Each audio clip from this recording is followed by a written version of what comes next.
Draco, hardest out, no doubt. Throw your Dracos in the air. It's that flex music.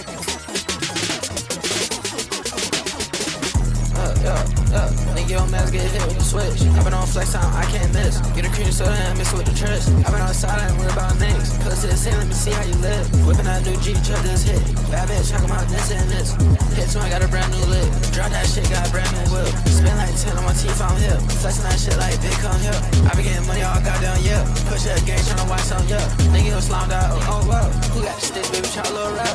Who got the lean, tryna pull up 12. Fat tryna say I'm going to hell. Babe, I don't give a fuck how you felt. We got states like the new cartel. They try to keep up, we can't tell. 20 for your head, but I wish you well. Plus said she gon' pull up now. We playing with, I ain't no damn clown. Bitch talking shit, get the fuck from around. Flood out with, turn whole shit down. Broke out nigga tryna flex for a free code. Shoot him at Lynn like a goddamn free throw. Born on the mud, but the shit not free though. Nigga bro, try to keep up with me up. Yeah, on the flex up, but low. Wouldn't be a shit, gotta shout out my amigo. Walk out Selena, you know I got me go. Rehab, rockin' that shit for a free though. Ross up full of backhoe, me hoes. Bitch drop back, I ain't doing no free show. Bet that stink go wherever I go. Born drop out, I ain't whipping on Tahoe. Put on mud, drop the whole down bottom. Put her on Molly, and she go full throttle. She go full throttle, she go full throttle, she go full throttle, she go full throttle.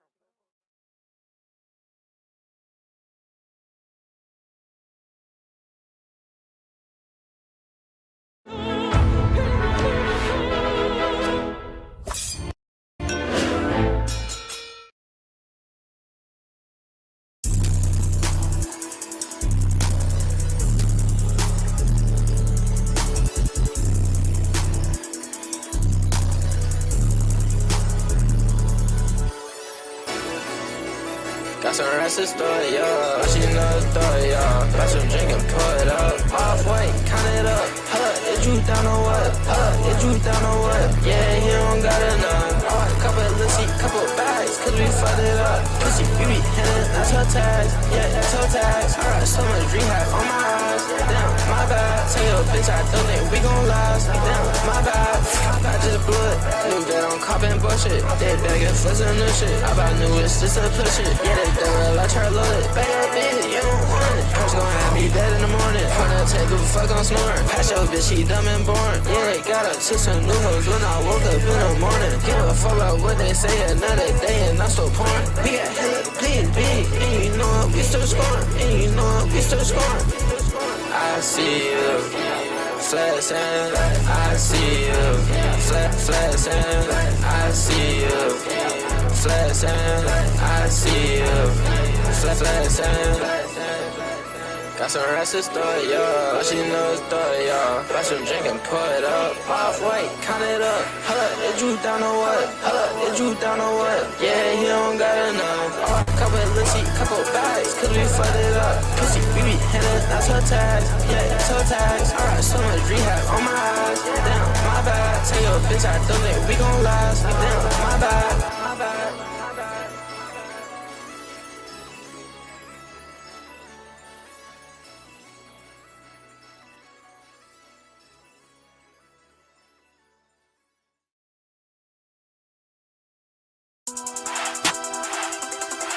Pull up 4x4 swinging, that was cut lit. Purse hand, cover head, stole back, cause I need it. Do a couple rides, beat it. Bullets here, I can need it. Lean, need it. Beans, need it. Just put the motherfucking mud, I don't heat it. Nigga, I don't give a single fuck, you can keep it. In the streets, fucking that shit up, fucking that shit up. In the streets, fucking that shit up. It don't matter what, Chrome heart, cost a couple bucks, boy, you gotta love. Bang bands, I just fall this. Size fit, suck bitch, bad bitch, suck bitch, bad bitch, suck bitch. What a Photoshop, I forgot I been fucked up. Bad foreign bougie hoe, I told her I can't love her. Take a trip, yeah, I'm fucking on your mother. Big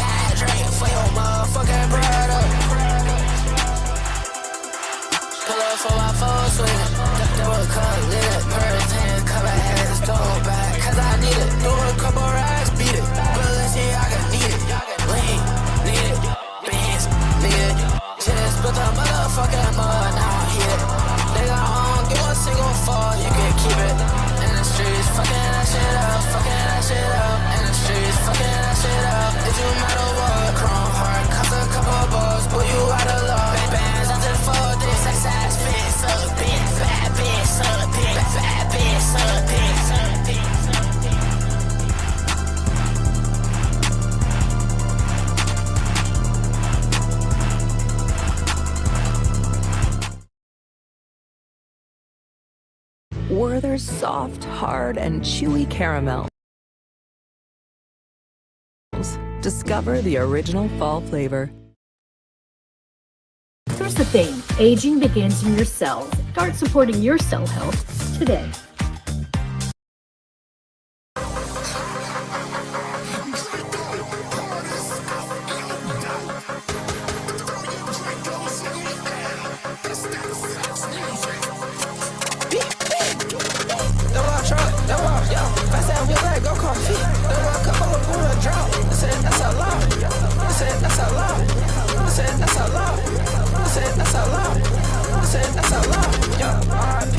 They call me Gambola. I said make her holler.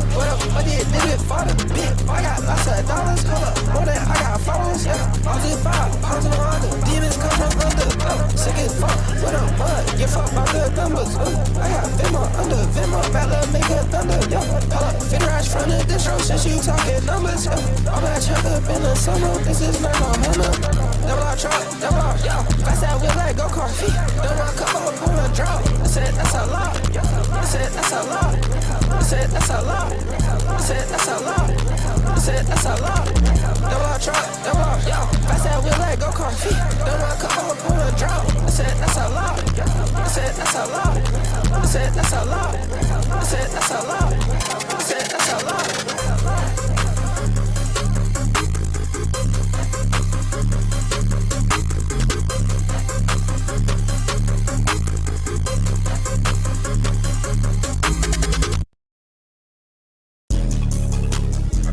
Get money, this hoe cannot give me nothing. Pour us to fuck up my tummy. On that X, I know it's coming. Hell, this bitch, we stay hunting. Homer sauce, man, this shit nothing. 3 a.m., I told him punching. Me and Rock on rock or nothing. I drop partners, bitch, I'm clutching. Pussy puffin', pussy bluffin'. We got hella sticks in the function. Pull up, got that blaster bustin'. They got faucet, big keep bucket. Gucci, that hat, not no bucket. Let's not crash out on that nut shit. Drop your mans like pussy, get up. These them phones that still don't pick up. Yeah, I never fuck with niggas. Binary, go fuck my trigger. Told that big go fuck my niggas. Back up bit before I hit ya. We got lean in the picture. Diamonds bright fucking up my picture. ARP fucking up my figure. And all black it, I'm like get ya. Double back and hit them niggas. Yeah, I'm rich but made you figure. One put flex up on my fingers. All my choppers elite singers. I'm not rah-rah with that Nina. I had a man look for the dinner.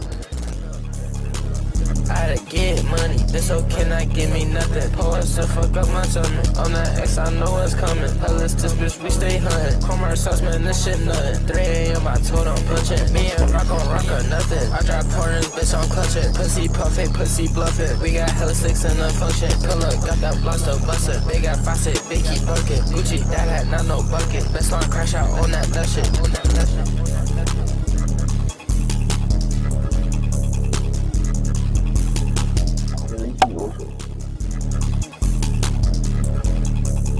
Total fucking play.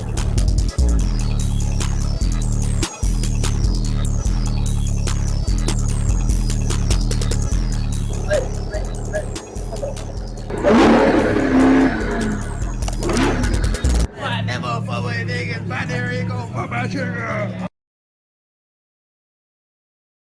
How irresistible are cheesy crackers?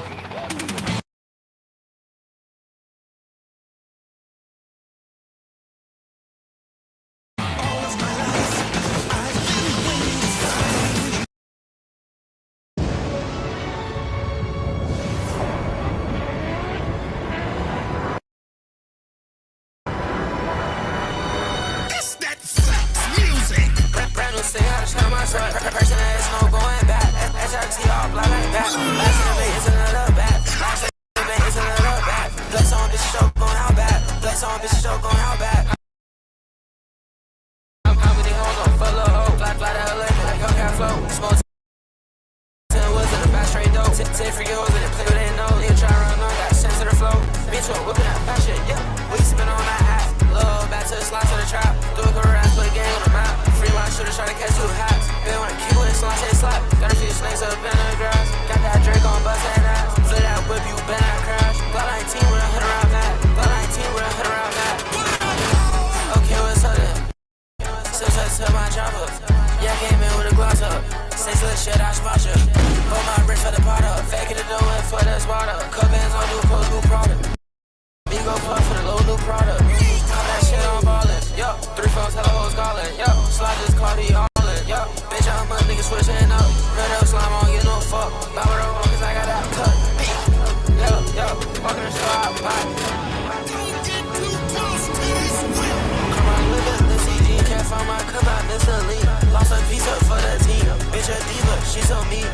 check up, grab my piece. For that truck, had to say my beat. Yeah, you don't know about me. Yeah, bracelet OV. Yeah, I'm a young geek. Big key, talk about what you mean. Love got cheese. Yeah, spin on XYZ. Yeah, spin on XYZ. Yeah, spin on XYZ. Yeah, you wanna say something? Big gon' say something. Come and chase something. Told you chest up. I'm gon' face one. Bitch, I'm next up. Love face one. Yeah.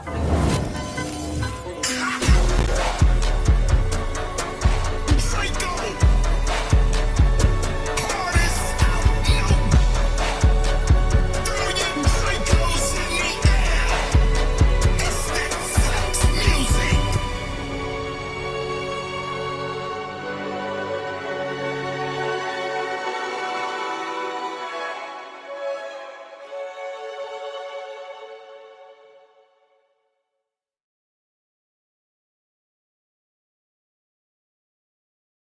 Yoplait is America's favorite strawberry yogurt.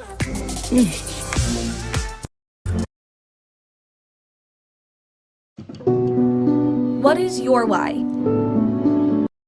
Is it because your family is growing? Is it because pulling all of those all-nighters?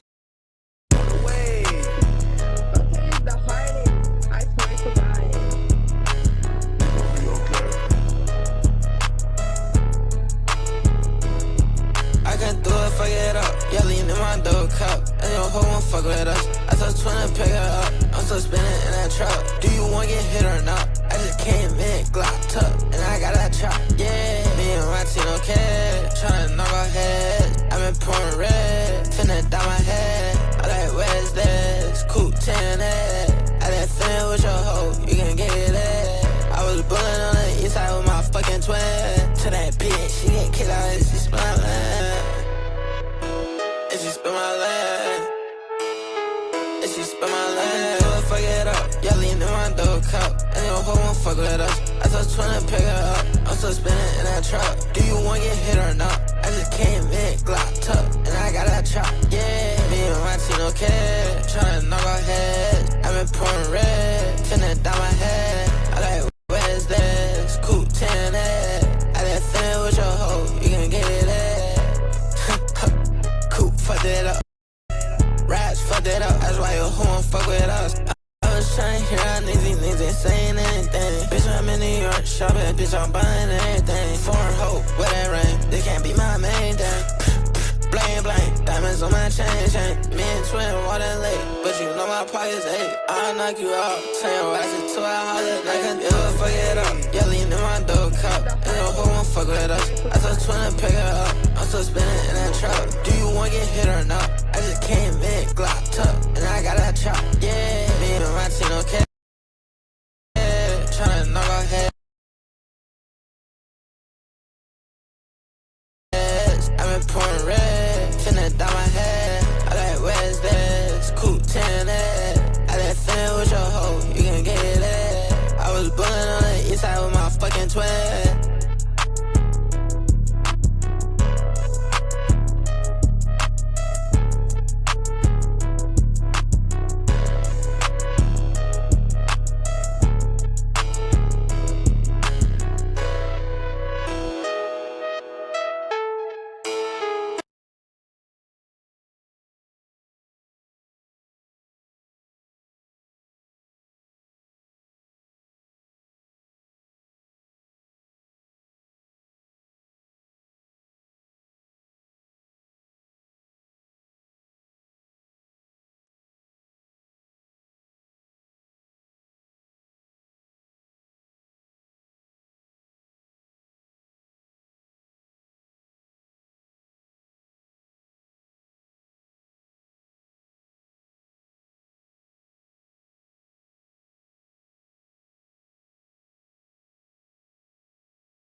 Welcome everybody to the show on Ice, episode 8, Enemy of My Enemy. I am your host, the most froze and CEO of Glacier Mountain Comics. It is I, Glacier. And yes, I think I got a good show. Got a bunch of stuff to EFAP. You know, easy squeezy, lemon peasy. Is that what they say in the hood? You know what I'm saying, gang? But all right. Episode 5. As people are hacking my router every time I go live. Hacking my motherfucking router. Alright, let's start the show, folks. Let's start the show. Do.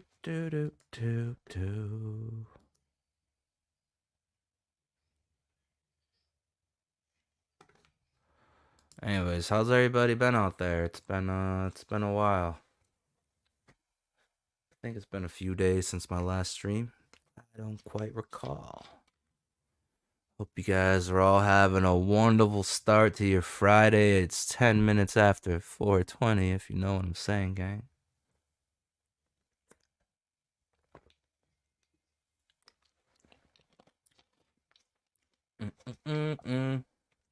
So what have you guys been up to out there? Let me hit this.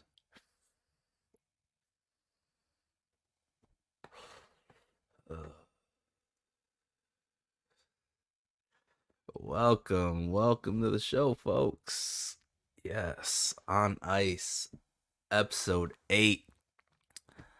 Perfectly titled, Enemy of My Enemy. You know, everybody wants to do this whole thing where it's like, so I guess it's really, we're at war. What? I guess, what else? What else is expected, right? The enemy of my enemy is my ally.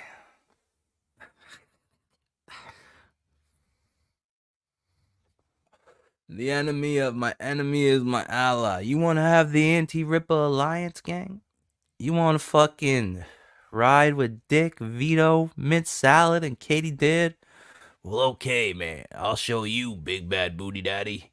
I'll show you what I'm gonna do. Look at this pre-recorded molestation before I was induced by anesthesia to have hip surgery because I'm a kickboxer. Yo, you know what? He plays mind games. He's like, I've told you guys this before, Jay-Z levels of subliminal pussyfoot and mind games. But hey, I know a cat pappy that's it's pretty good at Muay Thai. Maybe we can make some happen. Some kickboxing, some Muay Thai, some Yellow Flash, some Vito's, some Glacier, some Lord Raptor Who.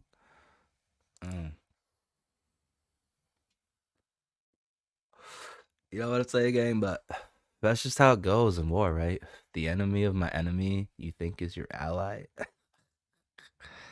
It's funny the levels and strategies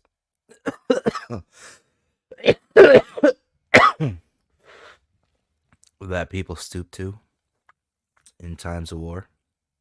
But Ripper, I want you to know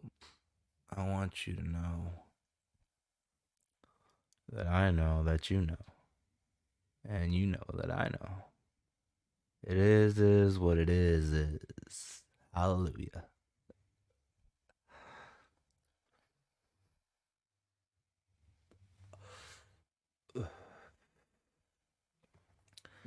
I'm so unpopular and not liked that I can't even. I was about to say chickens in the chat, and there's nobody in the chat.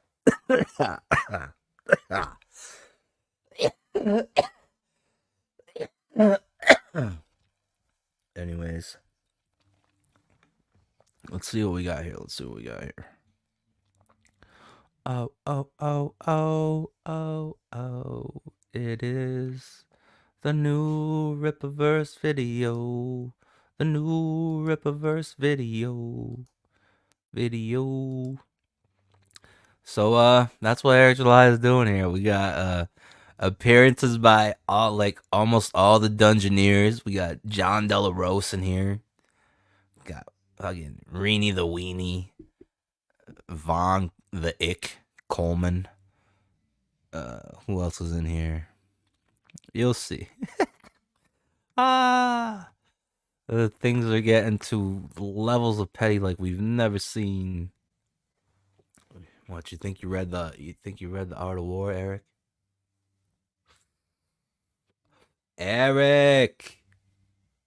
Eric, July. Eric, why'd you lying, man? I should have went viral for that, you know? It's just fucking sucks I'm not liked. I should have went viral. I should have been fucking played everywhere. A short clip of that. Hell, that was genius of me. And then everybody ran with it. Eric, July. Eric, why you lying, man?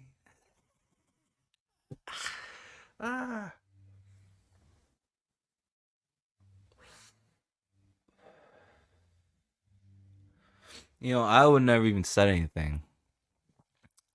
You could have, if you really read the Art of War, and you studied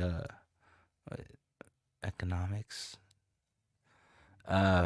you really busting dance moves like that, and you were really banging back in the day, then you could have found a way to go to war without attacking crowdfunding. Oh no, my crowdfunding. By the way, Sturgis has got you, man. He's got you covered, bro.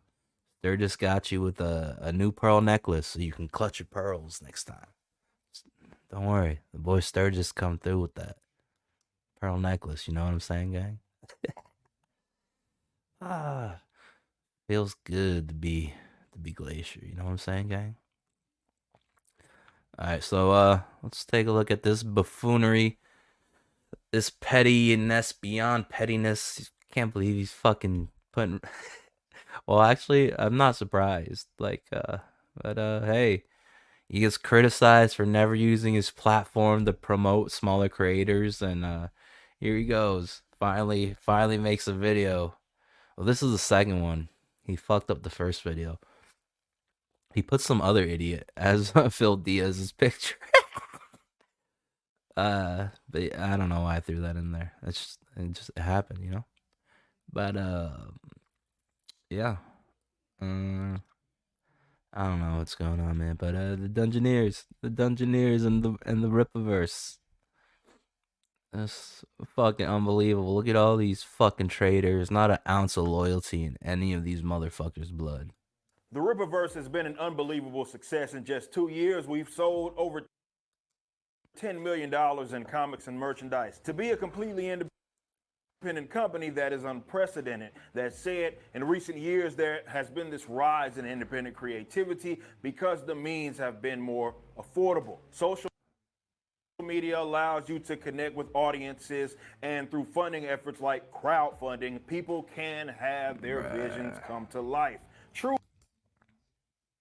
decentralization. You know what? Eric is definitely from my generation, because this boy ain't let that shit go. We learned that shit way back in the. This boy is on that PowerPoint presentation vibes. You know what I'm saying? Everything is a PowerPoint presentation with this guy. This up because we aren't the only gig in town. There's a mountain of other independent creators doing their thing, and I love to see it. The pie isn't fixed just because one person or company. See what I mean again? Jay-Z levels of subliminal pussyfooting, subliminal messaging, and pussyfooting around the pie. The pie isn't fixed, huh?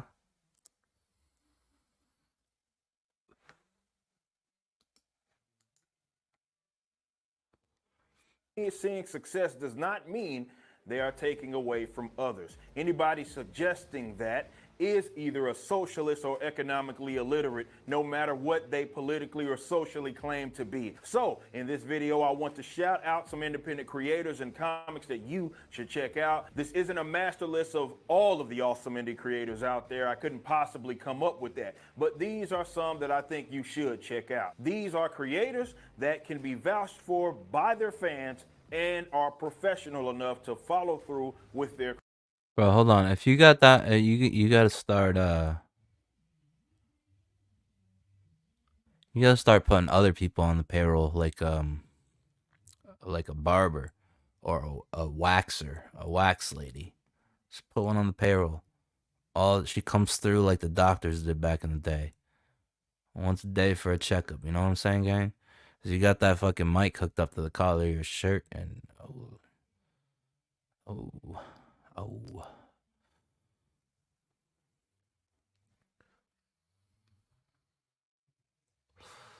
What are you gonna do now, Eric? I shaved my beard.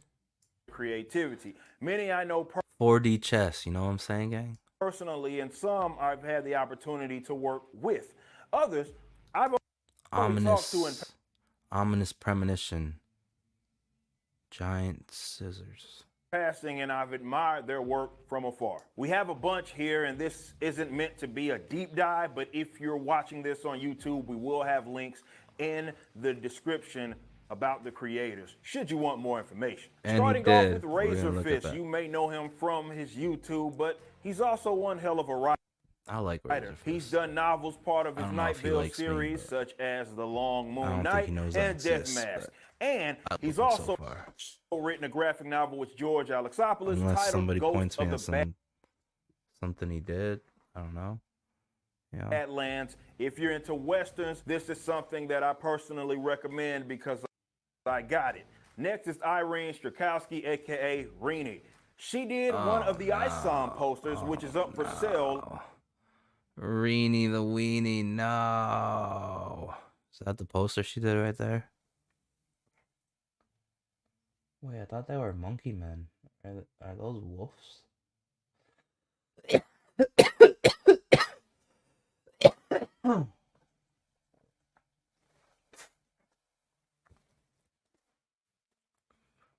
Wait, I thought ISOM fights monkey men, apes. She turned this shit into wolves to get at the coach. Wait, what issues did he say again? What issues of ISOM poster did she do? AKA Rini. She did one of the ISOM posters, which is up for sale in our Yeah, store. ISOM. He didn't even say 2 or 3 after it, even though 3 is not out. Yeah, so look, it's supposed to be fucking monkeys. They fighting giant apes. So this poster's just like, oh, make them fight giant wolves to get, so I can get at the coach. Think you're slick, Reenie the Weenie? Can't get nothing past me. You know what I'm saying? The most froze. What you gonna get past a block of ice? You know, fall on your ass. Banana peel. This shit is fucking bananas. You know what I'm saying, gang? At Rippaverse.com.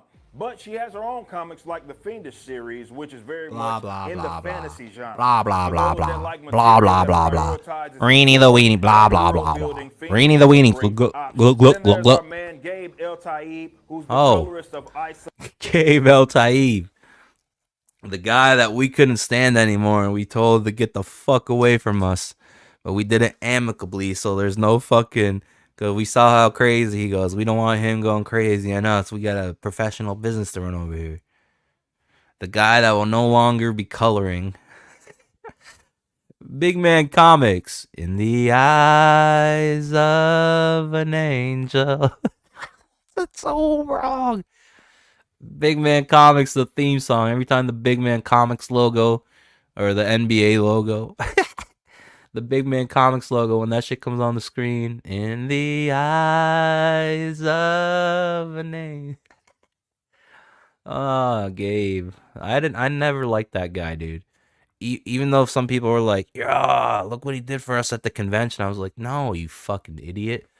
We don't want that big fucking doofus ruining everybody else's opportunity associated with CG to be able to go to conventions. Like, I don't know. I never liked him. He feels like one of those sleazeballs that hangs out by like the pier and trying to sell you fucking airbrush t-shirts that smell like cat piss. You know what I'm saying, gang?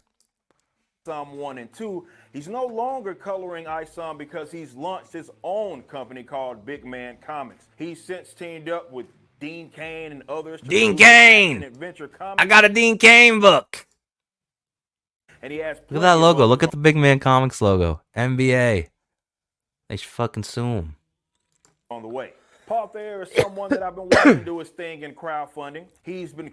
I have no idea who this is, so this guy gets a pass.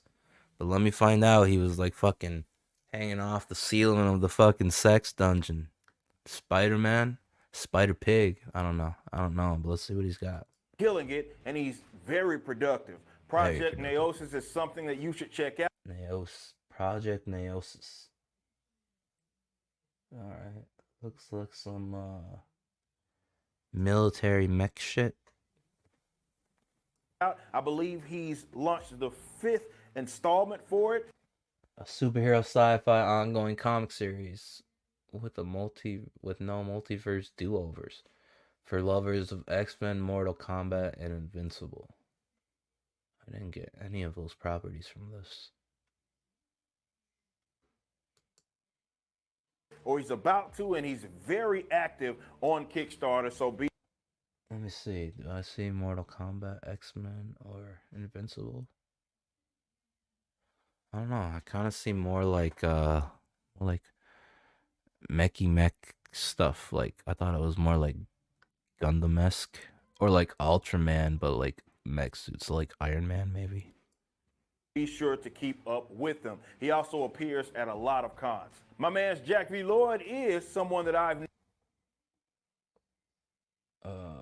Jack V. Lloyd. I don't know who that is either. But I need to get my teeth as white as that. You know what I'm saying, gang? But did you guys, anybody else notice how Eric talks? Eric, who is a homosexual. Media training. I wonder who his media trainer is. To go over his speech patterns, enunciation, and PowerPoint projects. I bet you it's another radical feminist. He also appears at a lot of cons. My man's Jack V. Lloyd is someone that I've known for a long time. His volunteer series is something that I believe he's been doing for well over. What the fuck is this? This is just bait. This is bait for somebody to go at that guy, Jack V. Lloyd.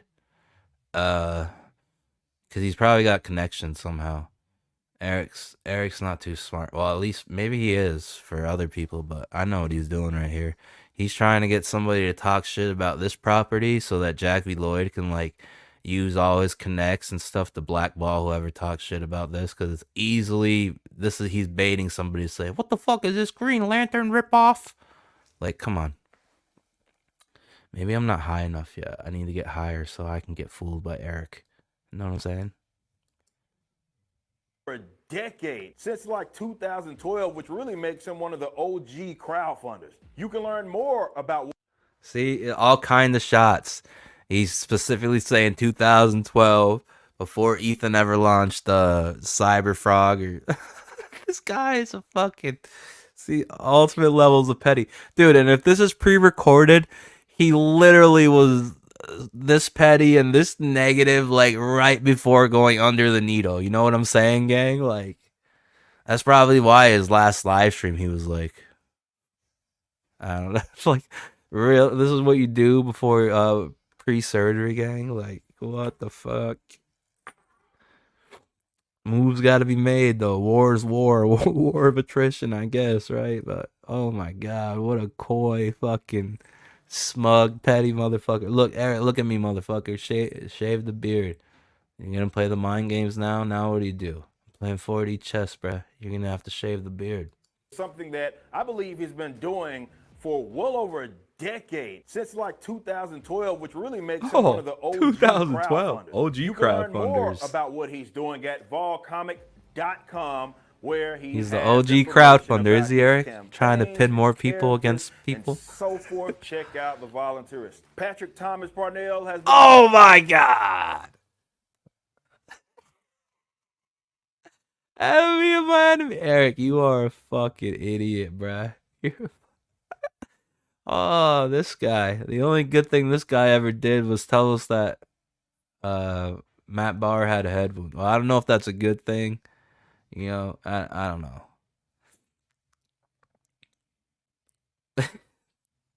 Oh my God, Eric. He put he put the photograph. He put the fucking promo art out days before this with the bloody chessboard. He thinks he did something here. You think he did something? Oh man. Grinded with Riot Press. He's obviously an artist that has done several campaigns, but he's also been very active in the toy market, which is very cool to see among independents. You may know him from designing the Dokkan cards under the... Oh, did he? Did he design the Encyclopedia Britannica? The documents? You got your documents in order? You know, I hope you do, Rippa. You know what I'm saying? Mass deportation. The Rippaverse, but you should for sure mass check deportation out of the doing. Indies. Phil Diaz is another person that I've watched from afar. All right, I've always liked Phil. And when everybody else was like Dario's creepy, he'd always interact no matter what. He's cool, chill. He's a fucking anomaly. He's like the only 6'7" Mexican I've ever met. Well, I've never met him, but you know what I mean, like on the internet or whatever. But I don't know. I've always liked Phil. It sucks when like behind the scenes shit comes out because it kind of taints how you like the whole recording the conversation thing and the Dale and Mandy thing, like, and I don't know. It's crazy. I could have never imagined all this fucking retardation when I was a young kid wanting to make comic books, but it's just like anything else in life. Any other nook and cranny. Anytime there's opportunities for money, people get to acting uppity, you know what I'm saying? Uppity. But I don't know, I always liked Phil. I didn't expect him to be someone that would do something like that. I thought he had more loyalty, but I didn't know all that shit was going on, you know, so I don't know. I'm trying to stay out of it, I really am.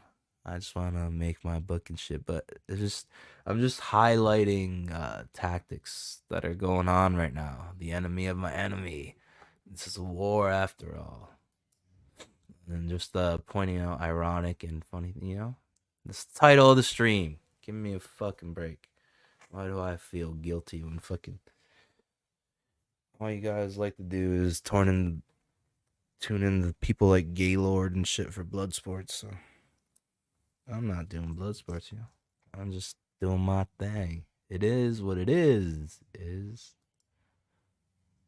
He's been killing it with his own brand in Zay Comics. They have an active crowdfunding campaign for a book called Psycho Slumber, which you should go check out on Indiegogo. If you head over to ZayComics.com, you can get caught up on some of the other works that's part of the Lost Pages or Magic Cop. Von Coleman is a younger writer who has an... Oh, God, dude. The cause of everything.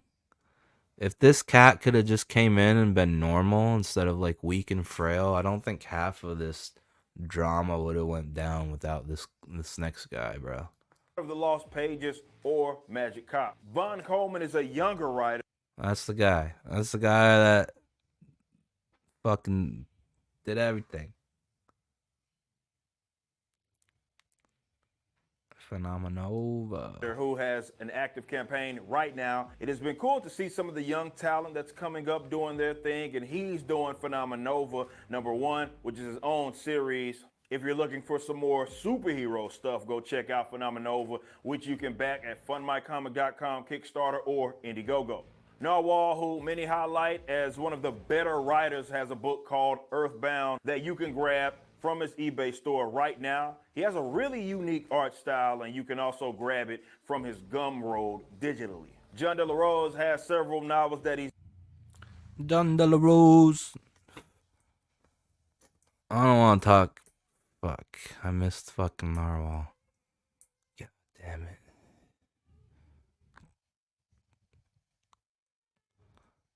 I just want to point out all the you boys act people that while out. Narwhal, Matt Barr, Coach sometimes. I don't know. Trifecta curse of your boy. Which you can back at fundmycomic.com, Kickstarter, or Indiegogo. Narwhal, who many Take your highlight ass as back one to of the the better fucking writers, deli. has a book Don't called you ever call Earthbound Cat that you Pappy can grab saggy from his face. eBay store right now. He has a really unique art style, and you can also Why am I grab it saying from that? his Gumroad Shane doesn't digitally. even- John De La Rose has several novels John that De La he's done Rose. throughout the years, And I don't know. I'm sick of everybody fucking sticking up for Narwhal's artwork. Like, really? Want me to spend boutique prices? Like, he seems like a good kid, you know, when he's on streams and shit, but he's fucking socially weird. And then this, like, bruh, really? Pay $35 and open this book up and it looks like this? I just don't get it. Everybody, the way they, I've heard people like try to butter it up and stuff. So like, oh, he captures the emotion and the expressionism so good. It's like a snapshot of when people are in motion. But like, okay, well, if you do that so good, then then finish it. You know what I'm saying? Like, I don't know. And then just like, I don't know, he was trying to get points with the Dungeoneers, and like everybody else might have seen it like, oh, he's sticking up for his friends, but there is more to it than that. I like I said, I'm perceptive. He was hedging bets. It's so obvious that it's all just fucking everybody shifting to the fucking Rippaverse. And then it is so obvious that all the other attacks that are going on, like with all the newcomers that we got on CG, is all out of pure jealousy. They're not really attacking what the people are doing and everything. That's just kayfabe fakeness. They're really doing it because they're jealous and envy that E is spotlighting all of them. So, but here we go. Fucking Narwhal. Fucking this guy fucking doesn't take a bath for a month and then just goes and bathes in the river. Goes another month. Fucking nasty. Take your ass back to the deli, boy. Gumroad digitally. John De La Rose has several novels that he's done God. throughout the years, and his science fiction graphic novel titled The Hidden Emperor. I can't believe that Eric, literally like 2 or 3, maybe 4 days ago, him and JDA and like other people that are on Ripa's payroll, I think it was like Alex and Carol, they're all fucking having a Twitter spat with JDA. And now look at to the levels of enemy of my enemy that July, because all you do is lie, has sunk to in this war. Just a few days ago, these guys were at each other's throats. With artist Miss Crimson. It's live right now over on Kickstarter. That's all he Check it says. out. Pat Shan is someone that I've never interacted with in my life. This is a big setup right here. Like there's degrees of truth in what he's saying, but this is the big fish. So I'm not falling for it, but let's see. Go ahead, take your final shot.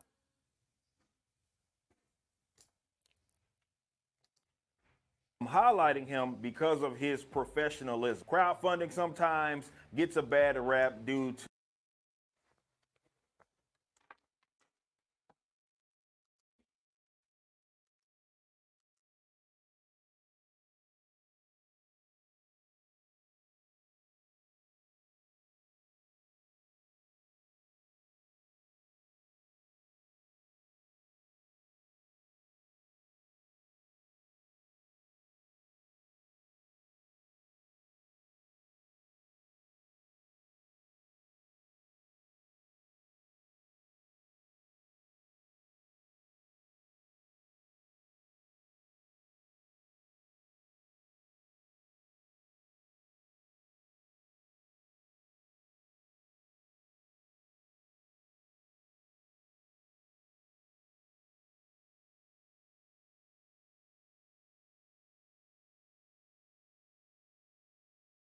to the lack of business sense from some of its creators or just general laziness.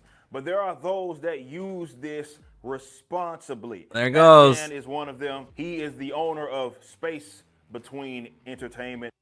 Look, there it was. There's all the shots at EVS. Right there. Laziness. What else did he say, this motherfucker? And then he wants somebody to fucking criticize Space Entertainment for some reason. Don't fucking fall for it. Laziness. But there are those that with in my life. Chan, Miss Crimson, is live right now over on Kickstarter. Check it out. Pat Chan is someone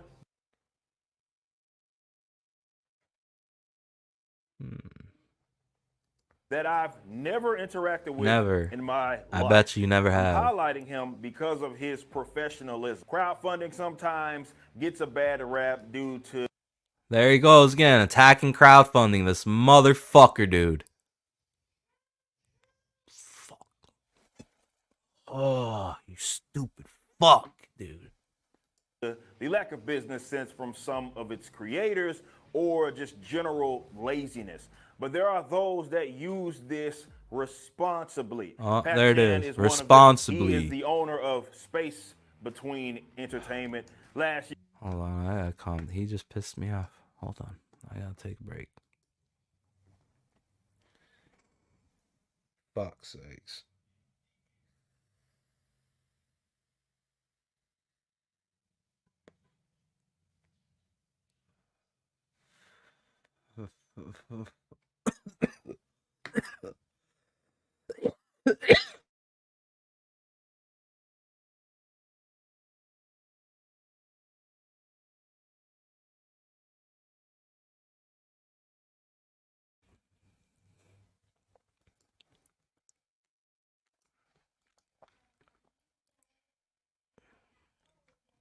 Year, his company kickstarted 16 comics and fulfilled 14. That doesn't even include the dozens of other ones that he's done before that through the years. So you must respect someone that runs a tight ship and services his customers. He's taking advantage of the beauty that is crowdfunding and the opportunities and doors that it's opened. Though most people that I've named are relatively young, there are some veterans out there that have been part of the comic industry that are doing things independently now. Oh, here we go. Here we go. And is this the last and final tactic coming to mentor left in this video? 2 minutes left, so probably not, but.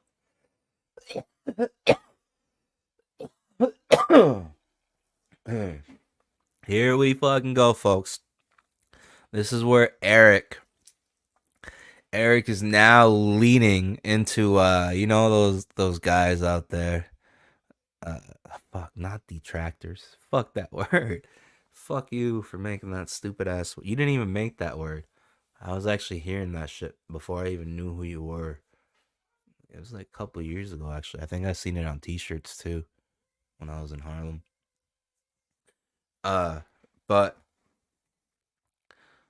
fuck, where was I going with this? Oh, he's fucking you know, the haters out there, whatever you want to call them, the antis, the queers. I don't know, they're not that bad, at least to me, but well, everything they do is like reverse EVS.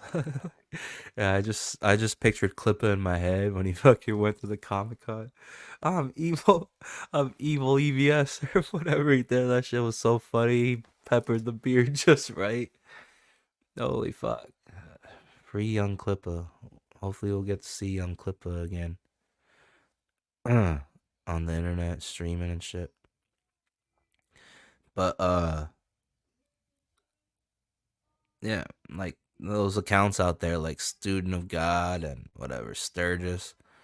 You know, those accounts out there, this is what Eric's doing. He's leaning into that rumor that they started that supposedly a few of the kings are unhappy with EVS, and some of them plan on leaving because of what EVS has been doing with the cars, the master racers.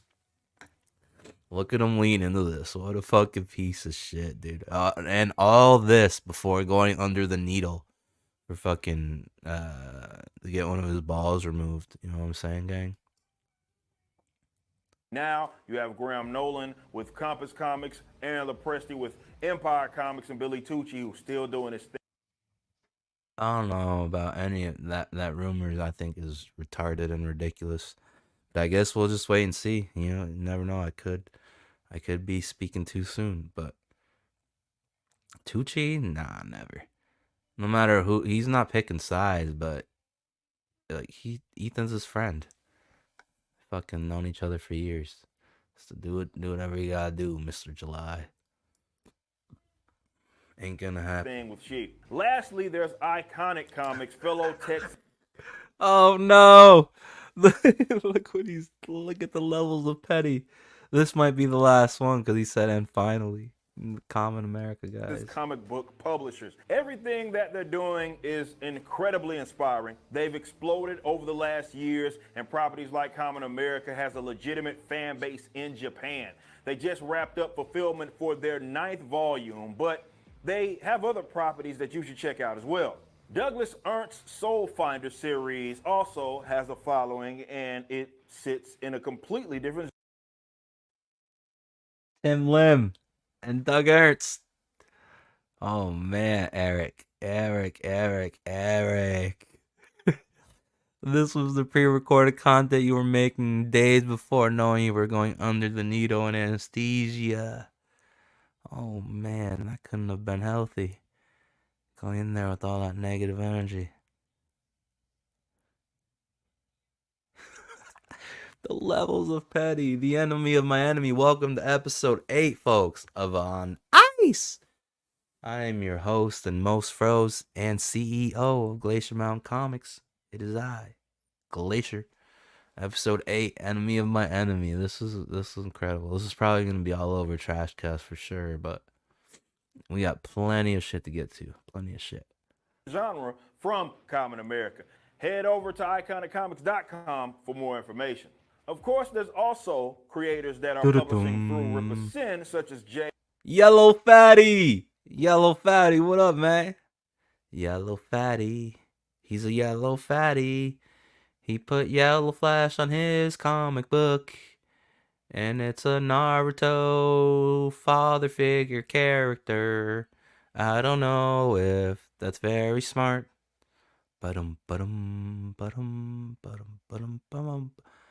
Yellow Fatty. Yeah, we don't need you. We got General Piggy, you know what I'm saying, gang? And Yellow Flash. Their books will be launching soon, and we'll keep you posted. Jay had already. You know what would have made this? I'm not gonna give him any ideas, man. But it would have been a little bit better if like a Battle of the Kangs was on here. Could you imagine? Published an all-ages book called Achromatic Chronicles Blue, but the upcoming campaign for Green will have a reprint of Blue. Those will be hosted on ripascend.com. As I said at the beginning of the video, this was just to put a spotlight on some of these other creators. For more information, that's all it was for. That's all it was for. He just had to make it. He just had to let us know. Listen, I'm really not that petty. Send.com.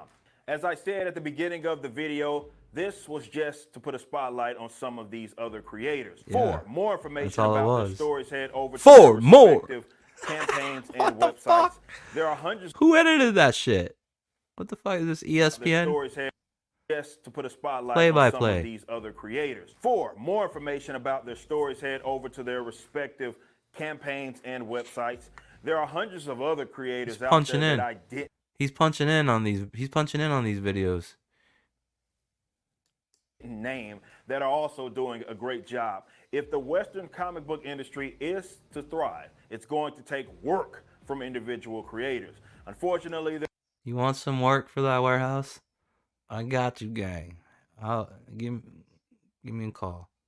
There's a lot of unnecessary, envious, catty behavior by many.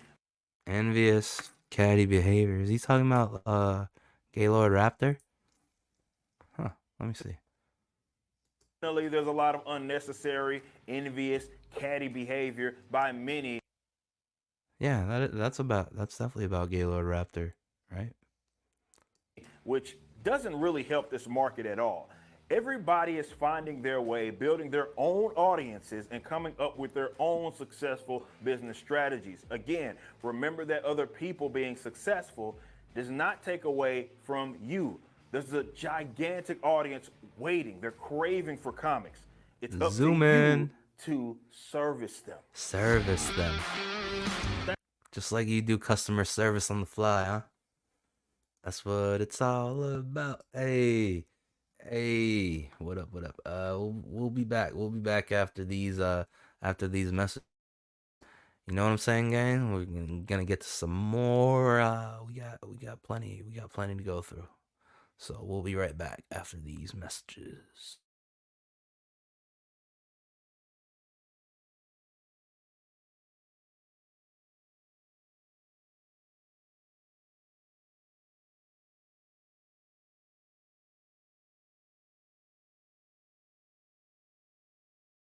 Look out! I think Moto likes you. Here he comes. I like 'em big. I like 'em chunky. I like 'em big. I like 'em lumpy. I like 'em round with something. They like my sound. Look out! I think Moto likes you. Here he comes. I like 'em big. I like 'em chunky. I like 'em big. I like 'em lumpy.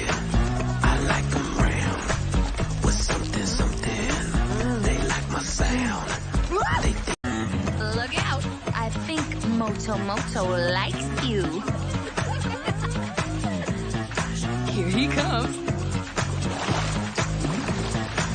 I like 'em big. I like 'em chunky. I like 'em big. I like 'em lumpy. I like 'em round with something. They like my sound. Look out! I think Moto likes you. Here he comes. I like 'em big. I like 'em chunky. I like 'em big. I like 'em lumpy. I like 'em round with something. They like my sound. Look out! I think Moto likes you. Here he comes. I like 'em big. I like 'em chunky. I like 'em big. I like 'em lumpy.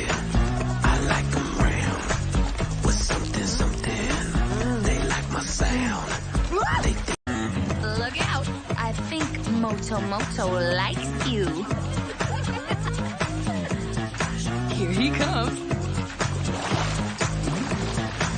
I like 'em big. I like 'em chunky. I like 'em big. I like 'em lumpy. I like 'em round with something. They like my sound.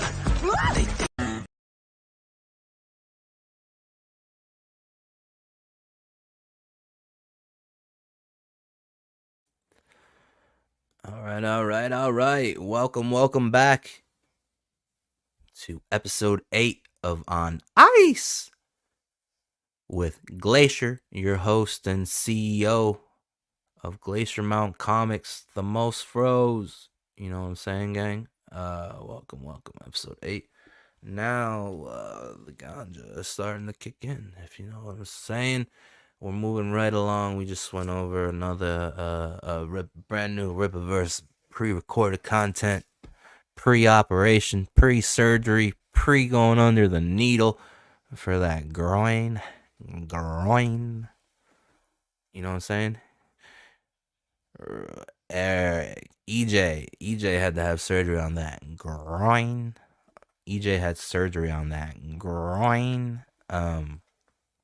So yeah, we haven't watched any rip-off puppet shows, rip-off verse puppet shows in a while. So I think we're gonna go ahead and do that. You know what I'm saying? So,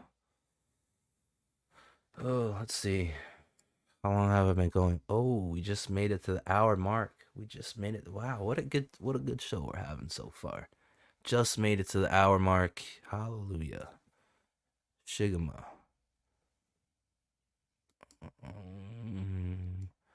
Raptors turned into chickens with feathers. And chickens don't wear pants, but hens do.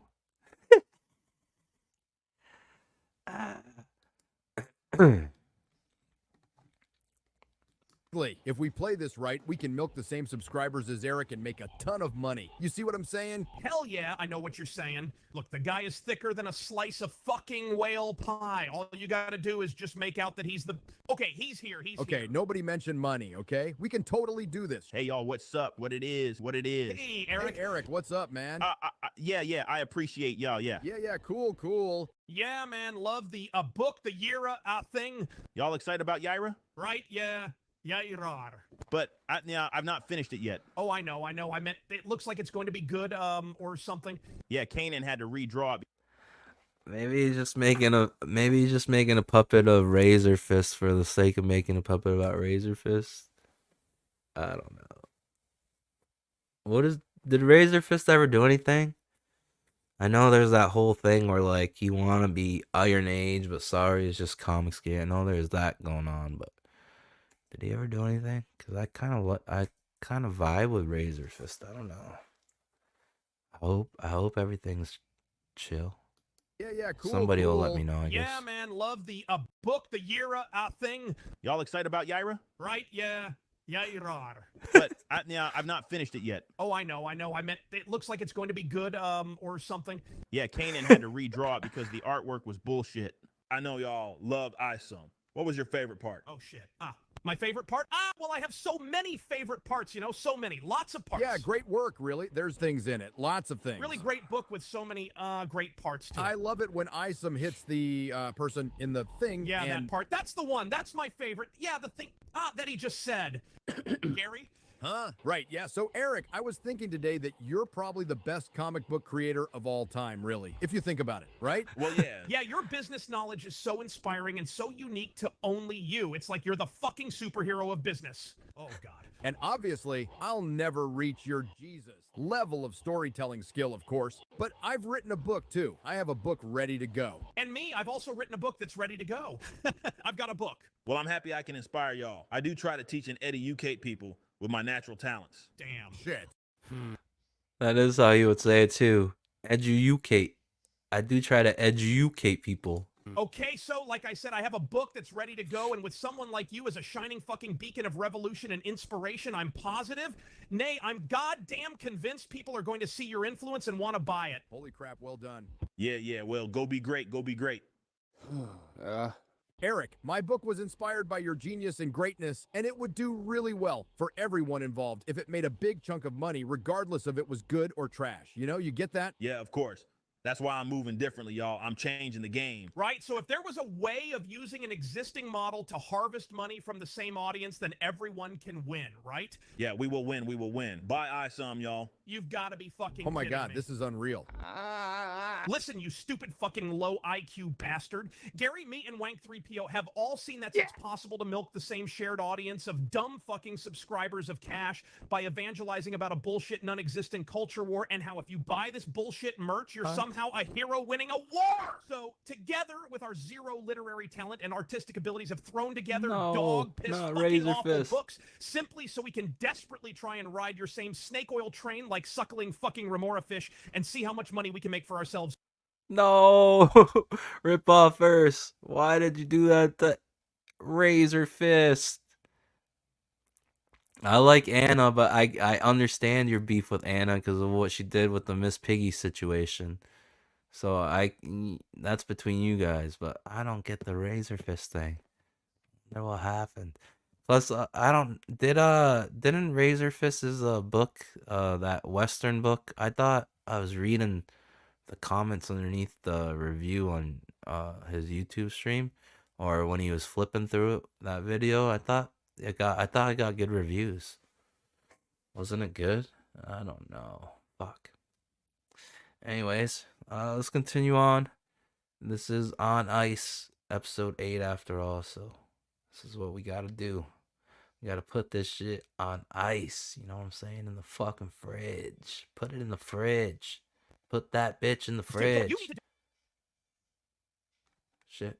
What'd I do? You completely insane retard is to print and distribute our garbage books to the same gullible assholes on our behalf, make us a ton of cash from the same stable of pay pigs, loudly pretend that the sales are down to your amazing business genius, and take the credit. So between us all, what we've done is scam the same crowd of idiots out of their pocket money under a nasty little parasocial heist just in time before your stupid Egoverse company finally dies from all the money it's been bleeding, your obvious lack of competent business management, and its hilariously bad attempts at making comics that don't look like they've been written by a fucking 8-year-old child with learning difficulties and cataracts. Simply slap together another page on your shitty website, give it a stupid snappy name. Hey, name it after yourself like every fucking thing else you do. Make a cringe as fuck announcement video with stock footage of warehouses, and boom, we'll all make more money than a fucking OnlyFans girl with 5 tits. I'm Anal Fist. God, I'm a fucking weed.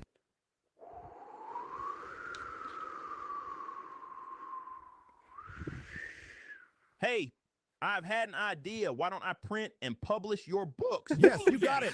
Finally. That's it. And I can name it after myself and get the same people to give you guys money. You have the People will best think ideas, I'm even Derek. more of a successful businessman. You have No fucking way, bruh. Oh, what's going on with my internet?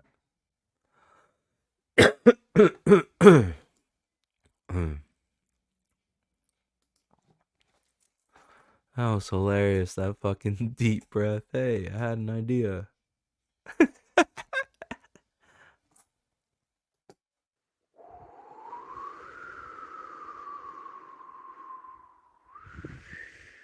Hey, I've had an idea. Why don't I print and publish your books? Yes, you got it. Finally. That's it. And I can name it after myself and get the same people to give you guys money. You have the People will best think ideas, I'm even Derek. more of a successful businessman. You have the best ideas. Wait, don't forget me. I want to be involved. I want to scam money too. I can sell merch. Yeah, merch. I'll sell merch. I don't know what though. Ideas. Give me ideas. I could do squeals from my baby space plushies, or maybe key rings. What about sweaters for cats? Branded adult diapers. Fucking anything. Help me out here. Cucumber socks, string, anything. Monkey tennis.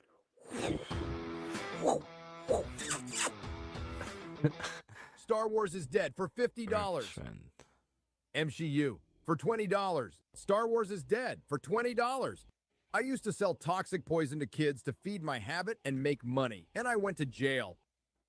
Now I sell toxic poison to kids to feed my habit and make money on YouTube. Gary!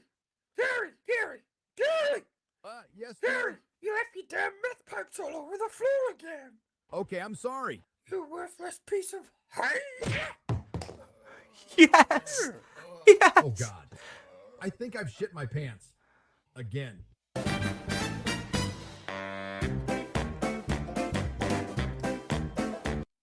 That was fucking good, bro. That was good. Let's see. Oh yeah, Whack to the Future 1 and 2. This is gonna be fucking good.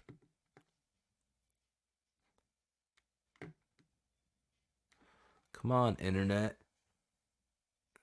Fuck. Sorry, guys. The internet is being a POS. Bullshit. Yeah, I know, and is what it is, as in what I mean, what it was I said as it pertains to Fucking is that smoke I'm coming moving from the different. warehouse. So, what's next on the list, Derek? He's moving What's differently. next? Oh yeah, so Miss Frown. My name's Caro, Derek. We've known Carol. each other for years. I wrote ISOM 1 and ISOM 2, remember? Yeah, okay, Carol. Frown, whatever the fuck name you got, I need you to ghost write ISOM 3 for me. Oh god, another one? Really? Hell yeah! We'll do the same as before. I'll give you a vague and fucking demented list of stupid shit that makes no sense to anyone, right? and you turn the entire head fuck mess into a story. I then tell everyone that I wrote the story, and everyone thinks I'm the Black Stan Lee. Got it? Derek, Black nobody on the Stan planet Lee. believes that you wrote anything. Everyone knows you're completely illiterate and mentally retarded, and that you've only been a YouTuber all of your life. Even though now you've harvested lots of money from your subscribers, you're trying to retroactively go back and pretend that you've always been a writer. Derek, even your tweets look like they were written by a really slow child.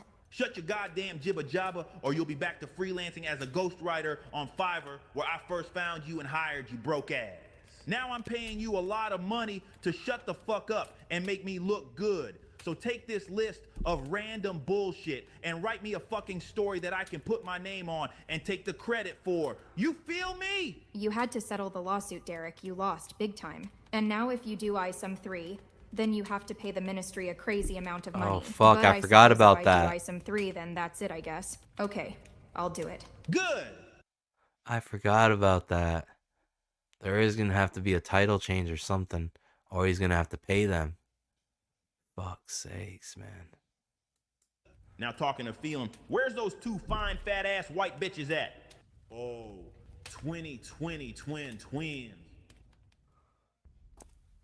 This is just insanity. It doesn't make any sense. It's just a list of things that Derek wishes he was and some random events. Ugh, I wish I had someone help decipher all of this immature junk for me. Oh, she wished it. Hey kids, Mama's home.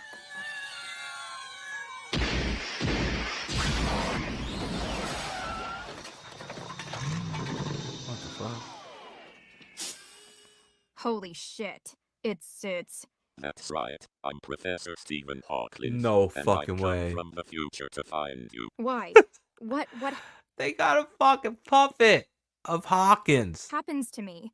It's not you, Caro. It's your comic.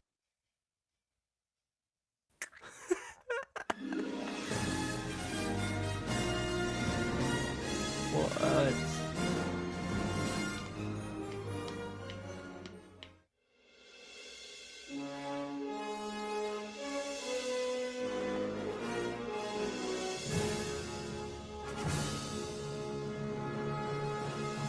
And the urine goes into a separate bag just down the side here.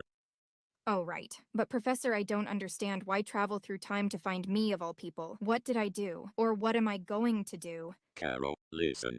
It is ISOM 3. In the future you write ISOM 3 for Derek. It's far worse than the first two, and doesn't make the money. Wow, thanks. Shut up. He also pays the ministry a huge amount of money, and with this, and lots of other bad business decisions, his stupid company goes bankrupt.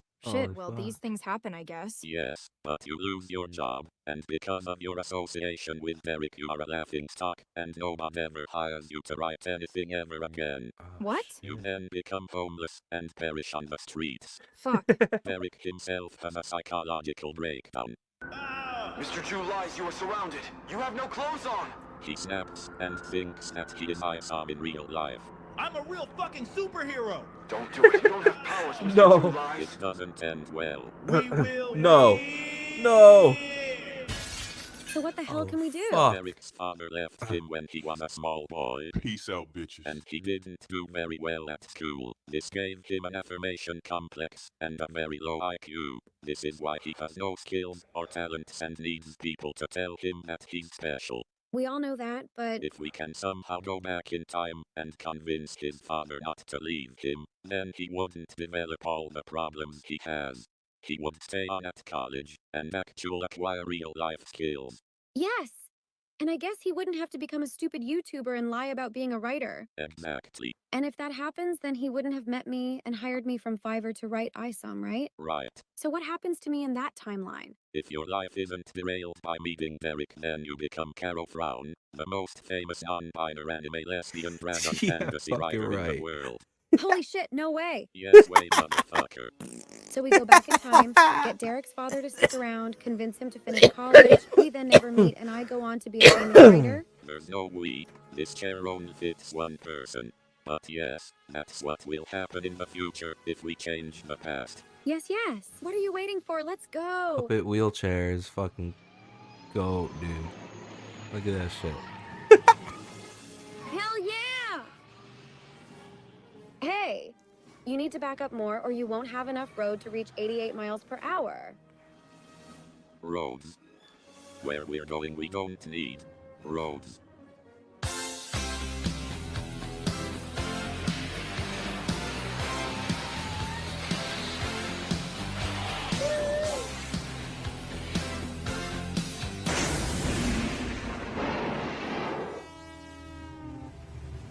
Well, looks like she's writing ISOM 3 then after all, right? And it feels good to be a creative again and to write ISOM 3 for all of y'all. This is absolutely, without a doubt, my best work to date. One thing about being a writer, and as a creative professional, hibbity jibbity bullshit ebonics and squirrel words. Skip bop diddly bop, skip itty dib dab, but daddly bop, skip bop diddly bop, skip itty dib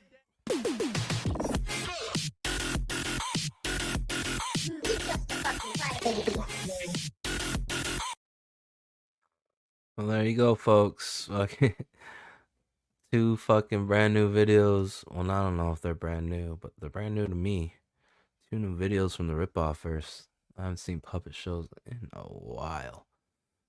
Bro, I remember puppets were making a comeback before all this shit happened.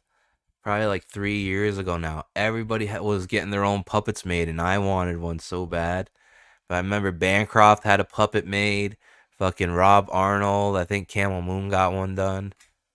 Fuck, I wanted a puppet. Let's see. Yeah, that Bancroft puppet looked hilarious. The Rob Arnold one was really good too. Okay, let's see. What should we get into now? Oh yeah, let's take a look at this dude. Bro, okay. This is hilarious. Fucking a fan of Aaron's, the Steel Toe Morning Show, fucking bumps into Ethan Ralph like on the way to Aaron's courthouse hearing, and fucking Ethan Ralph denies it's him. He's like, I'm not Ethan Ralph. You can hear the fans say to him, oh, you'll see what he says, dude. He's like he's like, bro, you smell like fucking booze. You're gonna go into the courthouse like that? It's just hilarious. Probably staged though, you know what I mean? But maybe not. I don't fucking know. Why is this shit taking so long?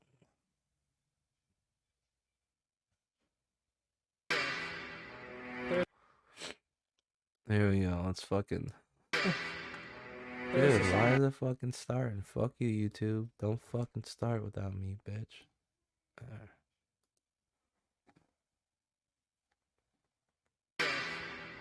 There's a song like this. What's up, man? Hey, aren't you Ralph, dude? I'm not Ralph. I was just watching Steel Toe, man, on the way dropping my son off. Just go box that dude, man. My name's not even Ralph, man. Oh, it's not? No. Oh, okay. Yeah. I thought you were eating up. Holy crap, man, you smell like booze, bro. You Is that right? Like that? I don't smell like this, though. Holy smokes, bro. Is that what you think? Yeah, you should go boxing, dude. I should go box Aaron? Okay. I don't know who that is, but thank you. Steel Toe Show? No, I don't know who it is. Oh, okay.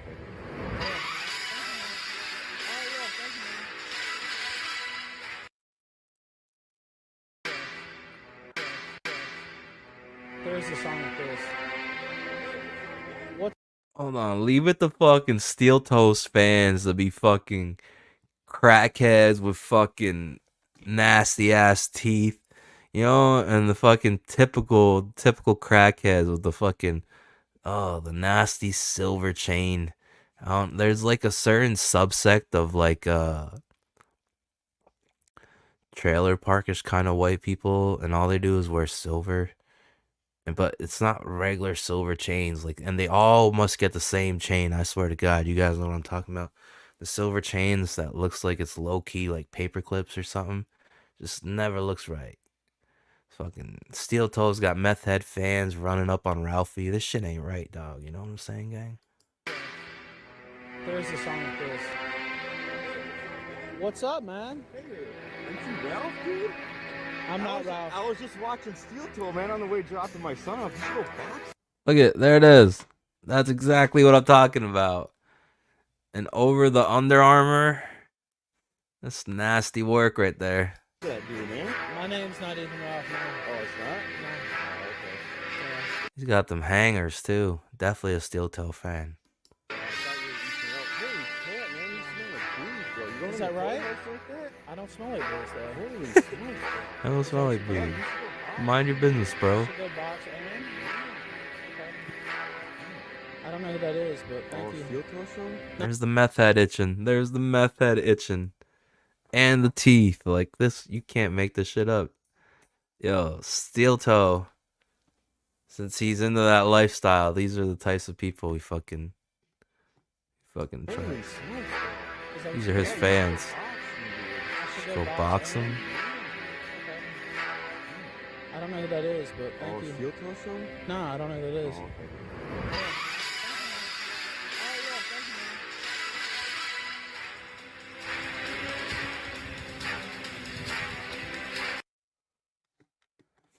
That was hilarious.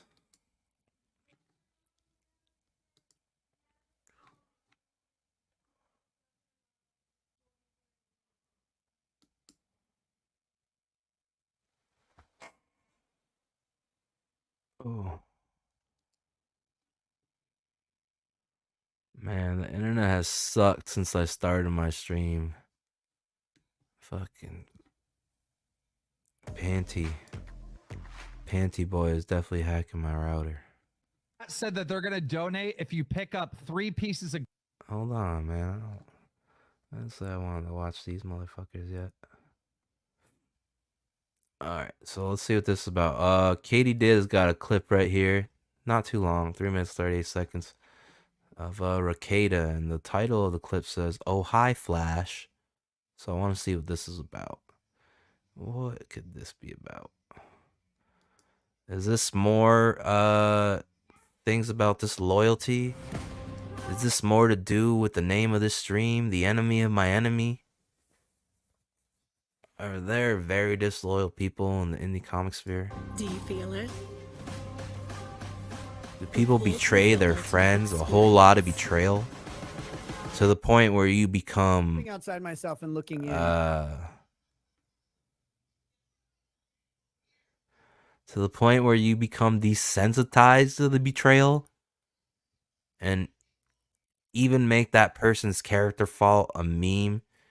And one of the most used jokes is, have we all become desensitized to betrayal because of the quality of these negative energies, these donkeys that we let into our lives? Looking outside myself and looking in, you go, all right, so when one of your fellow creators or whatever engages in something, or I shouldn't say engages, is engaged in something that is massively controversial, and there's a bunch of ways to go. A lot of creators, I'll tell you straight out, do an analysis. And they go, where did the chips fall on this? Hedging Where bets. does my audience fit on the issues? Maxed What out kind or of felted? positions have I taken in the past? And despite the fact that so many of them are flat fucking retards. Hi, Flash. How's it going, man? Oh, fuck. Oh, you fucking idiot. Oh, Despite the fact shit. that some of them are flat fucking retards. Holy fucking shit. That boy, my boy Nicky Rackets, you know what I'm saying? The Scarface of YouTubers. You know what I'm saying, gang? Putting yellow fatty, yellow flush in his fucking place. Fat Naruto. We don't need you. We got General Piggy. You know what I'm saying? You close down that CG green room all you want, boy. Let's get that man paid. How about that, Flash? Let's see. What's it say?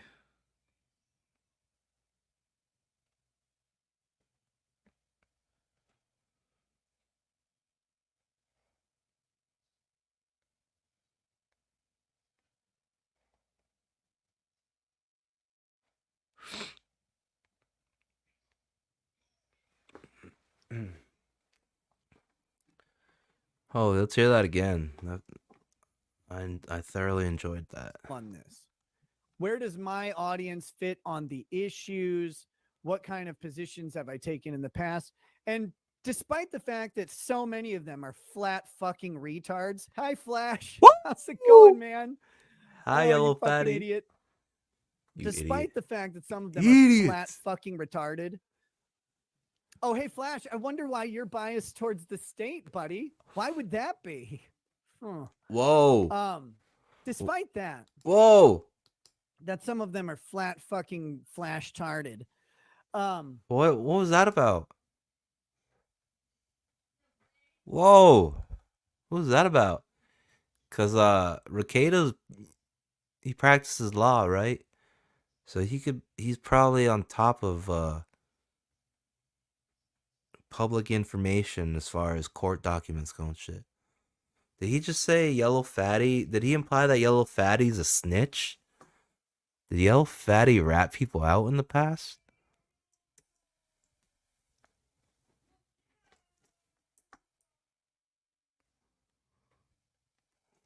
Oh, hey, Flash, I wonder why you're biased towards the state, buddy. Why would that be? Huh. What the fuck? What does that mean?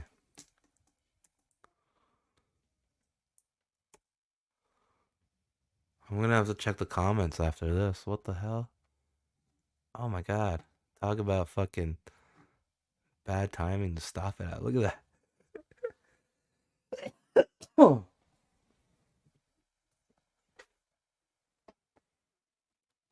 Flat fucking retarded. Oh, hey, Flash, I wonder why you're biased towards the state, buddy. Why would that be? Huh. Whoa. Despite that, What did they find, bro? That. Oh, maybe he's gonna get to it. I gotta stop pausing. Let's just fucking watch the damn thing. that some of them are flat fucking flash tarded. Flash started. Hey. Get him, Rackets. Get him, boy. They're very savvy at the business that they're in. They're very, very savvy and conscious in their decisions. This is the one thing that's really bothered me about every fucking stupid community I've been a part of, from IBS, The Sector, through Comicsgate, through non-Comicsgate, through the anime shit, through LawTube and that faggotry, and these just shit people all over the place. Yeah. There so many of them are Too just many. sitting there. They're calculating, conniving little opinion factories with none of their own. And you can watch it because their opinions are malleable based on who the subject is and what their audience thinks about the subject of the opinion before the contents of the opinion. And you'll notice that the consistency between the issues that they're talking about evaporates when the subject is friendly or a foe. Right? Yeah. Dr. Disrespect. Holy shit. What a great video to fucking that I liked and pulled up for what I named this stream. This is perfect. Yeah. It's the enemy of my enemy thing. Shouts out to Nicky Rackets, the scarred face of YouTubers. My boy Nicky Rackets, you know what I'm saying? Hop in that hot tub, gang.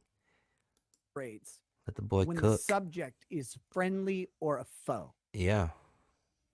All of a sudden their Right? morals disappear. Dr. Disrespect lovers. I don't care about to cheer him till Dr. Disrespect's talking to him. They did Doc dirty. They did him wrong. He admitted to it. But anyway, Holy fuck. Look at that goblet. consistency. Dude, I haven't seen one of those in a while. That is what my that's what rest in peace. That's what my grandpa used to drink his coffee out of. What the fuck? I haven't seen one of those in a minute. That's old school. Where'd you get that? But anyway, that consistency goes right in the fucking gutter. Because while they're very calculated people Yeah. in how they extract money. They're not thoughtful people. Yeah. And again, It's if any of kayfabe, you that's think what I'm Yellow saying. Flash is a thoughtful person, I just implore you to listen to him for more than 35 seconds. $50! Dispel that notion immediately. But hey, Sorry. If Flash gets to blow up your ears, I can do it at least once. You know what I'm all saying, these gang? people are just giving my honest opinion. Whatever it is.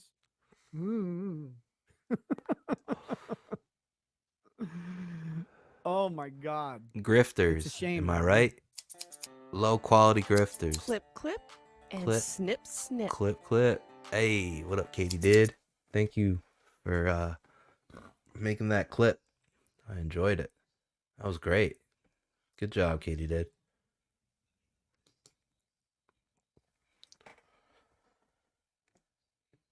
Let's see. I think, excuse me. The internet is fucking up again. Oh, here we go. We're back. Oh. Can't scroll. There we go. There's the song with this. This is still too funny. That is the typical Steel Toe fan right there. Hey, you got any meth, bro? What's up? I'm just playing. That guy could probably whoop my ass. I probably have to shoot him, you know what I'm saying? Right in the leg or something. Oh yeah, bro. Yeah. You guys think fucking AI is like out of control? Like they got this thing where Arnold Schwarzenegger like fucking sings all the hit songs. Bro, Arnold Schwarzenegger rapping the Bone Thugs and Harmony song. Oh my God, we gotta take a listen at this, man.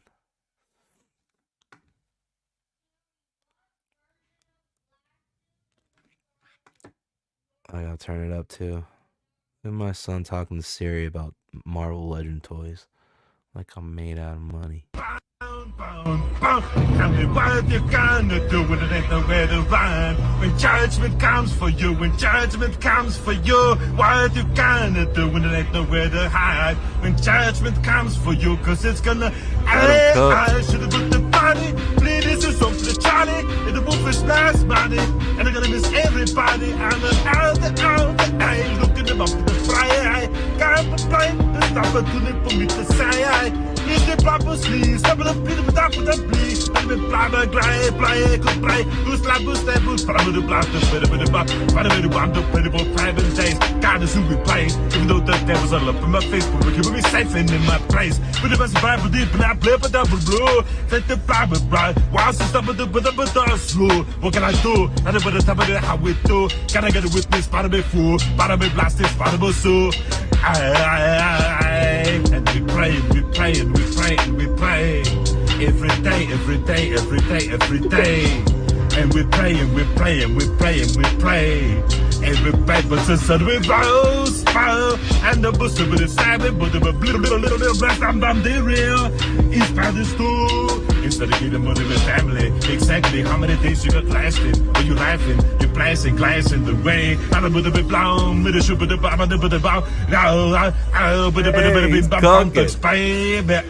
AI is out of control, bro. Crazy. Bound. What you gonna do when it ain't nowhere to run? When judge. No fucking way, bro. AI is out of control. Boom. Tell me what you gonna do. Bound. Tell me what you gonna do when it ain't nowhere to run. When judgment comes for you, when judgment comes for you, what you gonna do when it ain't nowhere to hide? When judgment comes for you, cause it's gonna. I should put the body, bleed this is something to Charlie. In the wolf nice body, and I'm gonna miss everybody. I'm out, I looking them up in the fry. Can't complain, there's nothing for me to say. Is det bare på sli, så vil det blive på der blive. Han vil blabbe, pleje. I can't. That shit's crazy. Yo, shouts out to AI, bro. Oh, I wanna know what the price like ballpark prices for one of those programs, but I also don't want it to fuck up my iMac. 'Cause I don't want to spend money on a program just for it to fucking fry my fucking iMac, and I can't stream. You know what I'm saying, gang? All right, let's see. What else? What else should we get into? Boom, boom. Oh yeah, let's check on Boogie from the Locale podcast.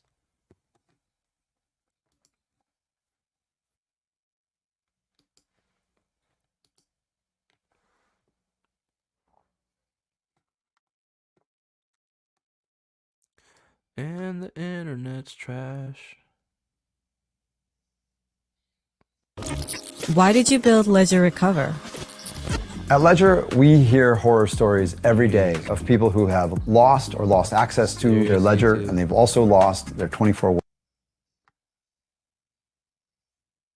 Said that they're gonna donate if you pick up 3 pieces of garbage with your lips. Hey, what? The chat says they're gonna donate if you pick up 3 pieces of garbage with your lips. Go home if you take. No! This is what his girlfriend. His own girlfriend is trying to get him to drink pee. She's like, we need. That's crazy. Yeah, I still don't know who his girlfriend is, but she's way too hot for him, or skinny or something. Completely surrendered to us. But I've seen her before. We told these motherfuckers. Oh, not these We told them. motherfuckers. The only way anybody is gonna watch this is if you torch. Yo, the crazy thing about this is that PPP gets all cleaned up and fucking fuck. Well, I guess I'm calling the kettle black. We might even be. Are we wearing the same fucking shirt? Yo, I'll fucking smack the shit out of you, PPP. Are you wearing the same shirt as me? God damn it, you just ruined the fucking show. Are you wearing the same shirt as me? Boogie every single week. No. Because they went, oh, Boogie's forgiven. Boogie is forgiven. Do I gotta change? Bruh, do I gotta fucking change? What is this? Listen to me. I heard from very reliable source that PPP, this is the best he looks. This is when he's on stream. Like, this is the only discipline and schedule he has that he follows, is doing the stream with Warski, the Kino Casino. This is the rest of his days, like, he's drugged out, drunk, fucking debris and cat litter everywhere. He just always passes out on a couch, doing drugs and drinking all day. This shit for the stream is all kayfabe, bruh. He is a mess behind the scenes. It's like somebody fucking cleans him up and props him up, lets him sniff the smelling salts before he fucking does his stream. Fucking wake him right up. You know what I'm saying? But fuck, do I have change, man? Are we wearing? No, okay. Okay, I don't look like that. I'm not changing. Fuck you, PPP, for making me feel like I had to fucking change for a second. You know what I'm saying, gang? 'Cause I ain't wearing your fucking birthday clown suit. Birthday party clown suit. But you know what I'm saying? Like, it's all kayfabe. They showed pictures of him on Twitter. It's not good, man. Not a good lifestyle to be that morbidly obese and also a drunken drug addict. And the only thing you live for is a stream. But at least he looks clean when he's on stream, because holy fuck. Wait till you should see him when he hits end stream, boys. I'm not kidding. Spread them cheeks in the name of God, brother. Nobody accepted it. Everybody Man of God, wanted brother. Boogie fucking tortured, right? And finally, they've had to cave into it. So their stream focused on forcing Boogie to pick up trash on the roadside, which was a good idea. But the problem is, and Keem kept saying it reversed. He goes, this sounds like a boring idea in principle, but in practice, it's really entertaining. No, it sounds like an entertaining idea in principle, but in actual reality, it was kind of boring. So I had a cut that's cut down to 10 minutes. I'm just looking for where I put it. And we're going to have a look at this, which, by the way, I just want to point out, they tried to say Darkside Phil needs Locale Live. Darkside Phil can't have any success without Locale Live. But you look at the hosts of Locale Live, and they're humiliating themselves for pennies. Wings? What in is the gutter. Wings doing? Is They're Wings barely humiliating making himself? $2,000 a month at best. And their hosts, their God. top guy Boogie, I used to make is that picking up trash on the roadside and drinking over that in piss. 2 weeks. Meanwhile, Darkside Phil's doubling what they make in a 1,200 month a week. on one That's what I was stream bringing with the home. casino. The king doesn't ponder the opinions of peasants. He doesn't even think about Locale Live. But I'll tell you this. They were mentioning DSP and the casino on their show. Were they? And seething. No. Seething. Why? Because they were upset. They were upset that Phil made all this money. And you know, it's been coming out of their camp. They're seething because they want Phil to be so desperate that he has to go join that. But he never will. He never will. He'll never go work with Keemstar, no matter how little he had. Yeah, Wings was not happy. But you know, Wings, you could have been over with the casino. Yeah, and Wings was What? like, we should get PPP drinking. Casino offering an olive branch to Wings? Getting Wait, but here's the thing too. I did hear that. Wings. Why would he degrade himself for views like that and money when we are fine? We do well. We do very well. That's the thing. You guys we do could, well. We could do that, and occasionally we do a super show where we like burn our nipples and drink and crazy shit like that. Yeah. The Not difference anymore is because I don't drink, but the difference God, that is tastes you good. What have is to this do one? that. Yeah. Because you're a loser bum who people only care nice. about if you're getting humiliated and pressed. That's the difference, guys. Yeah. And if you were able to put together a show where you actually talked about things people cared about, you wouldn't have to drink piss or pick up trash Shipwreck. or have And it's a Keemstar put you through a hybrid. workout regimen, Jordy. You fucking idiot. But you're just too lazy and too pathetic to do anything else other than be Keemstar's fucking bitch. So that's THC why you distillate and Boogie have to drink terpenes. piss and be his fucking lapdogs and his lackeys and go to the grocery store when he says, because you're helpless and pathetic. And start picking. You got 2 hours. 2 hours. There's no Yes, way. the dude. entire I'm already stream. high on painkillers to run out in an hour. No, I told pause. Can we It's stop just- with this? It's just full on like Francis mode. It's fake Francis. rape. Painkillers. Fake. It's Gonna gone. wear off in an And that hour. he had to be on the side of the highway and he had to pick up actual trash. Why is he walking in the highway? What the fuck is he doing? Can you imagine if he had Gets actually got hit. smoked by that That white would have truck? been cute. It would have been so good. Honestly, Keem should have just told him to dance in traffic. I bet he would have done it. Oh my Yes, god. master. I'll do what you say. I have no other options. How are their donos, all right? I just see this is what Vito said he doesn't want to become. He doesn't want Dick to start doing these things to him. And to be honest, I don't want to see that either. I think they got a good thing. They got good chemistry, and they're in the same room, so they can play off each other very well. Don't. If it ain't broke, don't fix it. If it ain't broke, don't break it. I don't know what the saying It was pretty is. good, right? You know what I'm saying, guys? No, it wasn't great either. Like, I it thought was he would stay on okay. that side though. All right, Yo, I'm about why done with why does his Boogie. What is he Crocs doing? match his whole fit? yeah, and by the way, there, Keem's leaving the show. Yeah, I bet. Is he? I bet. Well, that's what they said, right? But he's on this show again. Yeah. Dude, he's not gonna make 30 minutes in, he's gonna need probably 10 minutes in, he's gonna need to sit. Hey guys, do you think Mr. Beast is saving the planet? Look at Boogie go. You know, it's 91 degrees in Arkansas. It's 91 degrees. Suffer, Arkansas, bro. He's where Rexy is. Boogie. Oh. Suffer. Boogie's like fake screaming so crazy. I know, man. Oh my god. Everything All right, is Boogie, so performative, and it makes it hard to enjoy his suffering when he makes it that fake and When over he the adds the extra fake. Listen, the chat. At least they're live. I give will them say this. this. At least they're live. I don't know. yeah, I am like gonna give Boogie. them Fuck that, the but king. I'll say this. I think the most I like Boogie. Fuck the Kino Casino Boys. I had enough of that shit. But I don't like the Boogie that he has become. Ripping people off, tattooing things on his face for lulz. Get a little bit of your dignity and self-respect back. boogie. You know what I'm saying, gang? Just a little bit of it. But remember, PPP, this is all kayfabe. This is the only time he looks and sounds like this is on live streams. That's his life, the Kano Casino. Other than that, you see what else his life is. He's a drug addict, drunk, melts into the couch on the daily. Food and garbage and cat litter all around him. Not a care in the world. Drugged out on that couch. Might need a new couch too. That thing looks pretty sunk in. But like I said, it's like this is the only time you get this version of PPP.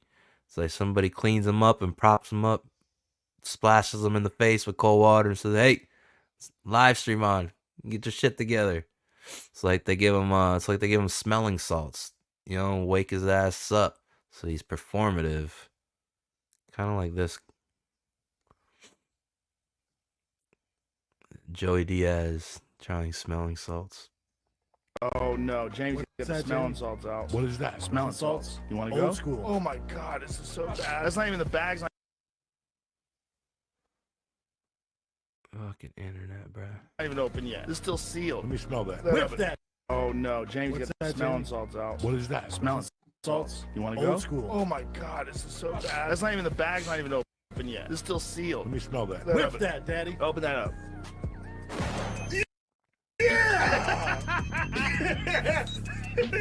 Yes! Look at him Ready to go, PPP.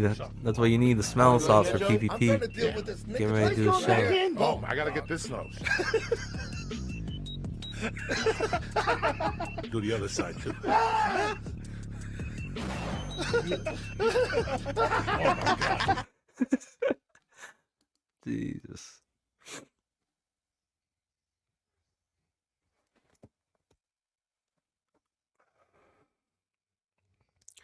The internet wants to make it impossible for me to enjoy my stream today. Look at this. Every single video, bruh. And what am I supposed to do? Stop the live stream, go unplug the router and plug it back in? So Panty Boy can stop hacking my router. It's probably not even Panty Boy, you know? It's probably Wiggle Wiggle. Wiggle Wiggle's hacking my router. Paint Warhammer 40k. Armies up while he's hacking my router.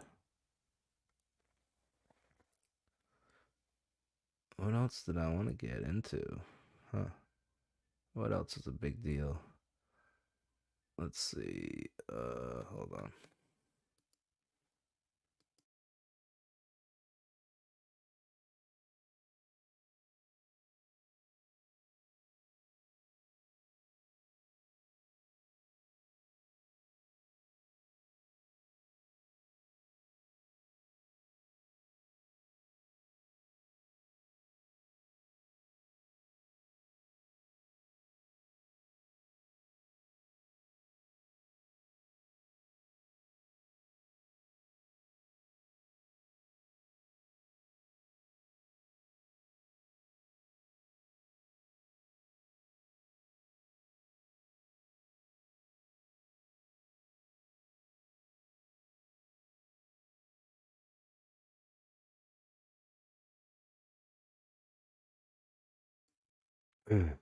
All right. Okay, this is the next thing everybody's into, and I hope I don't fucking get hit for this. I'm gonna have to do it transformative as I can. But this is the next big thing is Tim Pool and Lauren Chen.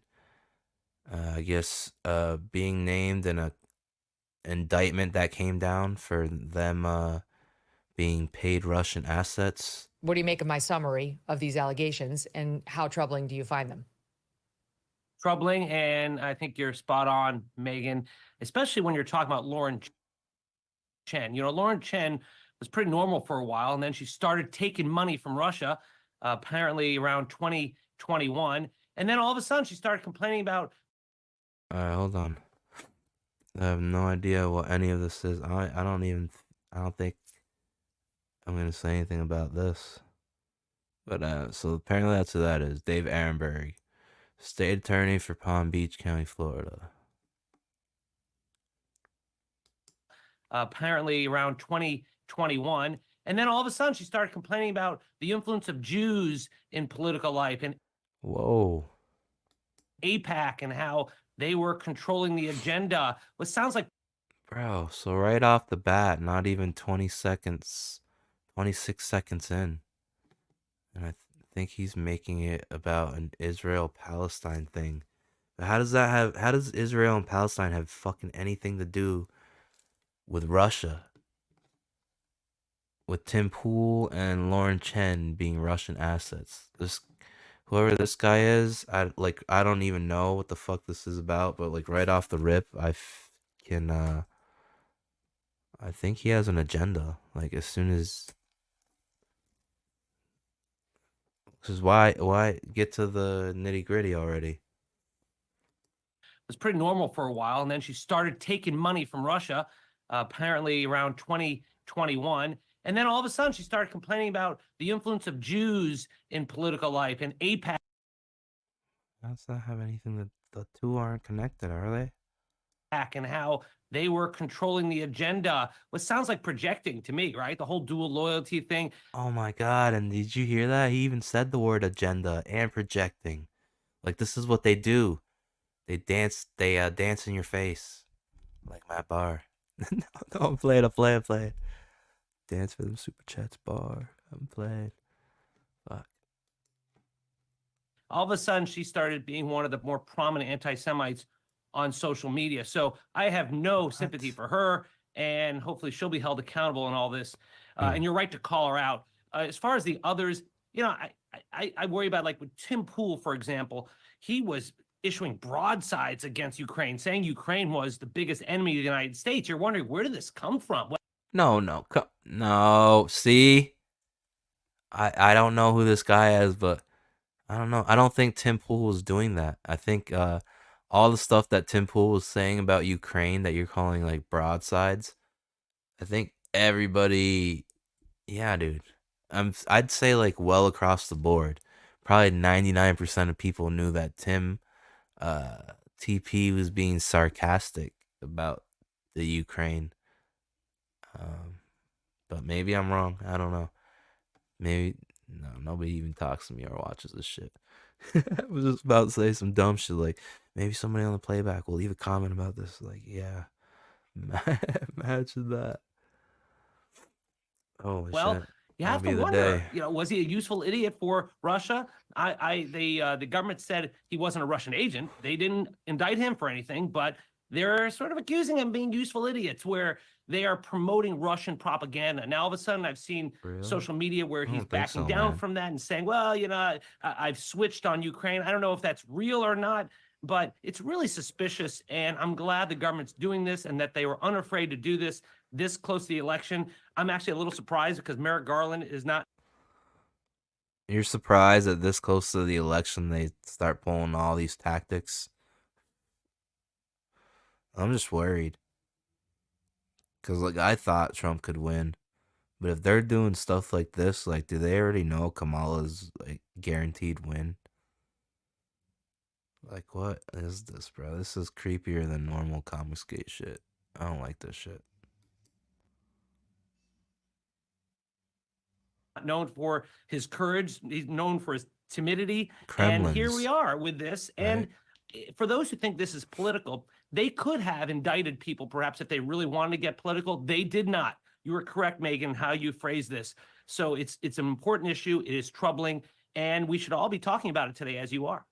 But before I get Joel's reaction to that, Dave, it's very odd that Lauren and her husband are not named as, you know, of the targets to the indicted defendants.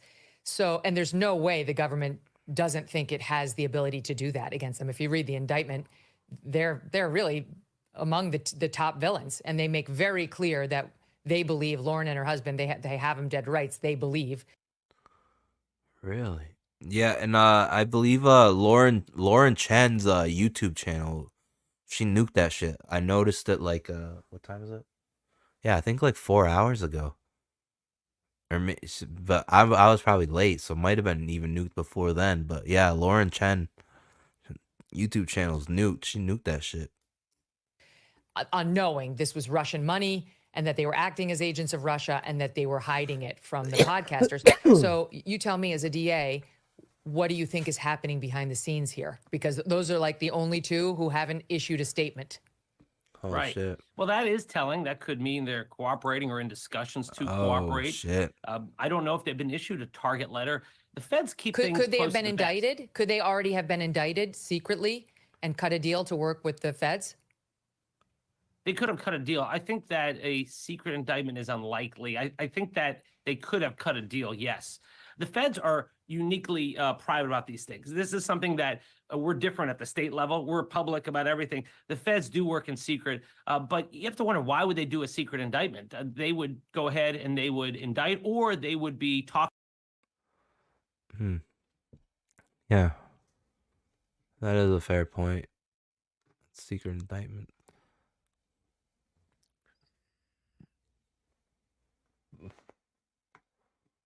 Man. It just isn't it like a little bit fishy and weird? Like, on one hand, right? Okay, it can be true. That's what normal people, not who don't want to question anything, don't want to be conspiracy theorists, categorized as one, labeled as one, don't want to ruffle any feathers.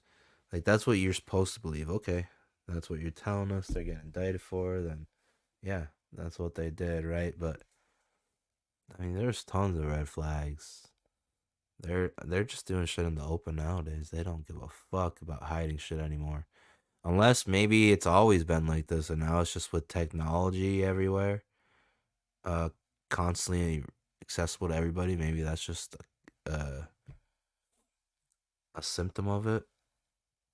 But I don't know, dude. You think so? Cause it's way too many red flags. Like how close it is to election season, specifically saying that they're trying to make Trump have a victory. Like, what is this? Is this the last of the nails being dragged on the chalkboard on their way out, hopefully? Or is this like we're going down in our bunkers because we're about to fucking instigate a war with Putin right before election? So we have an excuse to declare fucking martial law on the Venezuelans. It's like, it's a fucking TV show for the rest of the world. It's fucking insane. Holy fuck. Will my book even make it to print before this fucking shit hits the fan? You know what I'm saying, gang? I might have waited too long. Fuck. Talking to them, issuing them a target letter, and then negotiating with them. Perhaps they have flipped already, because it is very conspicuous by her silence. So you don't need to indict them, is your point, to get them to cooperate. The DOJ, the FBI shows up and says, you're gonna be indicted, and here's all the evidence we. No, well, it could have been like that. Yeah, they could have got served indictment papers, and included in that envelope would be like fucking either a thumb drive or a CD, maybe, of like all the fucking wiretaps and audio they have of them and the Russians. Like, they get all the things that they have against you in indictment, they give to you. Like, before, I think you go to trial or whatever it's called. Yeah, she definitely... no, it doesn't make sense, though, because she would have to be named in the indictment. Oh, dude. Huh. Yeah, see, that's what I'm saying. It doesn't make sense, because if she would have to be named in that indictment if that scenario that Megyn Kelly just said is true. So, dude, you know what that could mean? I don't know if it means this, but because I'm not getting sued for this shit, but dude, that could mean that that Lauren Chen and her husband are the ones that brought down the indictment on everybody else. Maybe they got intimidated by the Russians, or they got caught with the Russians and then they started fucking blabbing. But if they're not listed on the indictment, I think that's what it means. I don't know. I'm not a lawyer, but that's what it sounds like to me. We have against you. And clearly they've been monitoring their emails and their communications for months now. It's like they know where this is leading, and most people would probably cut a deal because they'd be, we have against you. And clearly they've been monitoring their emails and their communications for months now. It's like they know where this is leading, and most people would probably cut a deal because they'd be terrified. Yeah, exactly. You know, the feds usually get their person because, unlike the state,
All right, we're back. We're back. Sorry about that, folks. I smoked 2 cigarettes back to back. Menthol. You know what I'm saying, gang? Welcome back to episode 8 of On Ice. I'm your host, the most frozen CEO of Glacier Mountain Comics, Glacier. Welcome. So, we're getting back into this Tim Pool and Lauren Chen in bed with the Russians, being paid Russian assets for propaganda right before election. A little too coincidental for me, if I say so myself, but you never know. But it seems like where we left off, I was pointing out that it might be Lauren Chen or her husband that might have been cooperating this whole time. Because they weren't named on the indictment, so I'm not sure what the deal is with that, but let's see. They've got really draconian penalties, unlimited resources, limited discovery for defendants, and that's why they win about 98% of their cases. And unless your name is Mark Cuban, you're likely going down. So it's probably good to cooperate early on. Okay, Joel. So what do you make of everything we've just discussed? Because I'll just say there's one thing. I know Dave is saying that like Tim Pool was shilling on Ukraine. You and I both know that in the conservative sphere in particular, being against our involvement, our support of Ukraine is not that controversial a position. Oh, shoot. We're having trouble with Joel. All right, I'm going to keep it on you then, Dave, while we restore Joel's connection. So it's not that unusual, right? There are a lot of people who are not shills for Russia who think we shouldn't have anything to do with Ukraine. The Republican Party in general is becoming more isolationist under Trump. And you don't have to think much of Russia at all to have that position. And here's as far as the indictment goes. It reads in paragraph 2, while the views expressed in the videos are not uniform, the subject matter and content of the videos are often consistent with the government of Russia's interest in amplifying U.S. domestic divisions in order to weaken U.S. opposition to core government of Russia interests, such as its ongoing war in Ukraine. I mean, that is quite a... Wow, so this might be a little bit of a bigger deal than just surface level right and wrong, like taking money from them is wrong and a crime. But holy shit, this might be deeper than that, right? Because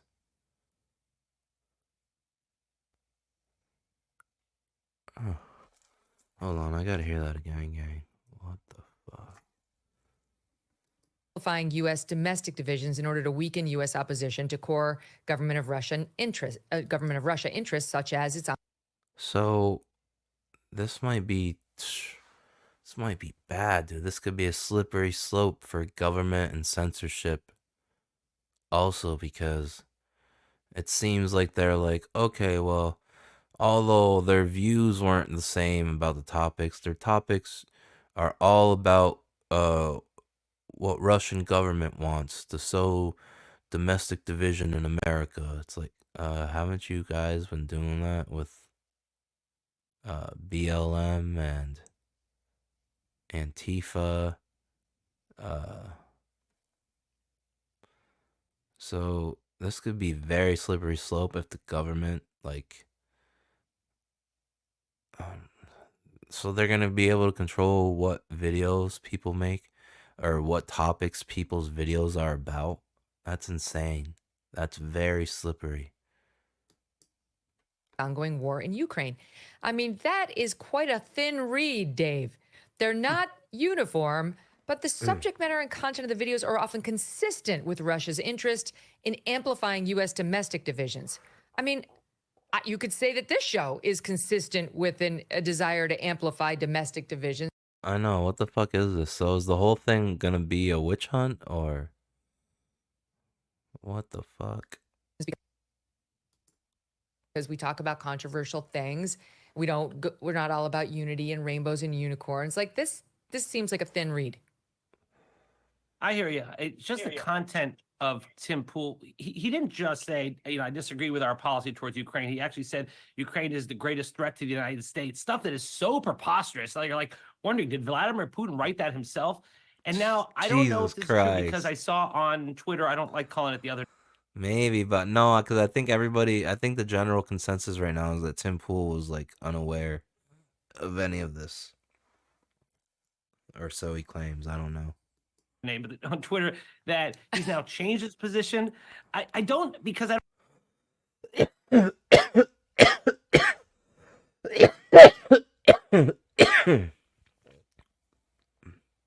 But imagine if it's like we already fucking indicted Trump this many times,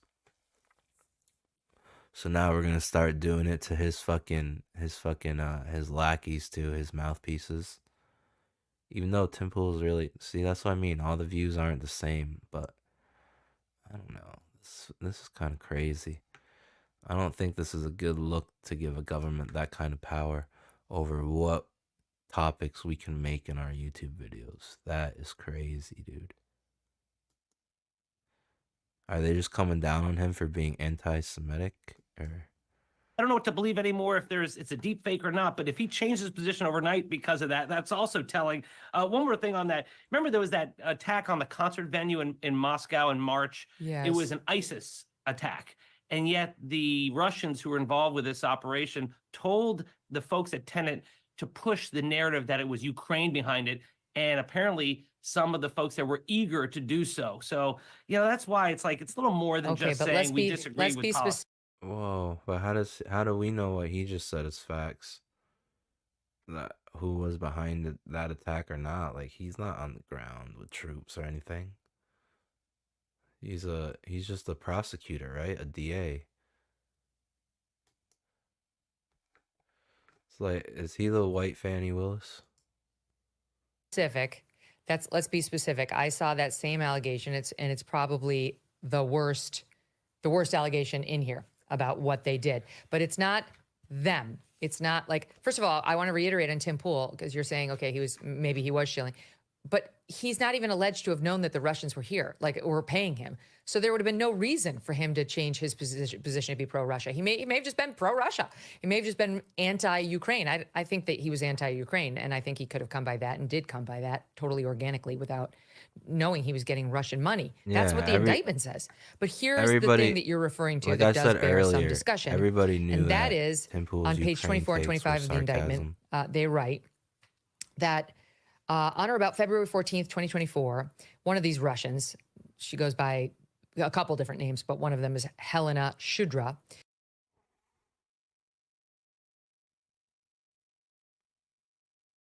This is some deep shit, boy. Shared with Tenet. They don't say Tenet, they say U.S. Company One, but we know it's Tenet. A video of a well-known U.S. political commentator visiting a grocery store in Russia. That's obviously Tucker. Helena posted the video on the producer's Discord channel. That's an internal, that's like how you communicate in like a more protected way internally as producers at Tenet. Later that day, producer one, and we don't know who that is, Take notes though, it's always a fucking Discord. It's always the common denominator on everything. I swear to God, gang. privately messaged founder two, that's Liam Donovan, Lauren's husband, on Discord. They want me to push this, writes this producer. Again, we don't know who it is, referencing this video of Tucker. But it just feels like overt shilling. Founder two, meaning again, Liam Donovan, replied that founder one, that's Lauren Chen, quote, thinks we should put it out there. Producer one acquiesced, responding, all right, I'll put it out tomorrow. Then the next example. As another example, on or about March 22nd, 2024, Helena, the Russian, shared in the producer Discord channel a video of the March 22, 2024 terrorist attack on a music venue in Moscow, which killed approximately 145 people and injured hundreds more. Producer one privately messaged founder one, meaning Lauren Chen, writing, I don't know if you saw it, but they want me to post some footage from an attack in Moscow today. There's a watermark in the middle of the page that's blurred, which looks bad, and it's also pretty graphic. You can see people getting shot, albeit from far away. That's a very normal producer email to send. It's got a watermark, meaning somebody else owns it, and there's excessive violence. Is that something we're going to put on the air? Founder one, Lauren Chen, did not push back on the content of the clip, but replied in the producer Discord channel, quote, I'm not sure it's a good idea to blur out someone's watermark. Then weighs in the Russian, Helena, assuring the group that, quote, it's fine, no worries. It falls under fair use. Producer 1 and producer 2 found a video clip of the attack without the watermark and posted the clip to X.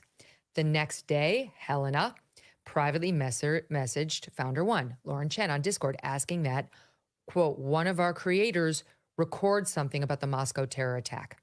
Despite public reporting that the foreign terrorist organization ISIS had claimed responsibility for the attack, Helena requested that Tenet Media blame Ukraine and the U.S., writing, quote, I think we can focus on the Ukraine/U.S. angle. The mainstream media spread fake news that ISIS claimed responsibility for the attack, yet ISIS itself never made such statements. All terrorists are now detained while they were headed to the border with Ukraine, which makes it even more suspicious why they would want to go to Ukraine to hide, end quote. Founder 1, meaning Lauren Chen, responded that she would ask commentator 3, we don't know who that is, and the next day confirmed that commentator 3 said, quote, he's happy to cover it. That's the entirety of that was probably getting Tim. one of the hired podcasters or influencers to directly shill.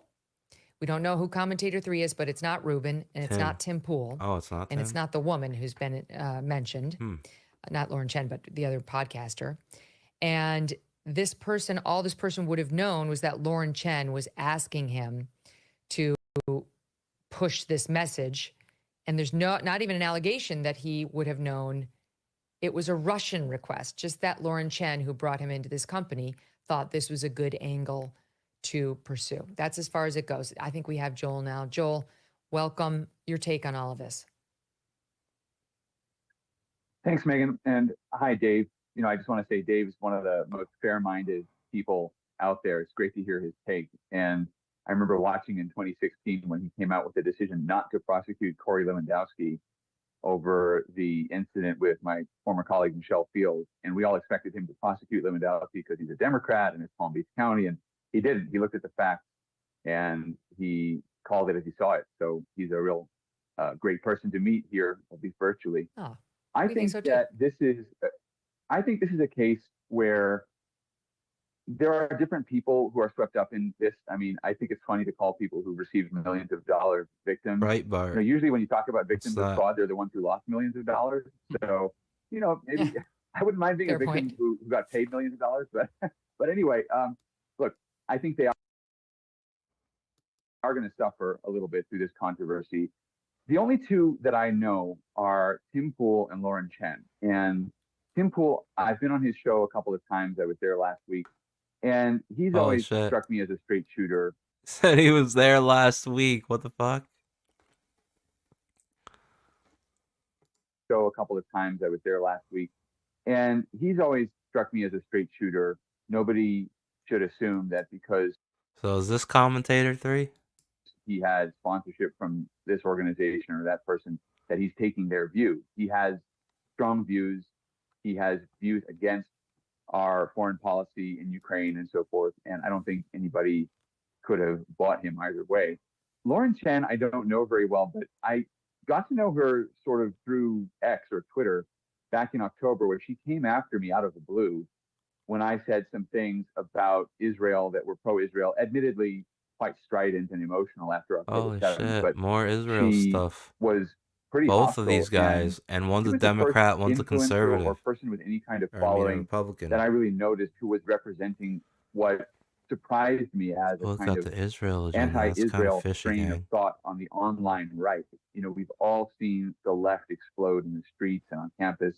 And there's always been some anti-Semitism on the right and the left, especially online where people can comment anonymously. But Lauren Chen represented this very, very passionate and quite rehearsed strain of thinking that was very anti-Israel. She dialed it back over the months as these mobs emerged on campus, and I think she took exception to that. But it now seems to me that we have to take every manifestation of some of this online anti-Semitism or bigotry or weird commentary of any sort with a grain of salt, because we don't know who's being paid to say what. And if that's where this came from, if this new resurgent anti-Semitism online is coming from people who are paid to do it, I think on the one hand, it should make us feel better, because I don't think Americans are innately anti-Semitic.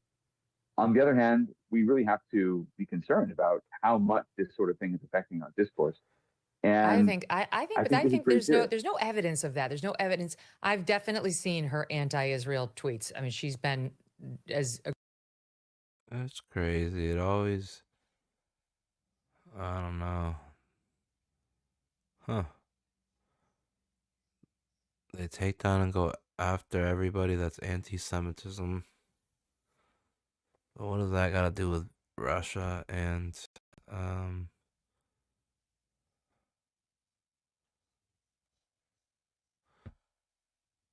Kanye? Huh. Kanye.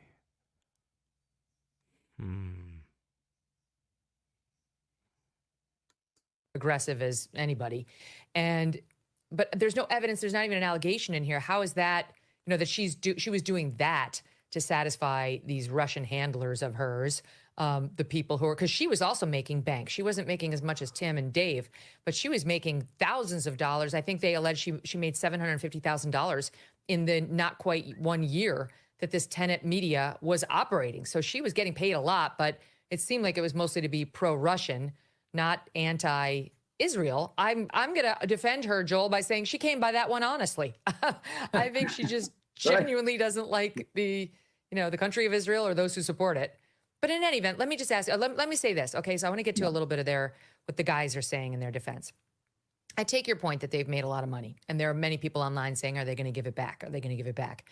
Well, that's sticky because I'm sure they paid people to help them with, Dave was doing this show on viral videos. I'm sure he had somebody he paid. I don't know where that's going to go, but here's what Dave says. He says, these allegations clearly show that I and other commentators were the victims of this scheme. I knew absolutely nothing about any of this fraudulent activity, period. People of the Internet, that was the name of his show, was a silly show covering viral videos, which ended 4 months ago. The DOJ has never contacted me regarding this matter. He put this out last night, and I have no intention to comment further. This screenshot directly from the indictment speaks for itself.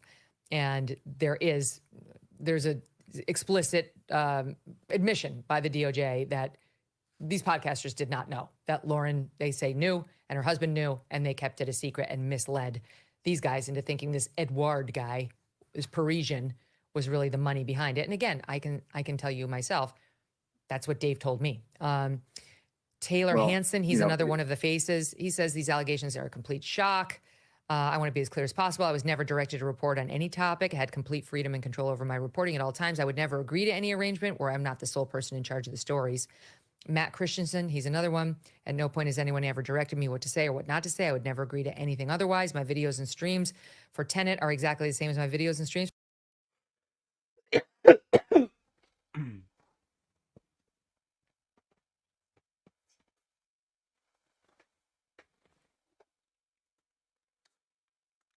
Yeah, but also,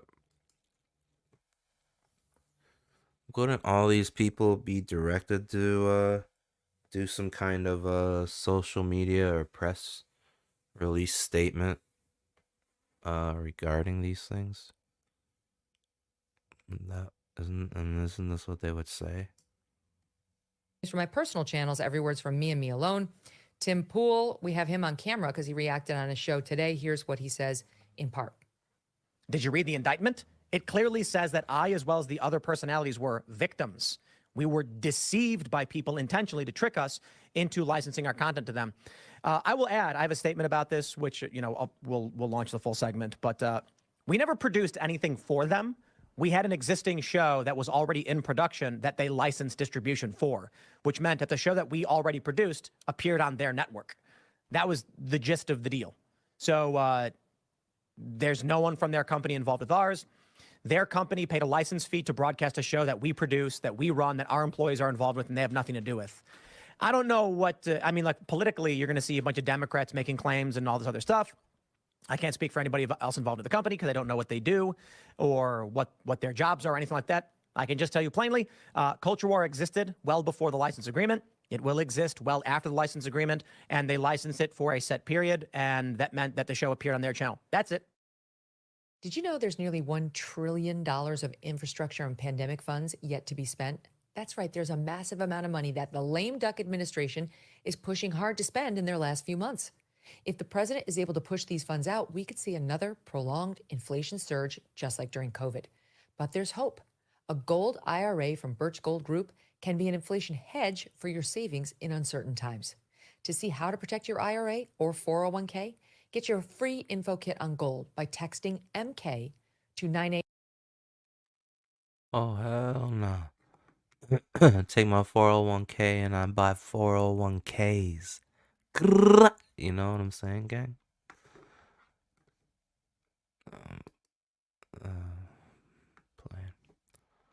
Playing. Episode 5. How long have I been streaming? I'm getting fucking hungry. That's because I've been fucking smoking weed non-stop since I went live. Like a real Chad.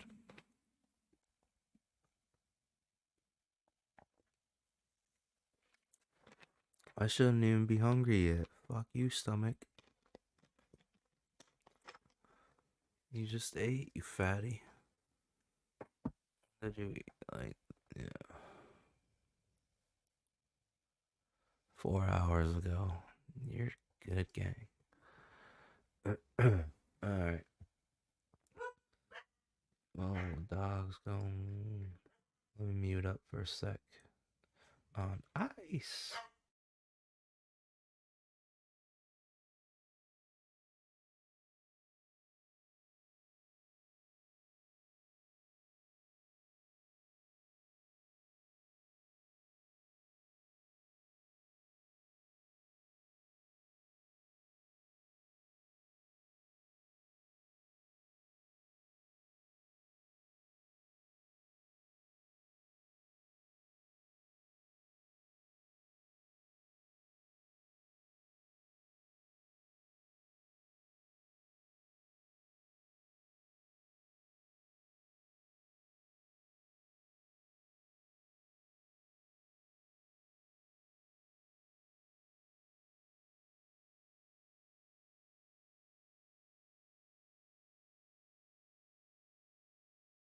Hi everyone, it's your boy Zach, and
All right, so we got a new your boy Zach video, and I could be mistaken, but I think Zach is talking like like EJ in the fucking title of this video.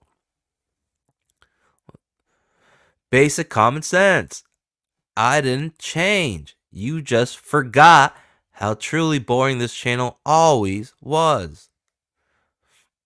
Am I crazy, or is Zach talking like EJ in the fucking title of this new video? Fucking Ask Corvinus says Mag's weed dealer called him baby, the same way the Hooters girl was super into me. Whoa, that happened to you too, bro? Says off-brand Devin. Irony age. Irony. Oh, I see what he did there. Irony. The irony. Irony age. Boring? No. Lazy? Always. But I think it holds you accountable to getting your books finished.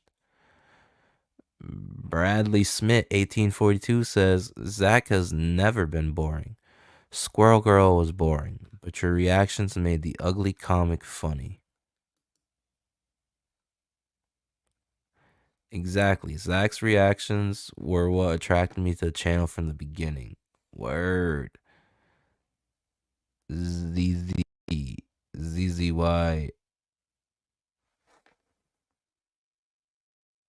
Addy Worry 8. T Worry 8. Doesn't matter. 9085. Remember, next time Mags begs for money on Twitter, that he manages to find money for weed. Oh, look, it's my friend. I know him. Scotty. Scott to the Fjord. Scotty R37 says, I've been watching since Diversity in Comics. I think you're rad. Wish me a happy birthday. Ah, that's so Scotty. Oh, what an idiot. Love you, Scotty. Bubbaroni says, word-shattering news. Your boy Zach is just a regular guy. Who knew? That's actually one of the things that has kept me around the channel for all this time. Zach is just a guy. Therefore, doesn't have to appease anyone.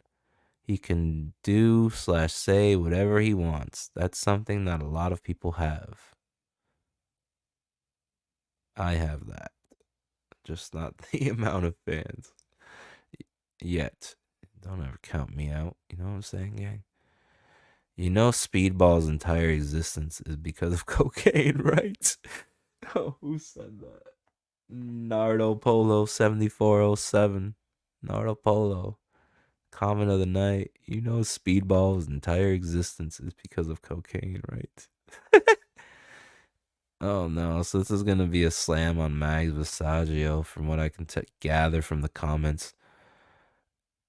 Gabagool Gang says, the dude that regularly begs for money for groceries, in quotations, flexing buying weed online, and like an edgy 14-year-old. Oh God, what is this?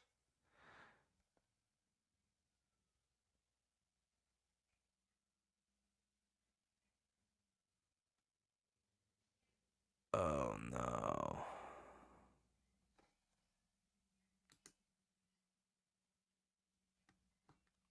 All right, let's see what Zach has to say about Mags.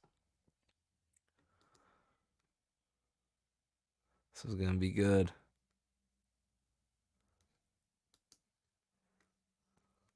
And I have good news for you. The chop surgery was a success because, as Mags says, my weed dealer called me baby. Ooh. And then a blushing smiley face. You got my money, so baby. I guess it was all worth it. So y'all just go ahead and save this post for the next time you swallow Zach, what are you poison and doing? need to vomit it up quickly. Just go ahead and What are you doing, read Zach? that. Before I start, the comic book. I was in trouble like so first I, 30 it's my seconds of the full-time job video. right now. What what what kind of your boy Zach heel turn is this? $30,000. Every $1,000, it will be another page. So it's about to be 31 pages. And so I chose all the books, I got all the credits, I got all the pages, and now I'm doing digital mock-ups to kind of plan, because this is a little bit dicey. Like, I'm using other people's characters, but this is a history, a functional history of modern comics. So I did a mock-up, and I was very excited about it, but then I was like, I think people might not understand the mock-up, and it actually might cost me sales. So I just want to emphasize, this is not what the book is going to look like. This is just a guide for myself to kind of plan out the space on the page. So I basically took like, what is this, 6 pages from the book, and then I started making a collage out of them. So for example, logos. See, it's got the little, can I zoom in on there? It's got the little R for restricted. So logos, I think that could get me in trouble if I have logos. So if I have a cover, something has to go in the place of the logo. And also, since I'm doing this by hand, it would take forever to copy all of this. So this is an annual, so it has a main story, and then it has 2 backup stories. So I was like, oh, this panel where they're trying to introduce Speedball, that's like the same aspect ratio as the logo and the cover dress for the annual. And then you got here, you got the little the box that had the barcode, or sometimes it would just have like a generic drawing of Spider-Man's face. So I was like, oh, I'll use this other panel that's kind of funny. It's the High Evolutionary with Bova, the cow woman. And then since I need satire and parody, so in America, fair use has like okay protection. Like, you can do a history book of comics. You don't need everyone's permission. But they could still hem you up. They could give you a cease and desist. So I need not just the protection of fair use for historical reasons, but also parody and satire, which is protected quite well in America. So the whole story is just them trying to put over Speedball. So there's going to be dialogue that's like, oh my gosh, the most amazing new hero. Wait, what was this guy's name again? And then like I'll change this to like, I don't even know why Daredevil is in this book. And then here he's going to be like, don't look at me for his failure. I legitimately tried. And then like right here, she'll say something like moo, and then he's like, you're pronouncing that wrong. But then there will also be historical context. So like I can have the dialogue right here, take out the dialogue and just say, in 1989, Marvel brought back Spider-Man co-creator Steve Ditko with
a new hero that they had very unrealistic expectations for, but they legitimately tried to put him over. So this is, again, if you're like, what the hell, I backed this, it's just like a weird collage. No, this is a digital mock-up. This is just a plan for real estate, like how much of the page I'm going to use for different elements, and then I'm going to hand draw it. But also, like, Wait. He's explaining it again, because while I was muted like a dumbass, I was like, wait. So Zach's fucking basically doing what like every fucking childhood dream is, to fucking cut your favorite shit out of magazines and comic books. Like, I do that shit as a kid, but I ain't doing that shit as a fucking adult now. But like, cut out your favorite shit and then make up your own shit. That's what he's doing. But he's putting in history blurbs. So I guess that makes it kind of cool. Like, this is a distraction to me, though. You know what I'm saying, gang? Because like, now I want to go do this shit. But I don't know if I'd buy something like that. Well, I might. I don't know if it's history, but I'd want to try this. Zach's like fucking scrapbooking. He's fucking making a collage, but like doing it for history's sake. But then like putting his own parody on it. But bro, I liked fucking Speedball when he was in New Warriors though, when they had Night Thrasher and fucking, who was the other guy? Oh, Nova. No, yeah, Nova was in there. Silhouette. There was a blue and white guy too.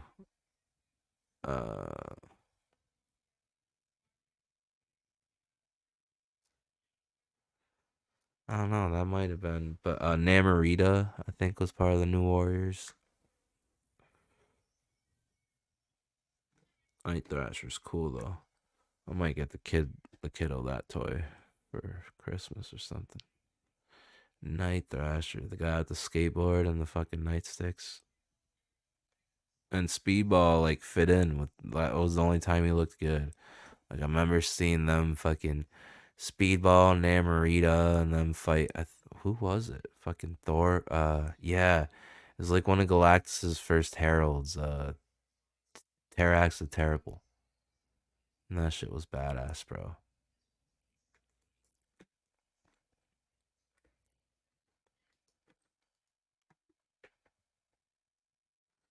If there's gonna be like a dialogue balloon here, I need to know that so I don't waste like an hour like drawing a super detailed, although this isn't that detailed. Wait, you didn't draw it? Empire State Building when it's just going to be covered by a dialogue balloon. So that's what that is for. So earlier today I was pulling, I need to take a few days off. Wait, what the fuck did we miss? Creator it all? Steve Ditko with a new hero that they had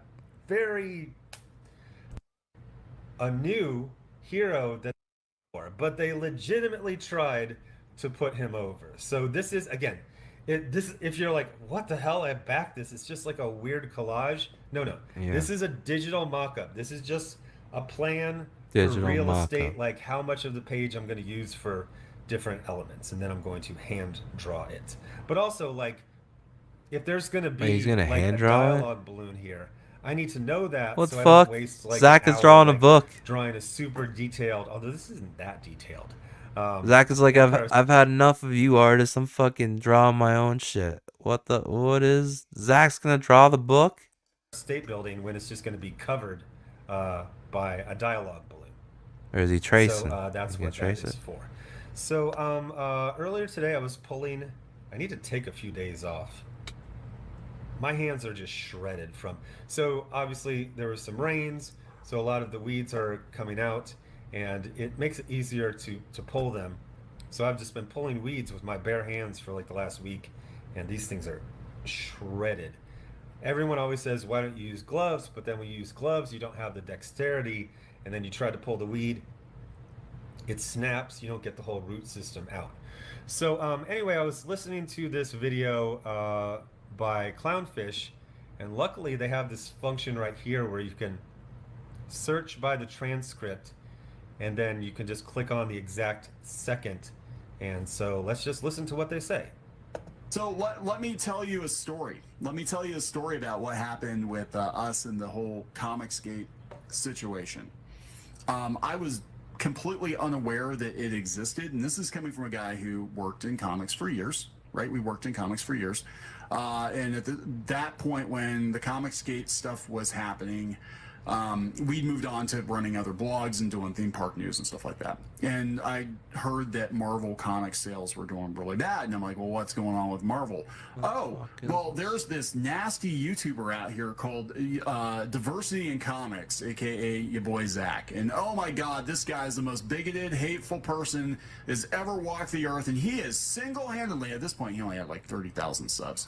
He is single-handedly destroying the comic book industry with his opinions. Which were basically common sense. Which were basically common sense. Like, I was like, so I looked into him. I'm like, oh my God, this guy must be the worst thing ever. And I was expecting like an actual like card-carrying neo-Nazi, you know, to be like, oh, I hate everybody who isn't like me, and I hate all comic books. And it's like, nah, he's just some guy who doesn't like the way the comic book industry is going. And then I started to kind of look, you know, as so every day, several times a day recently, I'm getting emails or comments where it's like, said the man obsessed with woke killing.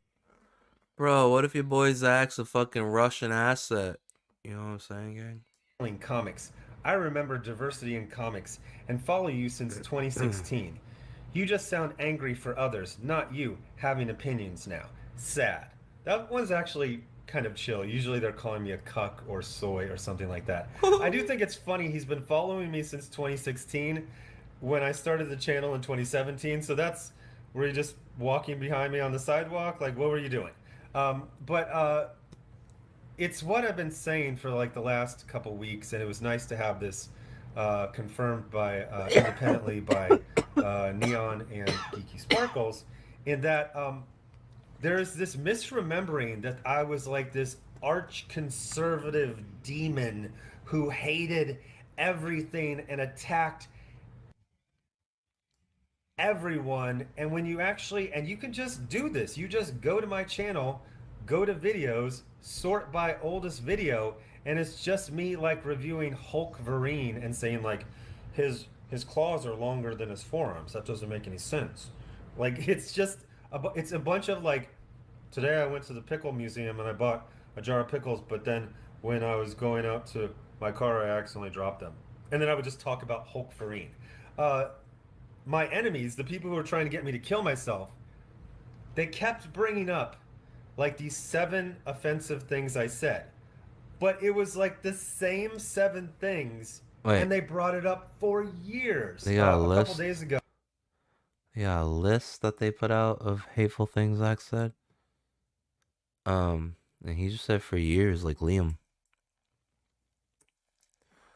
Like Liam.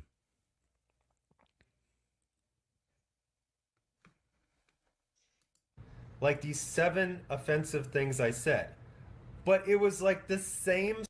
My car, I accidentally dropped them. And then I would just talk about Hulk Vereen.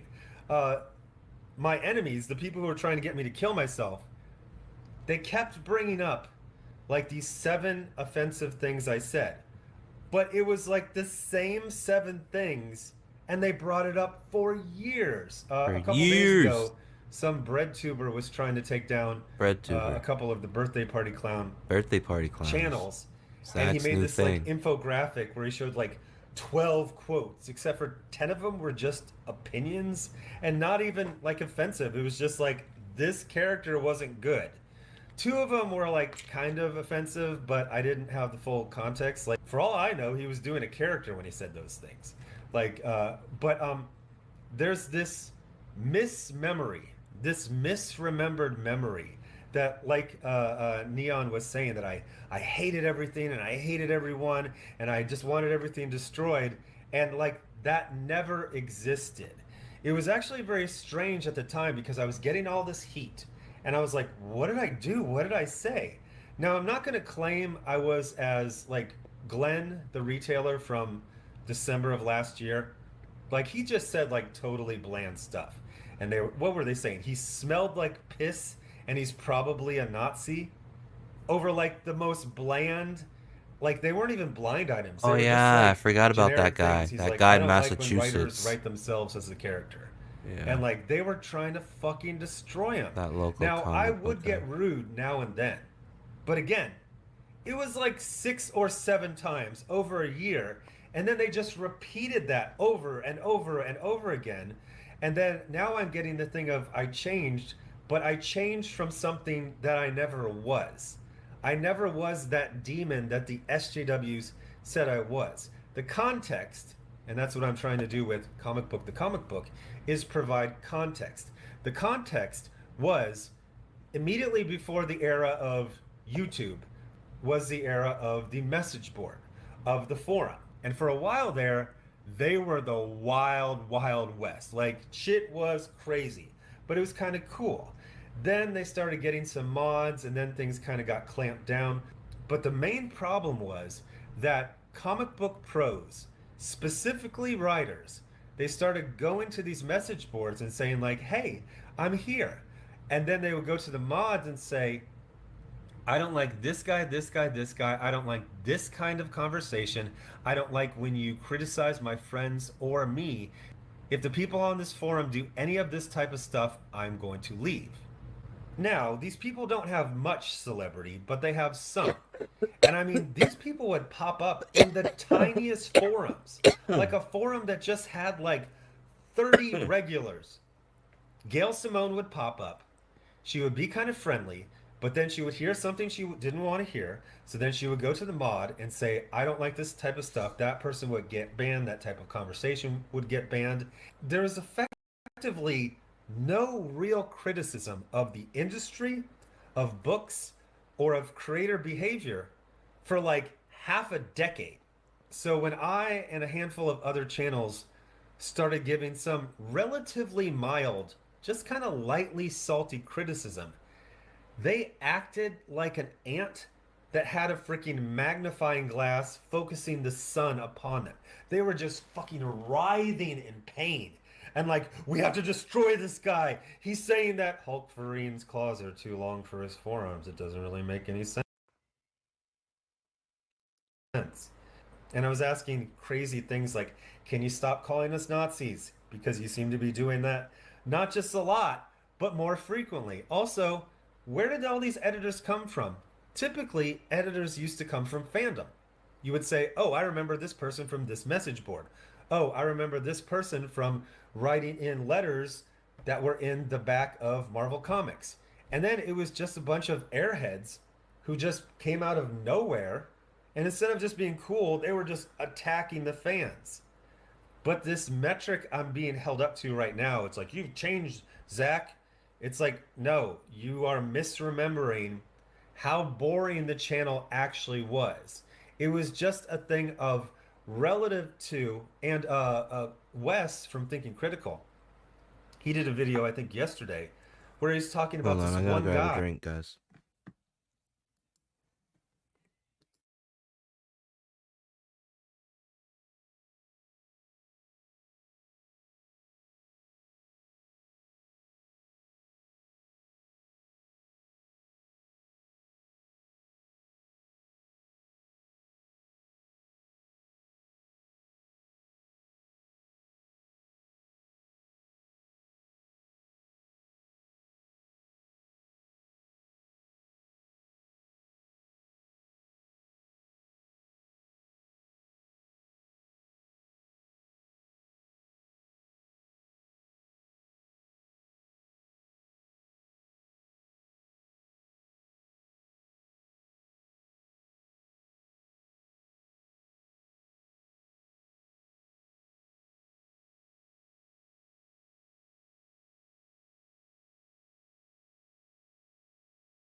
Alright, let's finish this your boy Zach video. There you go. He went at Mags at the very beginning of the video. Clickbait, yeah. And they have these aggregate comic book review channels or websites. And this guy will give mainstream comics 10 out of 10, like 9 times out of 10. I think more than 9 times out of 10.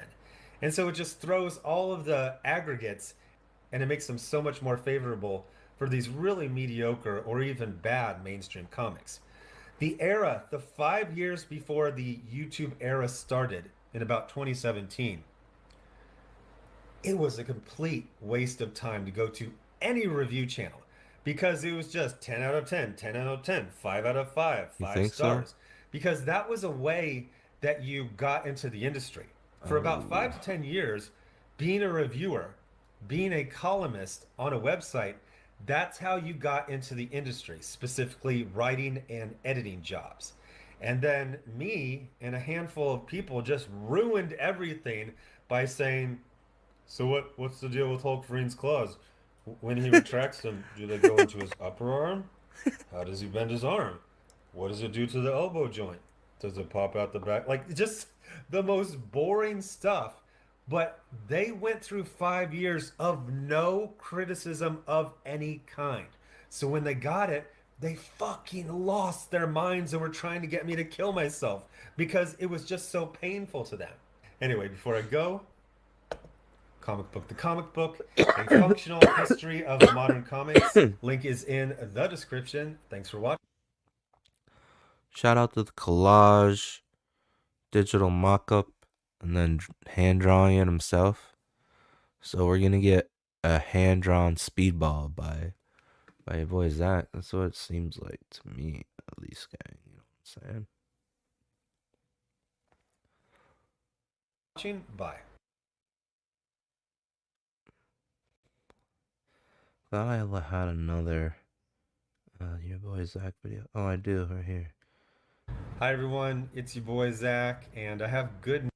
Enough is enough. Autistic bread tuber begs YouTube to demonetize birthday party clowns channel. Huh.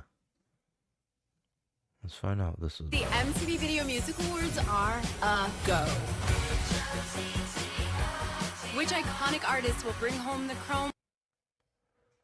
What is? I've been hearing For about Artist of the this Year, over and over again. Ariana Grande. Is this like an all your boy Zach channel? Going for Gay and Black, Danny Lore, Gay and Black. What is Vita it was called? given.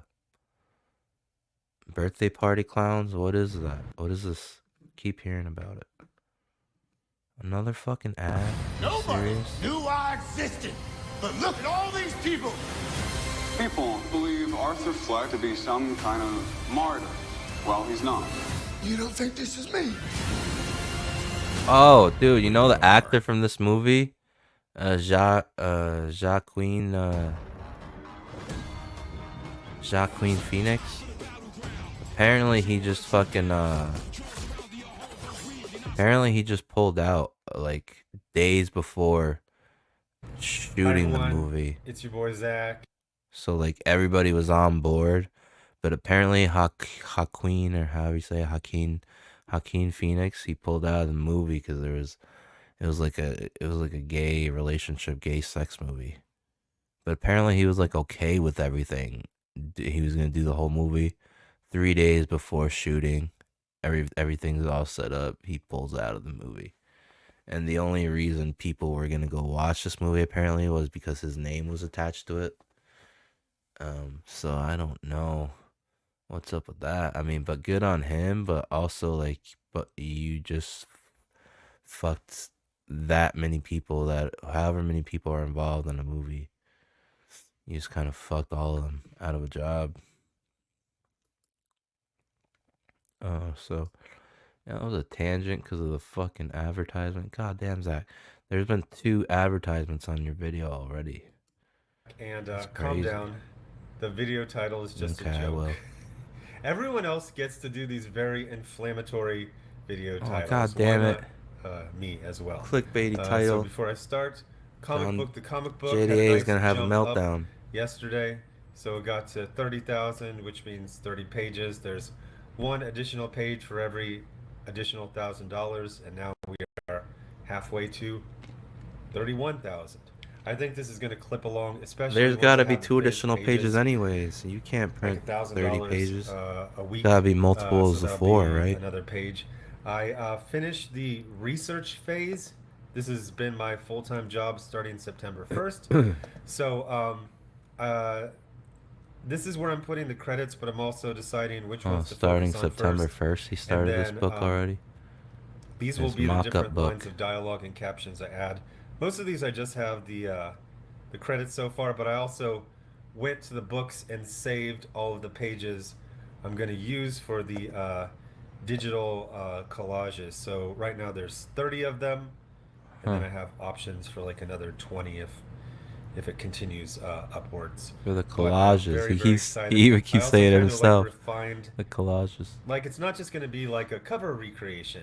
He's gonna draw this shit, I'm huh? refining how I'm going to do the pages, and like I say, once people see them, like, oh, that's what you're doing, I think things are going to really. It might end up that all of these end up having pages for them. But anyway, I was going to do a video on this, but there's really not much there. Bo Surprise! DeMaio.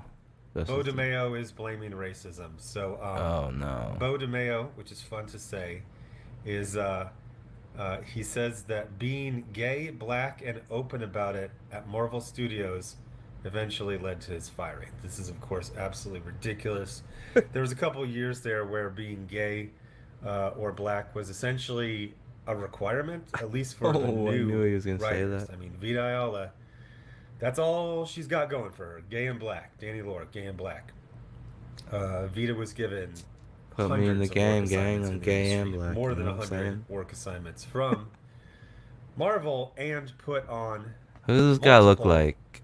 X books. So the idea that they were haranguing Dude, he him kind of for looks like being Lunga. Is that fucking gay and Lunga? black and open is Gay and black and open. That's But, Lunga for sure. You know what I'm saying, so gang?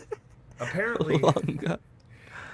SJWs are really not taking the cancellation of the Acolyte well at all. Fuck the Acolyte. I you know thought what they I'm were actually saying? gonna take it okay, because it's like they have so The only many acolytes that ever Ws. Like, mattered Hollywood, even though things are getting better, or in wrestling. You know what I'm Hollywood has saying? really catered to them for almost a decade. Bradshaw. It's less, but they're still doing it. Baruch. So I'm just like, Ron well, Simmons. you know, you're losing the Acolyte, but you still have all these other APA. things. And you had like And a then they decade evolved where into the APA, basically you the were Acolyte number Protection one Agency. focus. Like, do you remember Undertaker's Netflix, Ministry of Darkness. like You know what I'm 5 saying, years gang? ago? Wrestling. It was fucking crazy. Like, you couldn't go 5 minutes in a show about detectives who look for ghosts. They're like, let's solve this ghost crime after we go to the gay pride parade. And I mean, I'm not exaggerating for comedic effect. Like, it was that blatant and just poorly written. It was ridiculous. Now I'm watching Terminator Zero on Netflix, and it's good. I do have to have it on. Oh, they have a 1.5 show? speed though, because the domestic scenes are just kind of like, oh boy, this is 8 episodes. We need to hurry this stuff up. So That's what I'm saying, gang. a bunch of, Sledheads. bread Hurry that tubers shit are up, trying B. to get, Wrap that shit up. essentially the birthday party clowns party channels clowns. taken down. Channels. Bread tubers are like Oh, is that what he calls them? The birthday Bizarro party clowns birthday channels? party clowns, essentially, except for they really love infographics. Like, they took a class and they learned vector drawing and Adobe Illustrator, and they're like, I'm going to change everyone's minds with facts and logic. Yeah, but listen, fucking Eric uses the same tactics, but like PowerPoint presentations. So the same exact tactics, just different mediums. One's like illustrated pages, and the other one's fucking PowerPoint slides. So this is crazy. This is what the indie game has come to. This is what YouTube. You gotta be a YouTuber. Get that audience though. So this is all part of the game, I guess. If you're gonna be opinionated and do reviews and whatnot. But a lot of these people are kayfabing the culture war for sure.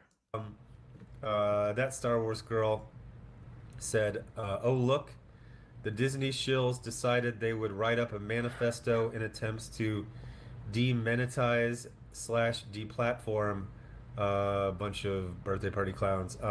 Why does he keep These calling them wackos took birthday the party whole, "If you're not clowns? with me, then you're my enemy" line way too literally. So Zach is beefing with them too. It's not just EVS. Birthday party clowns. So okay, now I know what it means.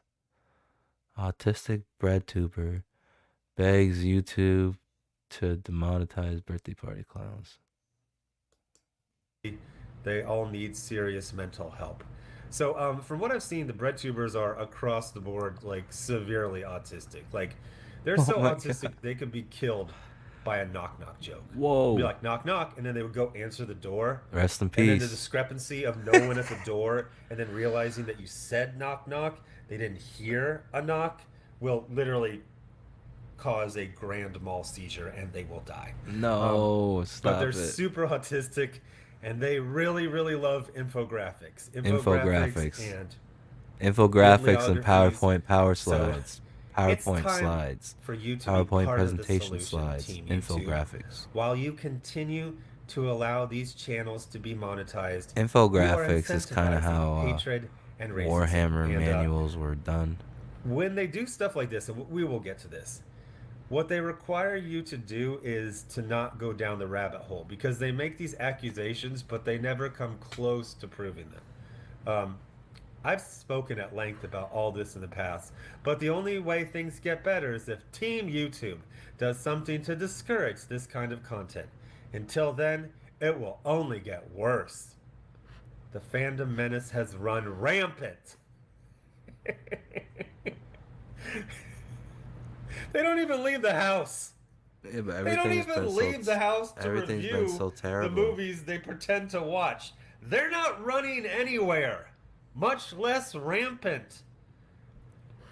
The fandom menace has run rampant for far too long, and now a flourishing cottage industry of thinly veiled bigotry has been able to thrive while making fandom spaces a cesspool of hatred. It's time for Team YouTube to step up and enforce their terms of service. And then this rewriting replay person popped back up for the first time in years. A handful of YouTubers have jeopardized the safety of our community and the creatives. They've been doing this safety shit for 10 fucking years. They're the only ones who have scalps. SJWs have literally killed people, have literally driven people to suicide, have been named as murderers in said suicide notes. You can't. Here's the thing about anti-SJWs. There are people who wake up and antagonize them all day long, every day, and have done so for 5 to 10 years, and they're fine. If there's a group of people that you can antagonize them every single day and nothing happens to you, they are not a danger to anyone. Unless you want honest film reviews. Just see the movie. Just see the movie.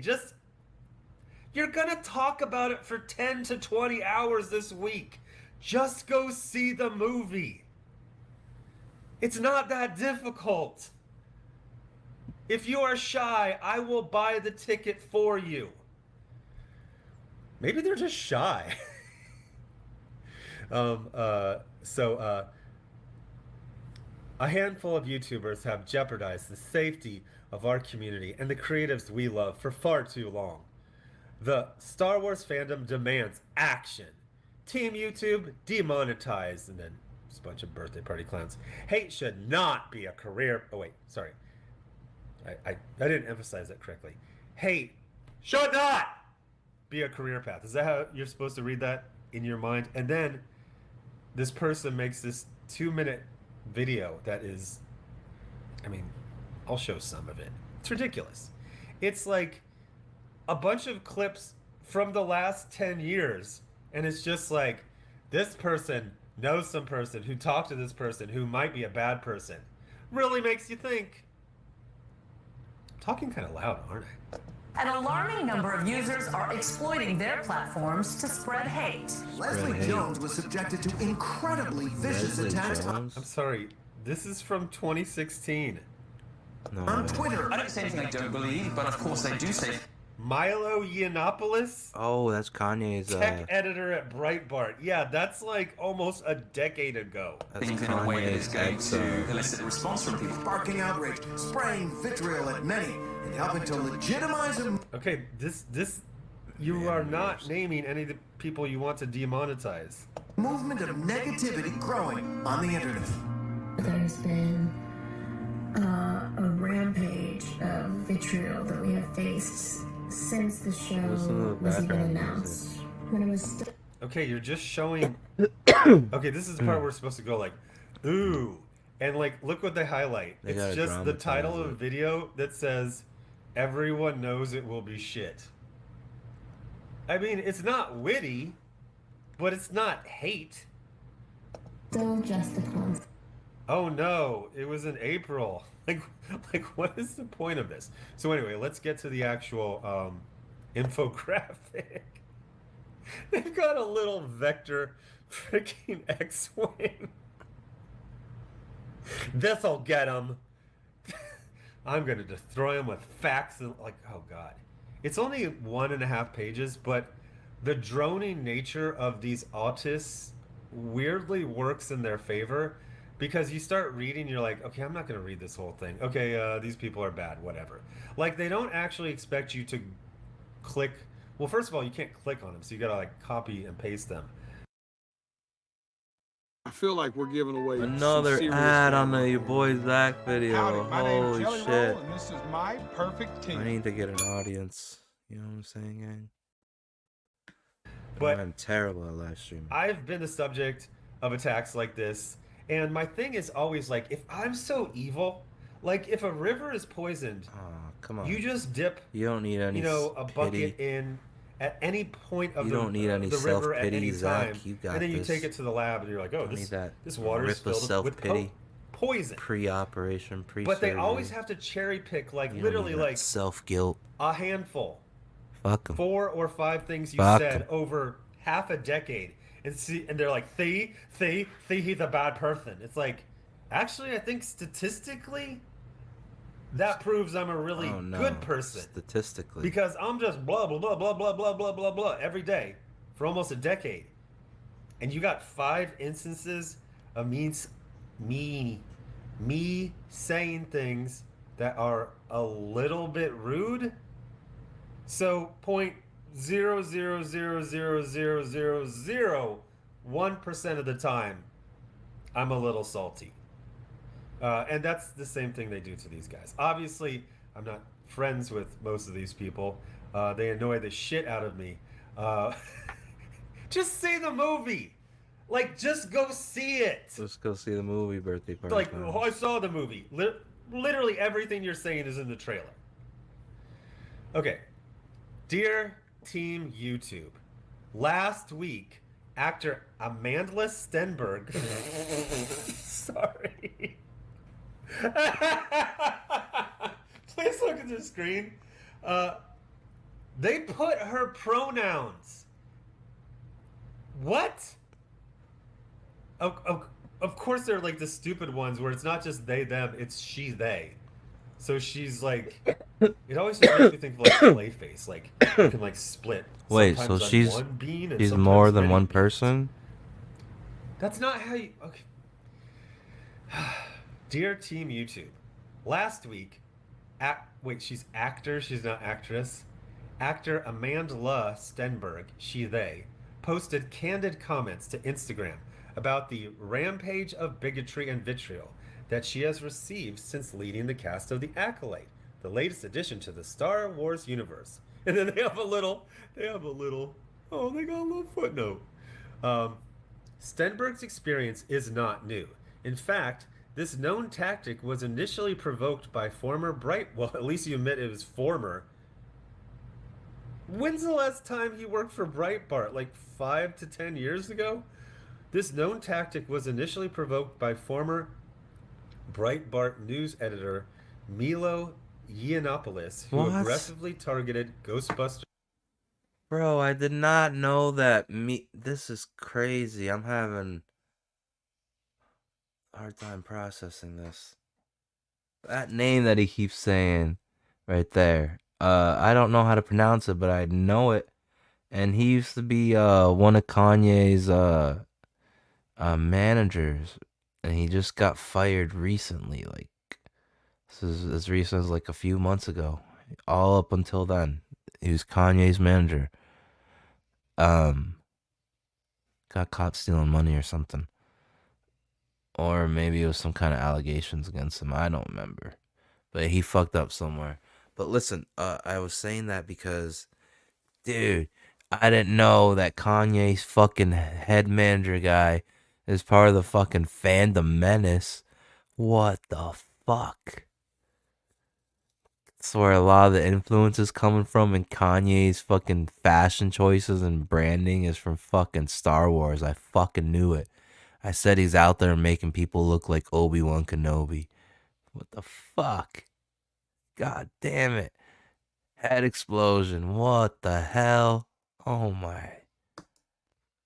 Actor. Is this a new thing where we just call everybody an actor? Leslie Jones, under the guise of, quote, film criticism, unquote, after prolonged insults against her... The next one is also about Milo Yiannopoulos. He has nothing to do with these people. As fans of the Star Wars franchise, we have tirelessly witnessed a handful of YouTube creators continually drive prolonged insults and harassment against marginalized actors. Marginalized actor is fucking hilarious. That's like saying poor rich person. The $6 meal deal is here. It starts with Dunkin's boy. legendary coffee, a toasty, melty bacon, egg, and cheese sandwich, and a crispy, crumbly order of hash browns. It's kind of the biggest deal in breakfast. The six. I'm not your brother.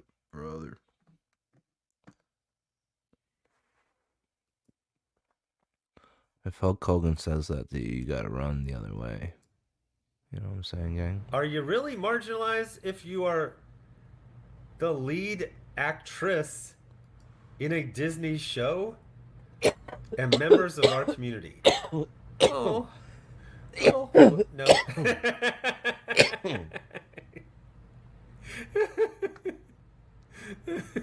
Enough is enough. The Star Wars fandom demands that YouTube enforce its community guidelines against prolonged insults and incitement of targeted harassment towards women of color by demonetizing a couple of YouTube channels. In 20... Oh God, this is just droning. I'm not even halfway through this. They didn't get the good type of autism. They didn't get the trains and dinosaurs type of autism. You got the bad autism.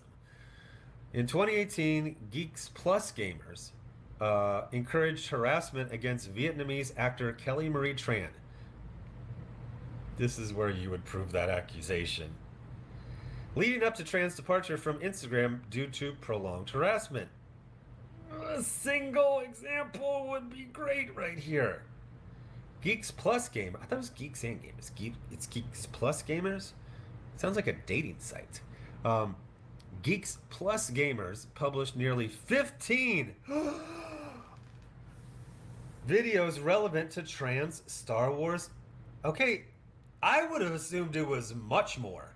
If you would have said how many videos did only they 15 make videos about, on the Accolade. Rose Tico, I would have said a couple dozen. But this is also over several years.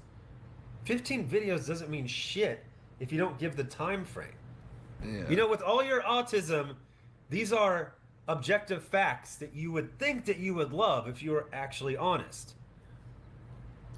The channel claimed that trans Kelly Marie Tran's character, not a trans character, is, quote, one of the most hideous characters of all time, unquote. Quote, the most unlikable character ever, unquote. and exists for, quote, forced diversity, unquote. There is literally, God damn it, you got me defending these yokels. There is literally nothing wrong with any of those quotes. They're not even like close. Like, for example, towards the end of The Acolyte season 1 of 1, they started making fun of the accent of the actor who played Saul.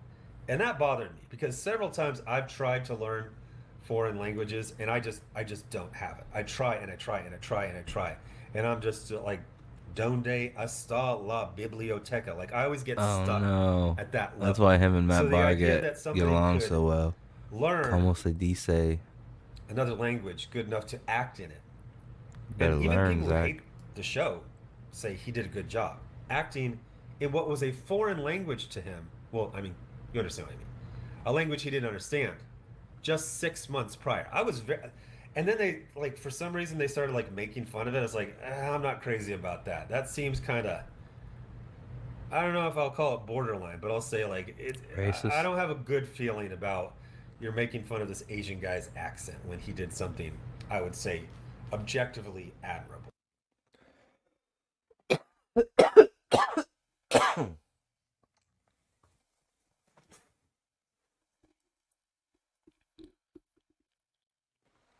That's one of the things I enjoy the most and I think should be protected.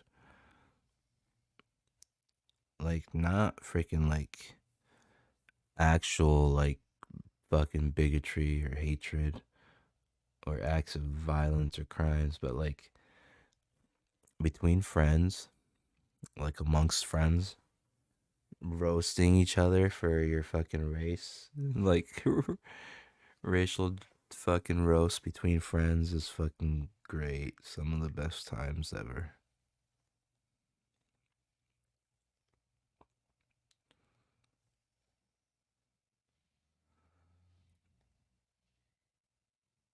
Some of the best jokes too, you know what I'm saying?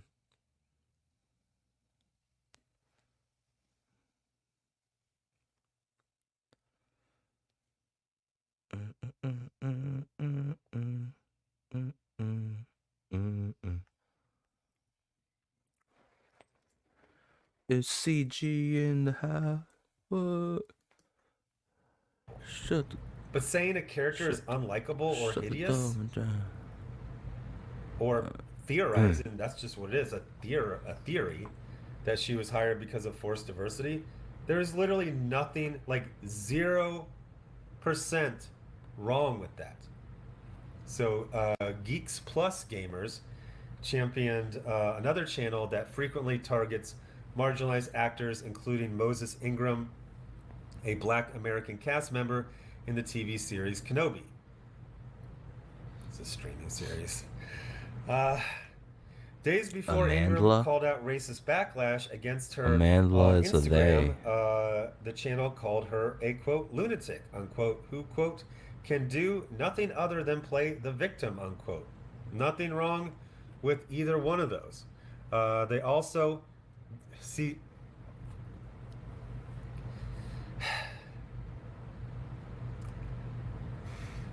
I don't like these guys.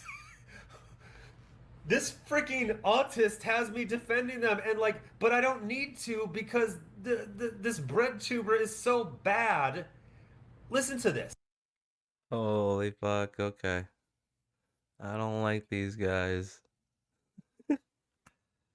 But it's fucking this tard is making me defend these guys. And she's making it easy.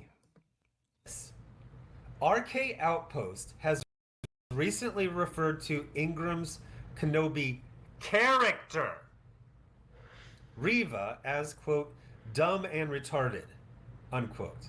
Now that's rude, but even this freaking bread tuber admits that he didn't say that about the actress. He said that about the character, which is 100% okay. So they don't like Friday Night Tights, blah, blah, blah, blah, blah. Okay, do they ever, like... So...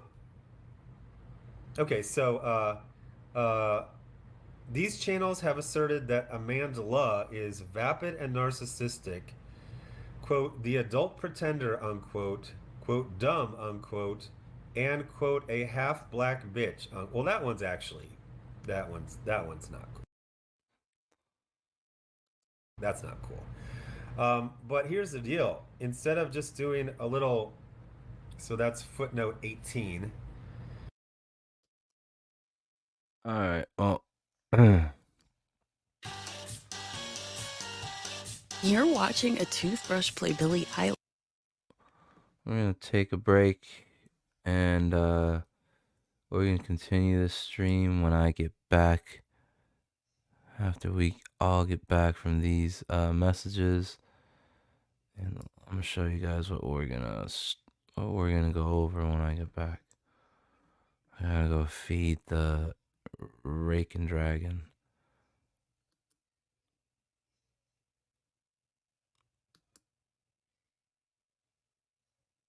He's gotta be hungry by now. I think he last ate at like 2:30.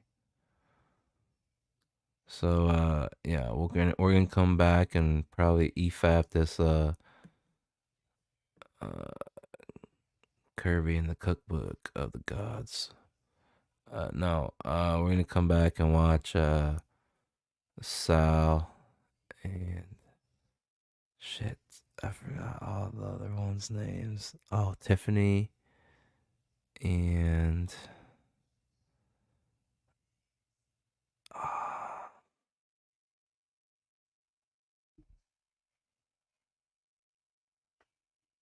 don't remember his name.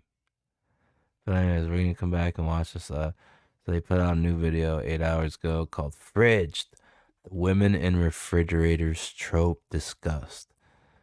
And so you could see he's got the Green Lantern issue right there, where the chick gets stuffed in the fridge, right here. So maybe we'll see what they gotta say about that. It's kind of cool clickbaity title.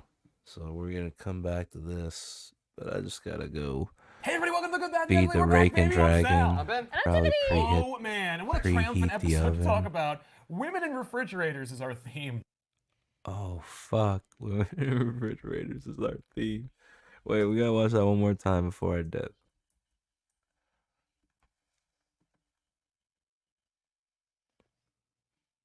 Come on, stop. Let me. Hey everybody, welcome to the Good Bad and the Ugly. We're back, baby. I'm Sal. I'm Ben. And I'm Tiffany. Oh man, and what a triumphant episode to talk about. Women in refrigerators is our theme. Oh, I've wanted to do Women it. on ice. You told me this was Olympic themed. Oh, On you're in ice. for a surprise. On Actually, you might be ice. very surprised when you Did you read hear these that? 3 books, which are all united on Universal one theme. This one synchronicities. being the marginalization of women characters for the benefit of the male protagonist. Here we go. We're actually Bruh, this is so great. The Good, the Bad, and the Ugly is back. This used to be my jam. I used to watch that show all the time because it had, the reason I watched it more than any of their other shows, well, Back Issues is pretty cool too because that's kind of like story time with like jokes. But this shit used to be my jam because it was 3 different fucking like single issue comic books, and there was always like a theme, and they'd have like reviews, and at the end it's which one's the good, which one's the bad, and which one's the ugly. It was awesome. It's always like back issues, like shit too. But yeah, it's good to see these guys streaming again because I just remembered they all got to be grieving right now, like them and Comics Explained and anybody adjacent to that because we just lost Benny, right? The comic historian, and he was like good friends with Sal. They were always back and forth on each other's channels when they were in LA and stuff. But all right, I'm gonna be back. Let me go take care of the Raking Dragon and probably preheat the oven. I'll be back, gang. I'll be back.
We're committed to keeping our quality high and our prices low. Whatever you do it for less at Harbor Freight.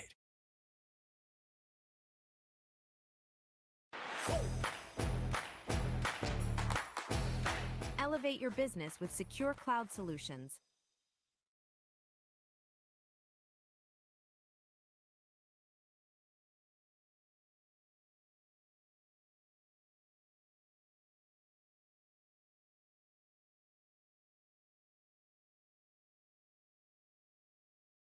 Yeah, Look, on the back I've end of the gone to you and system. I've said, Ethan, Yeah. first of all, don't feel the need to support me, but I have to tell you that your support has been invaluable to me. You know, I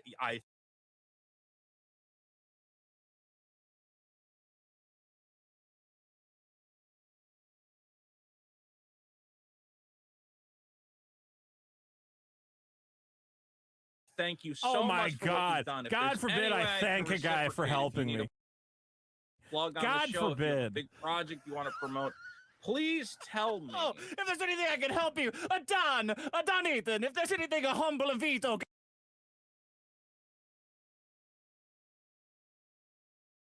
Finasteride or whatever, the pill. Okay. I don't know if it works. I just said, what the hell, right? For the hair? Yeah, for the hair. Yeah. For like stop Yeah. it from falling out. Yeah. And honestly, I have too much testosterone, so I'm mostly interested in turning the testosterone or something. I think Is I think I started telling people to buy at 14, so about this fucking shit. I don't know, maybe I'll start pulling out of some markets. Oh yeah, how's your hymns doing? I mean, I'm still up.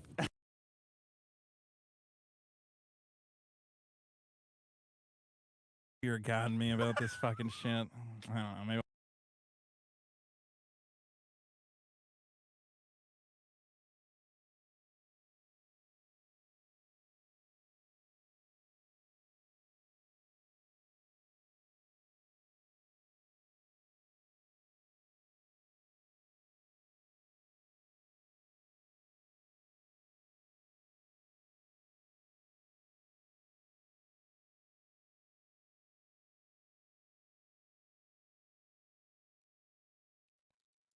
All right. We're back. Episode 8 of On Ice.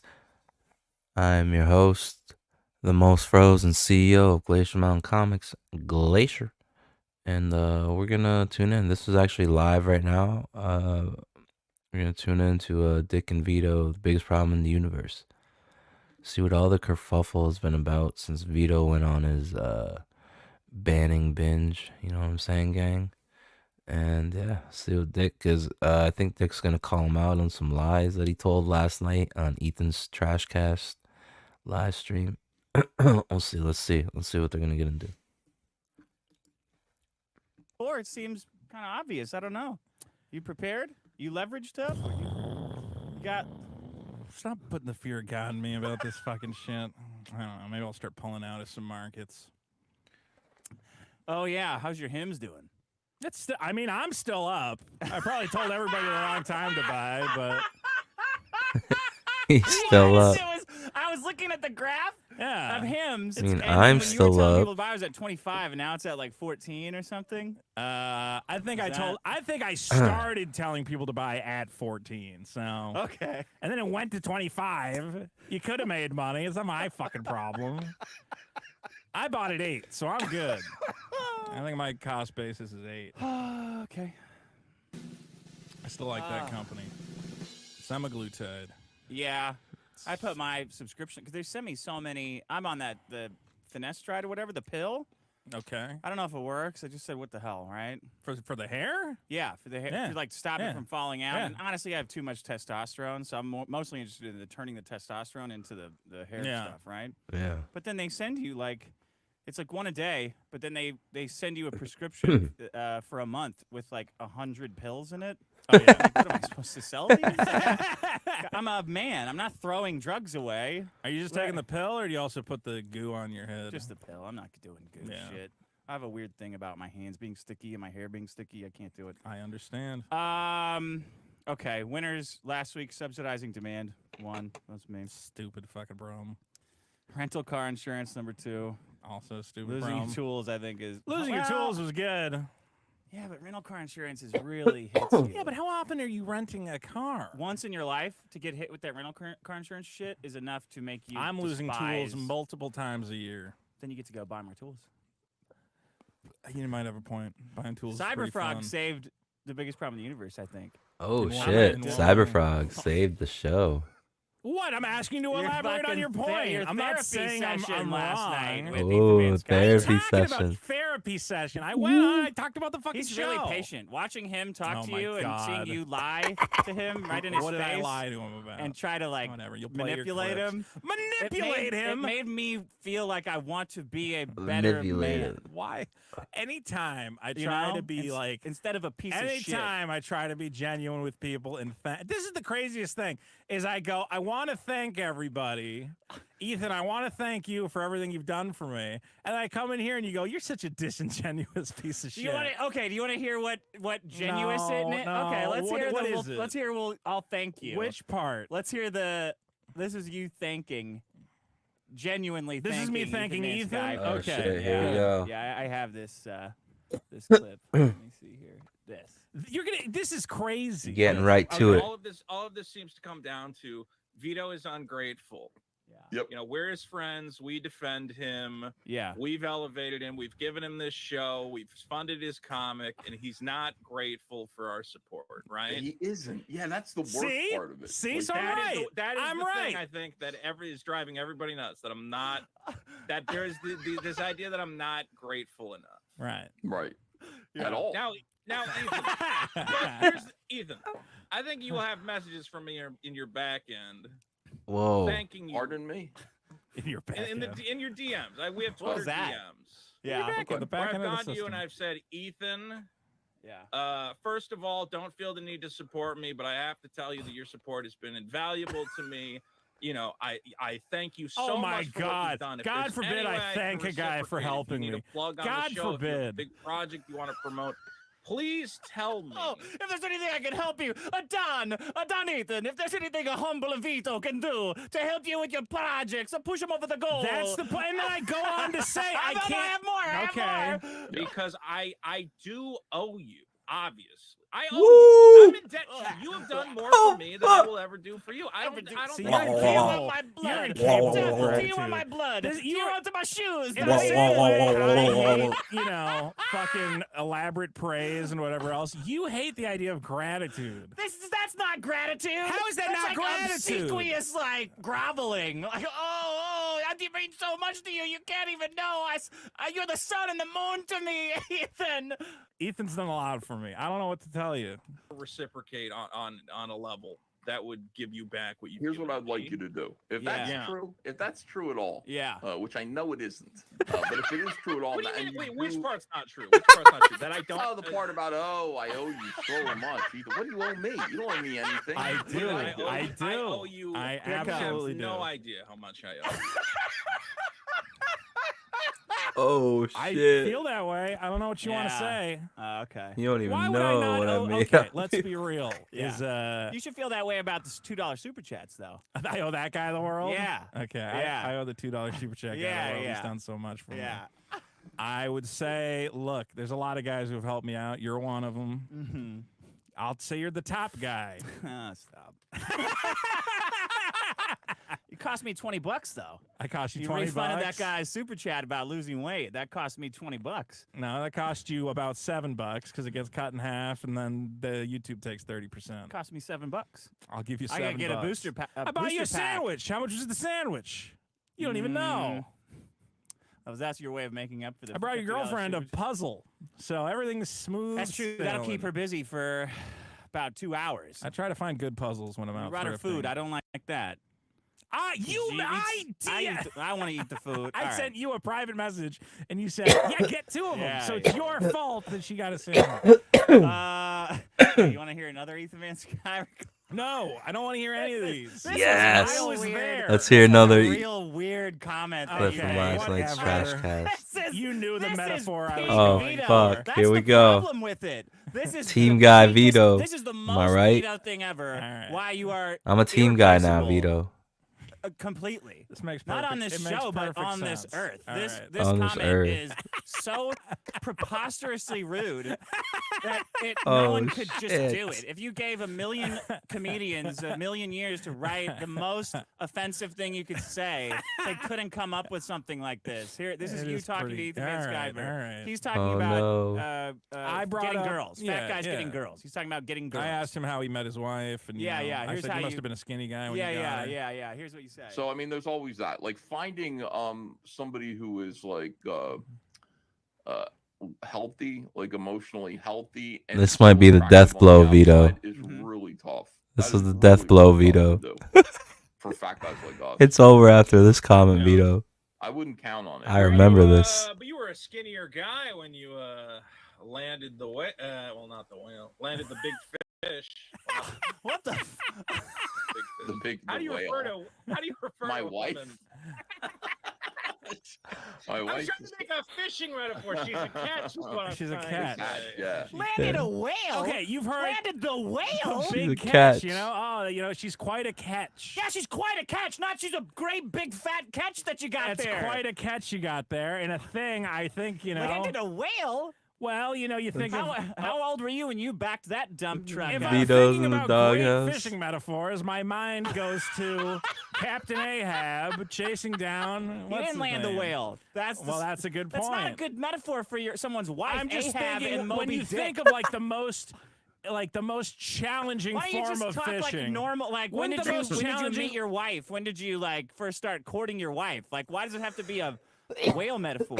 I think metaphor. You know, everybody likes metaphors. It's fun. I think maybe you're swinging above your. I you think know, if you're thinking about above your if you're ballpark. looking for a metaphor about catching fish, what is the most majestic fish? You know, the most challenging fish to catch would be a whale. Majestic. No, you don't fish for whales. You go out and Well, you harpoon them. Yeah, exactly. Well, that's hard. You still catch them. You bring them on the boat. And With a team of other guys. Well. It's kind of implying a lot. You catch like a marlin or something. No, those are just your boys. Sleek and those fast. are your wingmen. Hey, Not, when did you fuck that big tuna? it's not. Like, it's not a that gang tuna rape fish, thing. you know, that It's tape- a- Give me a taste of that I think big if you tuna. called a lady a tuna, that's not bad. Hey, you landed that tuna, eh? Nice can. Well, now we're getting into other fish metaphors. All right. I'm great. I'm great on all these shows. Every show I go on is a delight. I'm one of the greatest podcasters ever fucking lived. You did Mint Dirty though. No, Oh, I didn't. I'll shit. that later, No, you know okay. what? You're right. I did do Mint Dirty, and I apologize. You're right. Maddie Mac says Vito's mad at caves because he can't fit. Never mind. I forgot it's a new fun show now. There you go. Noosa says you don't fuck with the money. How hard is it to read super chats? I don't know. Very Quite difficult. difficult, Well, as the apparently. rules come out throughout the episode. There's no rules. Oh no. Sammy Classic says I'm 20 minutes into the show, and Vito, your sulkiness is so severe that I'm feeling ill from secondhand embarrassment. So you only pulled the negative comments then. Well, yeah. Okay. If you want positive ones, you have to pull them. I know. But you know, I'll let you steer the ship. Wait, no, I have a good one for you. JD Power and Associates says shithead Vito is the best Vito, whether I agree or not. Thank you. Jeremy Jackson says Vito, stay the course. He's getting Demand pissed. respect from your audience. They must behave with more decorum and civility.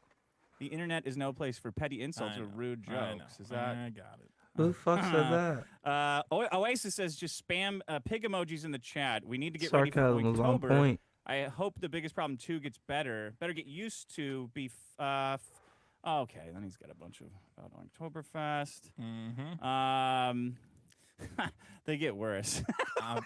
Yeah, well, there's a lot of positive ones, but I decided I would just. Were you gonna read positive? No, ones? no, I don't want it to devolve into who's right and who's wrong. Yeah. It's all about having fun. Okay. I don't know. Well, it's nice that you're back. Do you want to do? I have a very exciting segment about former problems. It's called Vote It Up. This is sent in by Reckon. Yes. Is this new or is this from? This is new. You This cut is his new. one short last week, so he made a worse one. He says. Got it. Here you go. Please go and just vote it. Vote up all the problems, or Vito will leave us, and this show will be over. Please go to show and be nice to beat him. Wish him well in life. Please go and just vote. I'm really gonna make the stingers again, Just huh? go to the website. Vito, we all love Might help. you. Send Might nice help. super chats and please ask for more problems. You know, everybody or can make be these, right? Not just Recon. If anybody in the audience love has musical talent of any sort, wants to Ungrateful. get involved. Always in it. ungrateful. No, I mean they've got such a. He put a lot of work into that. I'm sure he did. They got a lot of great character to him, guys. It's voted up. When we talk about past problems, put them in a new light. Dick from bonus episode 22, which I think must have been the Chinese episode. Biggest problem in China is the problem of appealing to the Chinese market. Oh, is this Lauren Chen? No. Oh. All right, She's what up, appealing gang? to the Russian We market, back. We right? back. Same Episode thing. 8 of On Paris Ice selected. That's the market. with That's the Glacier, most important. your That's the most host. important. Well, the problem I think was the idea that a lot of Most Hollywood Froze productions and other CEO productions are now of Glacier made Mountain with Comics, China in mind, and Sledheads, sometimes Sledheads, suffers the as a Gun Fu result of Supernatural rom-com with art by Christian Rossi, written and created and designed by me, Glacier. Gun Fu Supernatural rom-com Sledheads, almost here, folks. This might be a voted down situation. Get the letter, and then we're going to we print. might be seeing less of this. And Walt so I Disney's think we're latest gonna get back film, to that Deadpool and fridge. Wolverine, despite being the highest-grossing R-rated film of all time, Comic has Pop, failed The to Good, Bad, and the replicate that Ugly. success Gonna head among back Chinese there and moviegoers. see Oh, no. what their review was and which one was good, which one was the bad, Chinese which one was the ugly. Successor has made 6 times as much money in the same time period, and it's also abysmal compared to previous And, Marvel movies such yeah. as Avengers Endgame, which was the 3rd most popular movie in China back in 2019. Maybe they just know it sucks. Well, it seems Well, like Endgame China. doesn't It makes no suck. sense. It seems like Faro. there is some of that. Yeah. And there's also, it seems like China has figured out how to, like, I think when Hollywood went in there, China really sucked at making movies. Oh, yeah. It's like they just couldn't And make now anything. they just suck. Well, now I think Okay, Chinese let's filmmakers see. are like, no, we know how to make this fucking CGI dragon shit. It's not that hard. Put a bunch of guys on a Where was fucking I green going? screen, Oh, and yeah. go, oh no, giant golden dragon is coming for us to Super Shang-Chi village. we must videos, fight with like, both like, hands. Lured some like Jews over there. videos. Like, we got our own Jews They now. got We Chinese dominate Jews now. Hollywood. I think the Chinese Jews They are made it. They killing it. manufactured a knockoff Jew So though in with his They like a got one with- hexagon yarmulke or something. he's smaller and more compact than the typical Why Jew. he not have big nose? Big nose, boy, right? It's a portal. The new portal Jew. Big noses. Big honkers.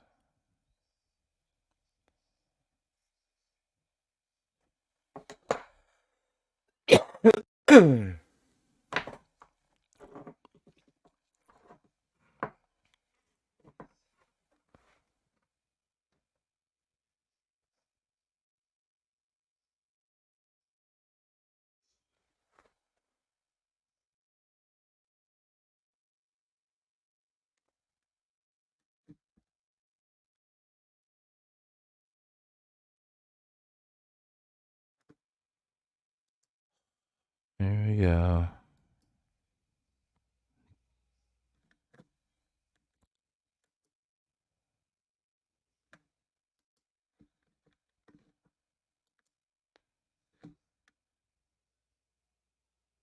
Internet fucking shit in the bed.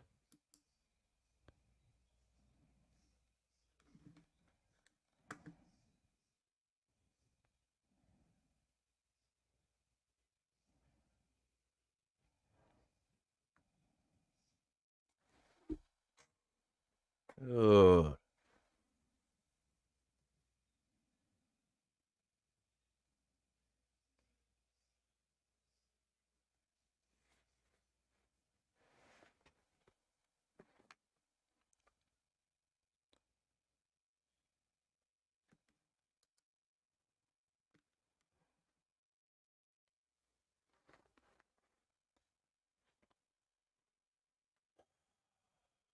Holy fucking shit, dude.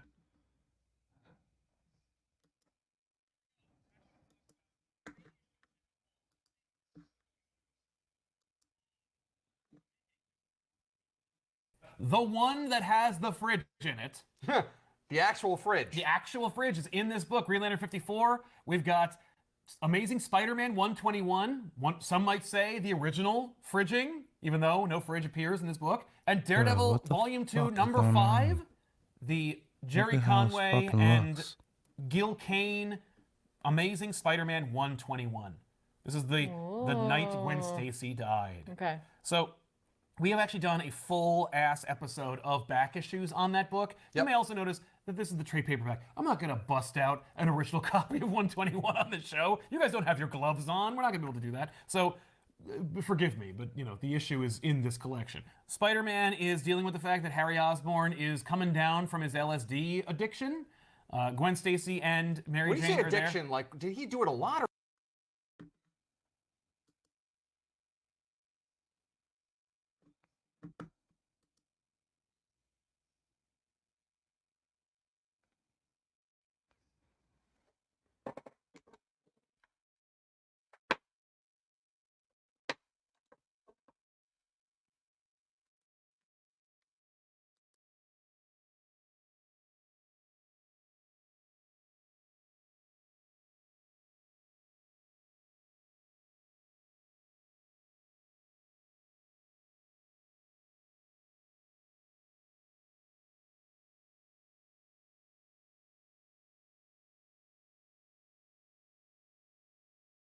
Or just once? He did it habitually, though it was only introduced recently. Okay.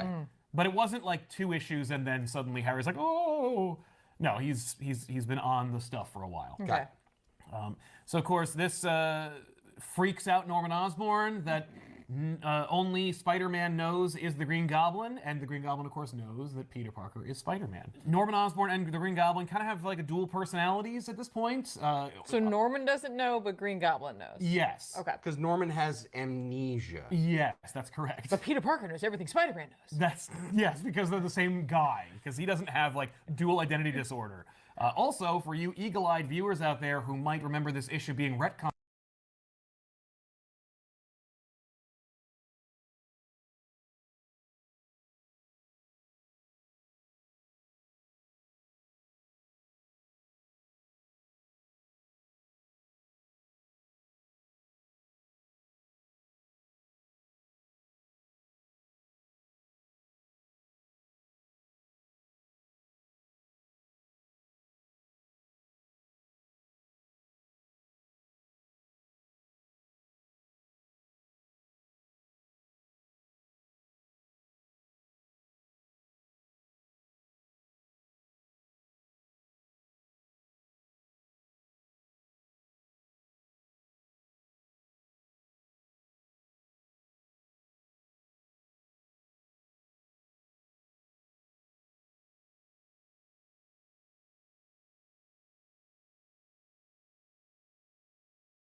need to drop, bro. I feel like Ken really doesn't need to drop. He's given the fans so much this year in 2024. He's really given the fans so much. Wait, hold on. Nah. Cardi just hit up Stealthy on God. On God, Cardi just hit up Stealthy. Nah, that's insane. Y'all can see? Y'all can see? Bro, what? All Red finna be a movie. He just replied with the fire emoji to Stealthy's story. To this. Nah, that's nuts. Yo, that's nuts. That's actually insane, bro. This is what Stealthy posted. And Cardi swiped up on his story. Dang, that's crazy. Y'all seen it, right? That's insane, bro. Y'all can see it? I don't know if y'all can see it, but that's crazy, bro. That's insane, dude. Yo, I'm telling y'all, bro, Ken's not dropping, bro. He's gonna drop the album October, November, like September 13th. I could feel like, all right, September 13th is basically confirmed, right? September 13th. Let's see what else. Yeah, this is the clip and then the outro. Yeah. Okay, so September 13th is.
All right, let's close the night out with some nerdy stuff.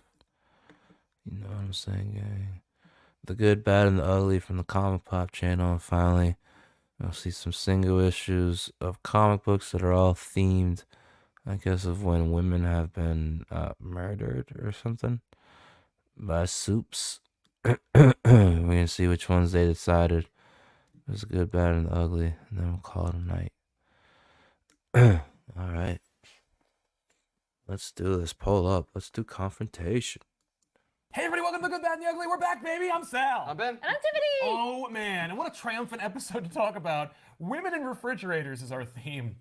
Women in refrigerators. Women on ice. You told me this was Olympic themed. Oh, well, then you're in for a surprise. You might have been very surprised when you read these three books, which are all united on one theme. This one being the marginalization of women characters for the benefit of the male protagonist. Here we go. We're actually going to talk about 3 issues that have all been accused of committing this cardinal literary sin.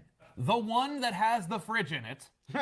The actual fridge. The actual fridge is in this book, Green Lantern 54. We've got Green Lantern Amazing 54. Spider-Man 121. 121, Some might say Amazing the original Spider-Man. fridging, even though no 121. fridge appears in this book. And Daredevil Volume 2, number 5. The five. Jerry Conway and Gil Kane Amazing Spider-Man Oh, 121. This is the night Gwen Stacy died. Okay. So we have actually done a full-ass episode of back issues on that book. You may also notice that this is the trade paperback. I'm not going to bust out an original copy of 121 on the show. You guys don't have your gloves on. We're not going to be able to do that. So forgive me, but you know the issue is in this 'cause it's collection. when Gwen Spider-Man Stacy is died. dealing with the fact that Harry Osborn is coming down from his LSD addiction. Harry Osborn. Gwen Stacy and Mary When you Jane say are there. addiction, like, did he do it a lot or just once? He did it habitually. LSD though it was addiction, only huh? introduced recently. Okay. But it wasn't like 2 issues and then suddenly Harry's like, oh. No, he's been on the stuff for a while. He's been on the stuff for a So, while. of course, Harry this, Osborn, huh? Freaks out Norman Fucking Osborn. that, Hobgoblin. only Spider-Man knows is the Green Goblin, and the Green Goblin, of course, knows that Peter Parker is Spider-Man. Norman Osborn and the Green Goblin kind of have like a dual personalities at this point. So Norman doesn't know, but Green Goblin knows. Yes. Okay. Because Norman has amnesia. Yes, that's correct. But Peter Parker knows everything Spider-Man knows. That's yes, because they're the same guy. Because he doesn't have like dual identity Jesus, disorder. Tiffany. Also, for you eagle-eyed viewers out there who might remember this issue being retconned in the now infamous Sins Past storyline, this is also the issue where Gwen Stacy has sex with Norman Osborn. Whoa. Welcome to Applebee's. What can I get you? What about I have a 50-cent Oh, cover your mouth. They could steal your order. The 50-cent boneless wings? I'll have the same. Perfect. They'll never see it coming.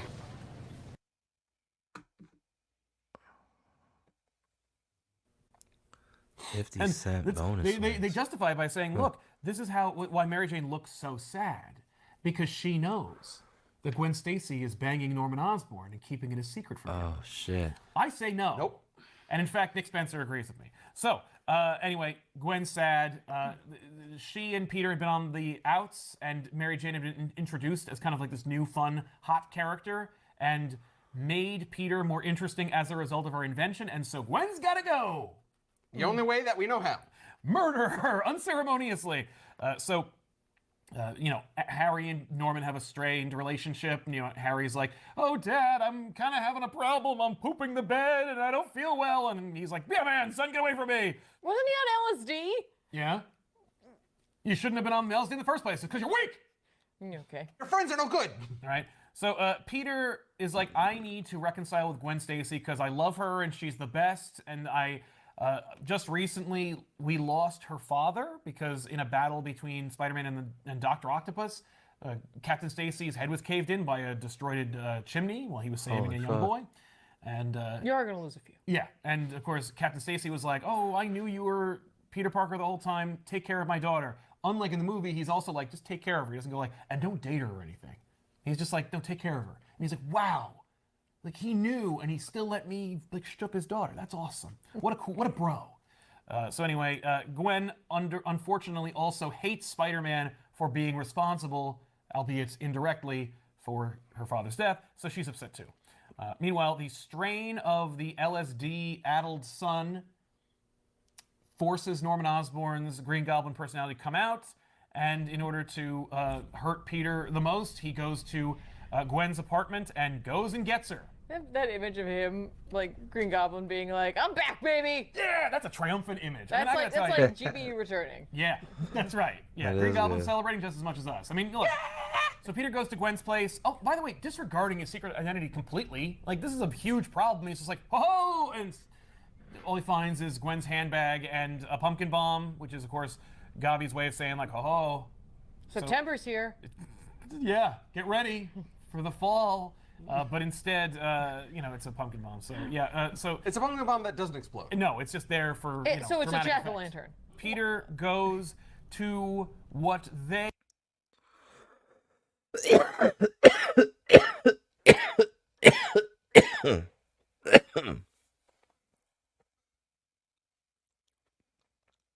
Wow. Look at the panel from 121 back in the day. say in this is the George Washington Bridge, unless you read another edition of this so book. fun. So fun to draw.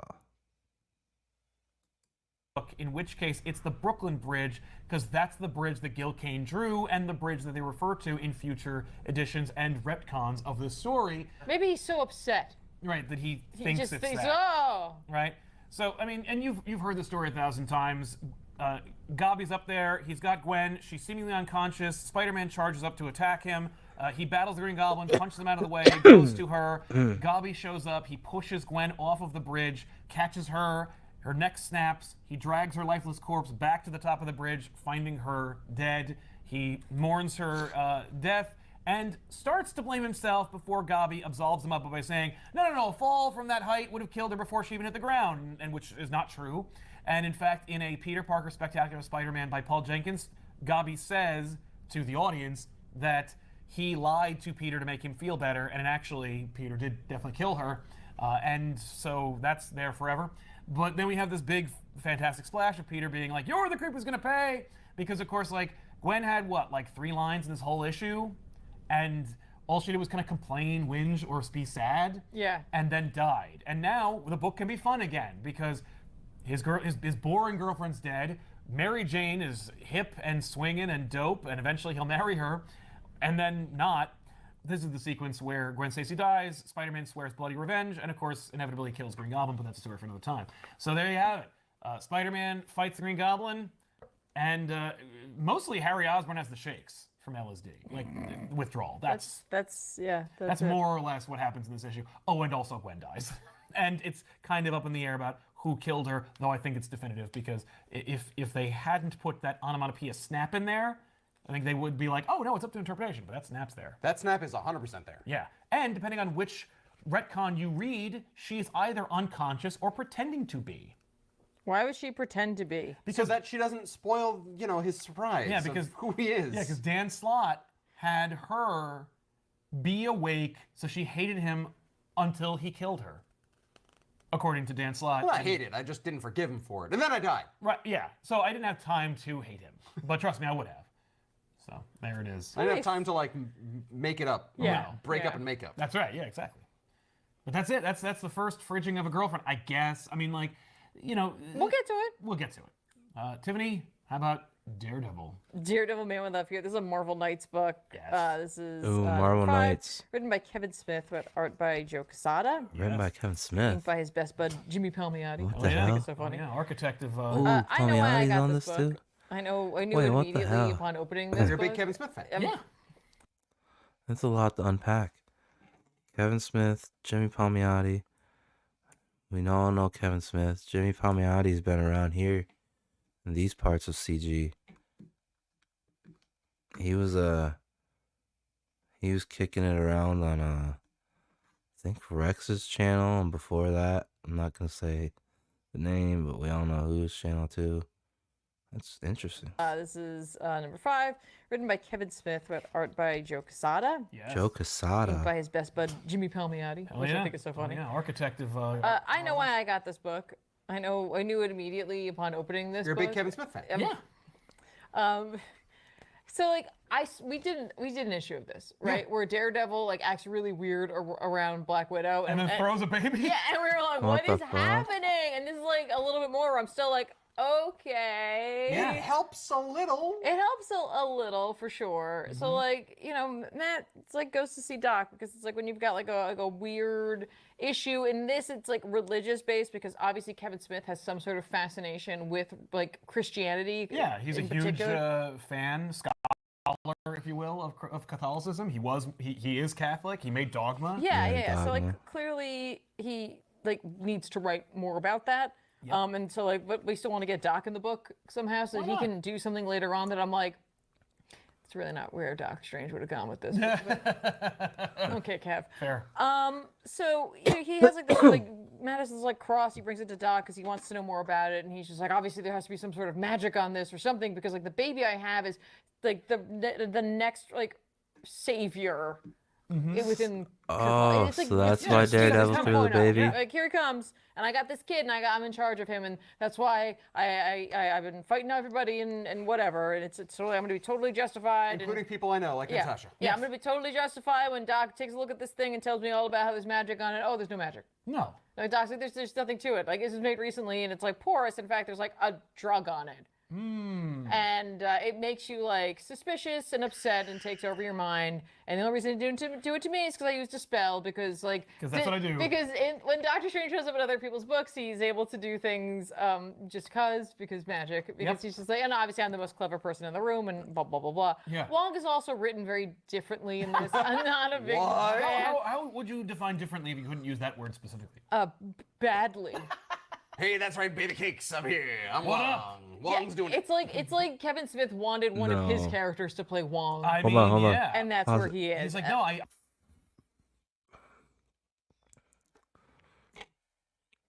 Let's read this. That's one right there. Long story. Don't ask. Oh, that's Doctor Strange talking though.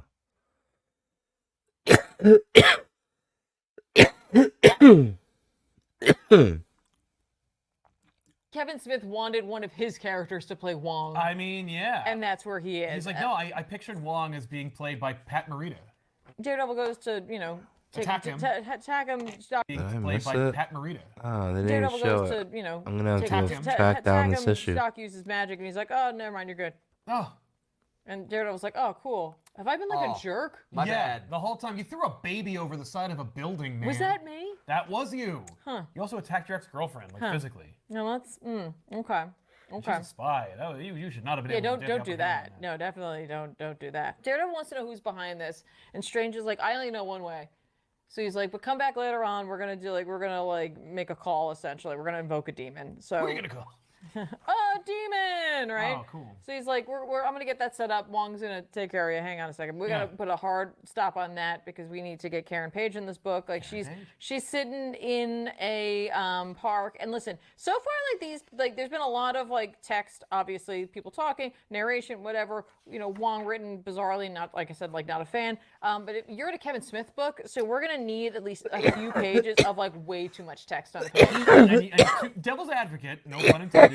He is also kind of like beginning to write comics at this time. Yeah. And of course, he came from the school of writing scripts, dialogue-heavy scripts. So obviously, he's going to have a lot of caption boxes, a lot of dialogue balloons. It was a heavy criticism of his when he first started doing these kinds of things, and he's shaking it off. He's learning brevity. But yes, you're going to see it. Well, at least she's not like walking through the park just speaking aloud to herself. I'm going to need 6 pages of her just talking to herself and just every single tree or bush covered in a caption box. If she was doing that, it'd be like, all right, maybe we can afford to get rid of her. I don't. Yeah. Well, Karen comes and goes through this book. She's, at this point, she's going through a really hard time. Right. So we get like a background on Karen Page on the off chance you're not familiar with her. So we get like, it's just really just like Kevin Smith proving he knows who she is. I swear. Yes. Porn actress for a little bit, a junkie, a recovering addict, like all these things. And I'm like, cool, got it. Right. And now she has HIV. Hey everybody, check out the trailer for FX's Grotesquerie. That's right, you might see some familiar faces. Something hellish is here. This killer is someone who knows anatomy. The blood, the DNA, it was left there for us to find.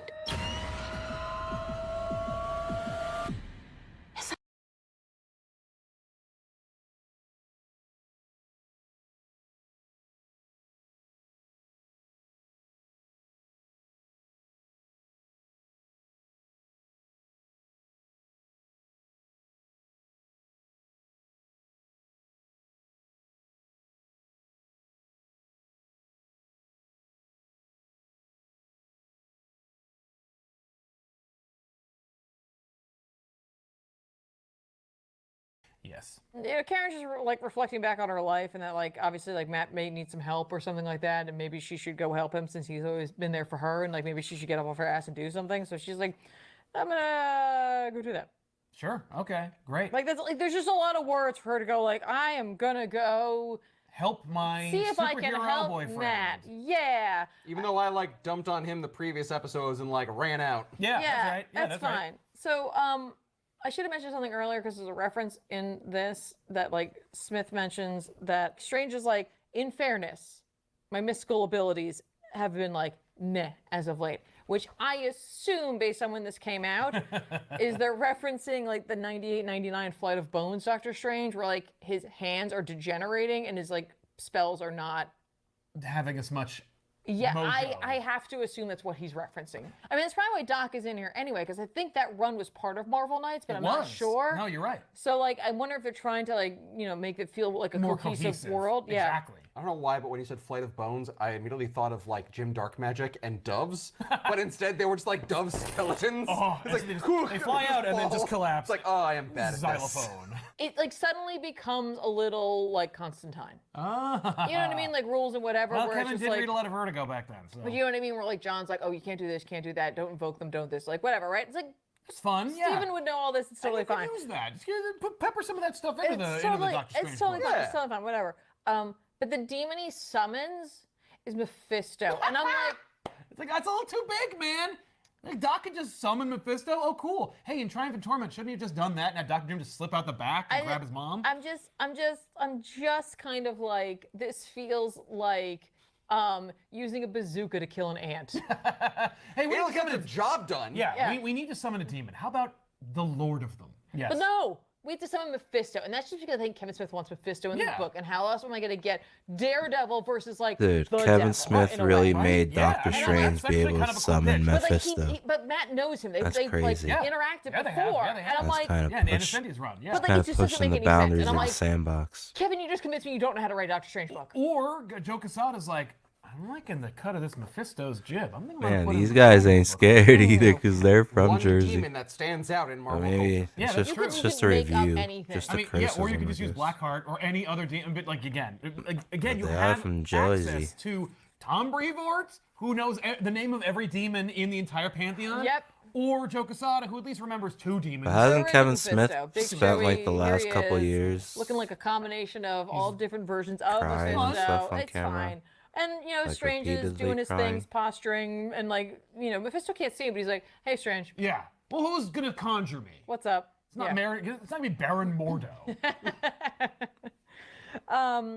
And, you know, like, Matt's, like, a little worried that, like, he might figure out who it is. And I'm not gonna lie, I it's kind of just- want it's to a watch whole lot of Dogma just- now, though. It's a lot of posturing. It's a lot of stuff, right? And, like, Strange, like, asked big DE. specifically, he's like, listen, there's a kid, is it the second coming? And he's just like, I think we all know what the, like, and then here's Kevin being like, let me show you my knowledge of the Bible. And, like, sure does. spells it all out. Oh And again, my I'm like, God, I dude. feel like Strange would be up on these texts. Or he'd be like, who cares? But like, What? why would he need to do this? Wouldn't he like know like Yeah. that's like one of those like trigger things, right? Like if that happens, maybe I should be aware that this Exactly. might happen. Yeah, if the Judeo-Christian Messiah is reborn, Doctor Strange is gonna get a ping on his cosmic pager. Yeah. Yeah. Like he's gonna get an app notification. This was that kind of a lets him hot know. take. Oh, there's a lot of How activity she going talked on about recently. I Kevin wonder Smith why. sneaking in his Bible knowledge.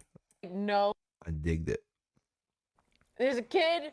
Is it the second coming? And he's just like, I think we all know what the, like. And then here's Kevin being like, let me show you my knowledge of the Bible, and like sure does. spells it all out. And again, I'm like, I feel like Strange would be up on these texts. Or he'd be like, who cares? But like what? Why would he need to do this? Wouldn't he like know like Yeah. that's like one of those like trigger things, right? Like if that happens, maybe I should be aware that this might happen. Yeah, if the Judeo-Christian Messiah is reborn, Doctor Strange is gonna get a ping on his cosmic pager. Yeah. Yeah. Like he's gonna get an app notification that lets him know. Yeah. Oh, there's a lot of activity going on recently. I wonder why. Am I gonna be into a kind of Marvel Maxian kind of Vertigo-esque story I about guess Judeo-Christian so. mythology? Maybe. So- No? All right, fine. So Mephisto makes fun of them, and it's just like, you idiots. Like, like they say when he comes back, he'll like come back as he was. So that'd be a man, not a baby, you dumbasses. Also, hey Daredevil, what's up? I was like, who? And Daredevil's like, who is that? I can't see him either. Right. No. We're dealing with 2 blind demons in the story. Blue blind. Jesus. Hold on, I gotta blow my nose.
Yeah, you see that right there?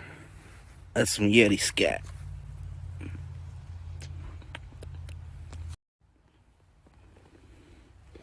Yeah, you see that right there? That's some Yeti scat.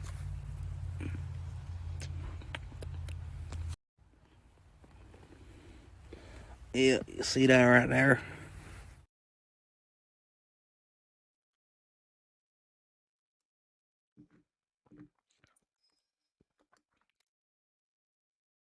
Hi, folks. We're coming upon hour six of episode 8 of On Ice with your host and most froze and CEO of Glacier Mountain Comics, Glacier. Yeah. What you do is you catch this on the playback. You know, you do some scrolling, you see where things are paused, where things, where breaks and bumpers are being played. That's how you know where the next hot take or comedic jokes are gonna be peppered in. Some performances are better than the others. Some entertainment is more entertaining than others. I think I kind of want to read the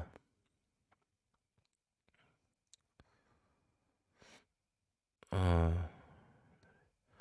think I want to read the Robert Venditti run on Exo Manowar. The whole fucking thing. But it's like I'm so busy with Sledheads, but I really just I want to get it out of the way so bad. Just so I could fucking finally breathe. Because I can't stand that it's not fucking done. I gotta get done. It's driving me insane. And once that's done, fuck it, dude. I'm taking like a break for like at least a month to get life back in order. Because so many things fall to the wayside and so many other things suffer when you put all your focus on one thing, you know. So I gotta clear up life a little bit and do some things that I've been slacking on. And then I'm just gonna consume. Just gonna be consuming for like a month straight. I just want to binge. I'm gonna read the whole Exo Man War run. I'm gonna read the whole X-Men 2099 run. Sure. I'm gonna read the whole Malibu Mortal Kombat run. I'm gonna read the first 10 issues of Solar Man of the Atom for like the third time to see if there's anything I missed. Any good inspiration. And then this, man, I'm gonna finish this right here. Malice Darkblade.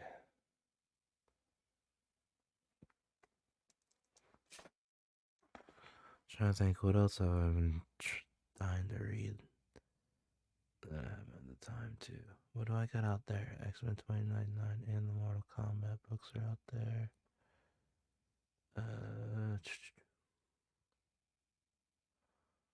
Oh yeah, I gotta find that Spider-Man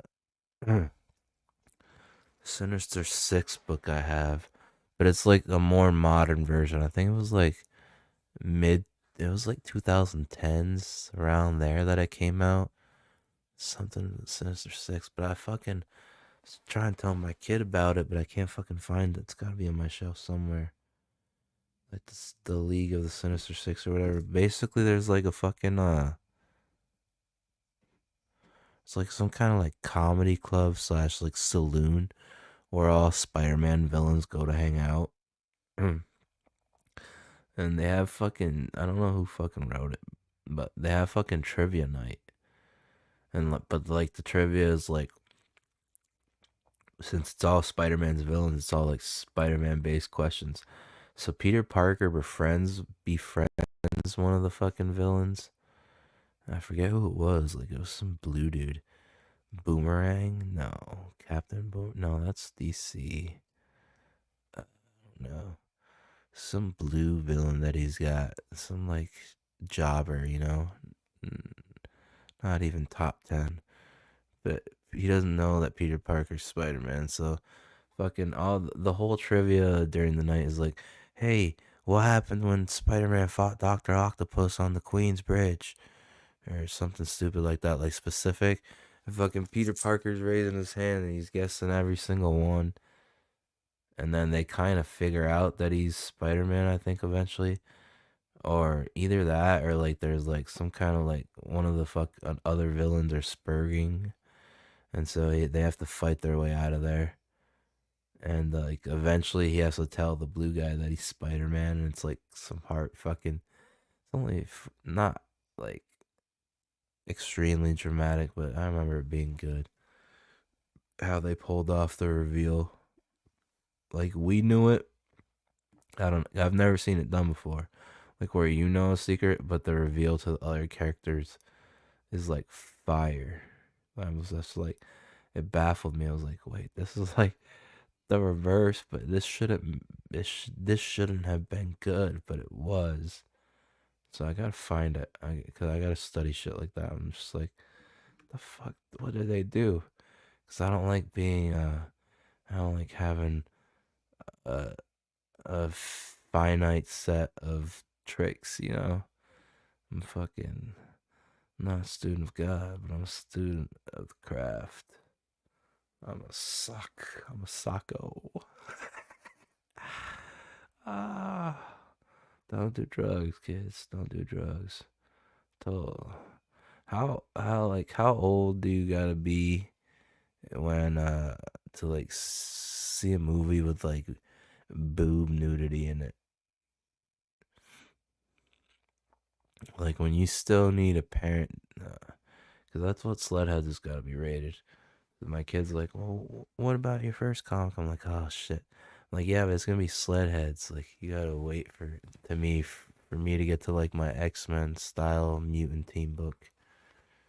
If I was like told him the first one Sledheads, you can't read that till you're older, bud. I was like telling him that I think he's gotta be 16 before he can read it. But I don't know, because I don't remember how old I was when I saw Titanic. I think that was the first nude movie I saw, where she was like, draw me like your French girls. I saw that shit in the movie theater with my parents. Talk about weird, right? But yeah, whatever that movie's rated, I think that's probably what Sledheads will be. Or maybe not. Maybe it's gotta be rated R. But either way, what's the age for like a rated R movie? Because it's been way too long for me, you know what I'm saying? I think I remember, like, yeah, I think it might have been 16. So I think that's what you had to do. You had to like show them your license to get in without a parent. I think that's what, like, we were like, yeah. But I don't know, I could be wrong. I don't fucking remember. I had to fucking worry about that forever. And Devils. It's kind of fun.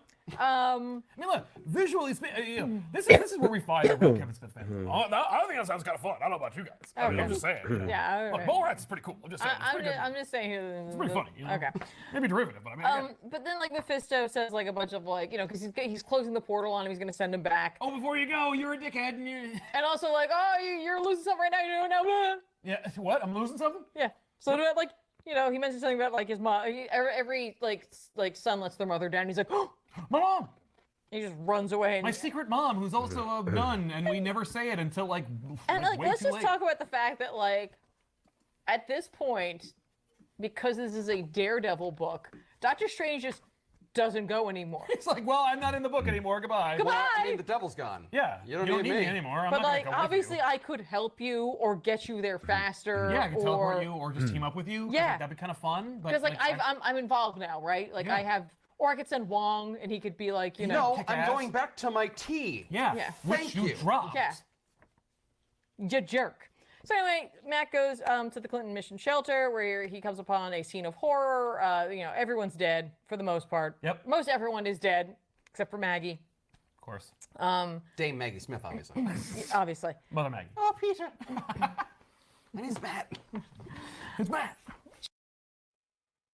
The NFL season will be back before you know it. Get NFL Sunday Ticket and YouTube TV and watch every game every Sunday. All She was holding the baby Yeah. for them, but she hid it away, and like, you know, she's like says all these things like, oh, he did this to her, and he did like, oh, you It's should like, see oh, what, and I'm like, Jesus, all stop. right. Okay, Well, thank you. 'cause Smith It's Marvel also- Max. I get it. Well, no, it's Marvel Knights. Sorry, Marvel Knights. But we are pushing it. We're Yeah. not quite max yet. But Kevin is also working on a book called Daredevil Bullseye Human Target, Mm. which he'll never finish, which Oh. also demonstrates how much of a badass Bullseye is. Yeah, I mean, I guess this guy here was meant to let you know it was Bullseye because he's got a bunch of forks in him. That just means he's done. Bullseye. Perfect, thank you. And yeah, you know, it turns out, oh, it's a C-lister. It's Bullseye here. How dare you? Bullseye is one of Daredevil's greatest nemesis. That's it. And Bullseye being in this book is like, oh, thank God. I'm pretty sure someone mentions that specifically. Oh no, they say it, but like, you know, Kev's out of line. Yeah. Bullseye is Daredevil's numero uno foe. Oh, okay. So anyway, so they have a fight. Yep. And, you know, Daredevil gets, like, shot and beat up and punched and stuff like that. Although, Bullseye's missing 2 teeth because Matt hits him in the face with it. Yeah. And then I guess he takes those teeth and throws them at him. Yeah, that's right. Well, Bullseye can use anything. I know, but I'm like, I kinda dude, dig you it. want You wanna keep those. put Put those those in in milk. milk. You need to put those back in. Yeah. Or if the roots are still intact, you can just shove them back up there. But you gotta go to the dentist. You gotta go to the But dentist. them being in a billy club ain't gonna help you. No, that's He's like, I'm getting the Billy Club back, though. Yeah. Oh, okay. He is. At some point. So anyway, Maggie is watching this fight happen, and all of a sudden Karen Page is there, and she's like, I gotta get you out of here. That's how I'll help Matt. Like, I'll get Okay. you out of here. And then, you know, Maggie's like, but the kid. And she's like, all right, where's the kid? Yeah. So they hatch a scheme as to how they're going to get the kid out of there, and that scheme is what Daredevil get the shit kicked out of him before finally making the trade for the baby for Matt's life. Matt's like, don't do that. Karen's like, no, I got this. It's fine. Gives him the baby. It's Jesus.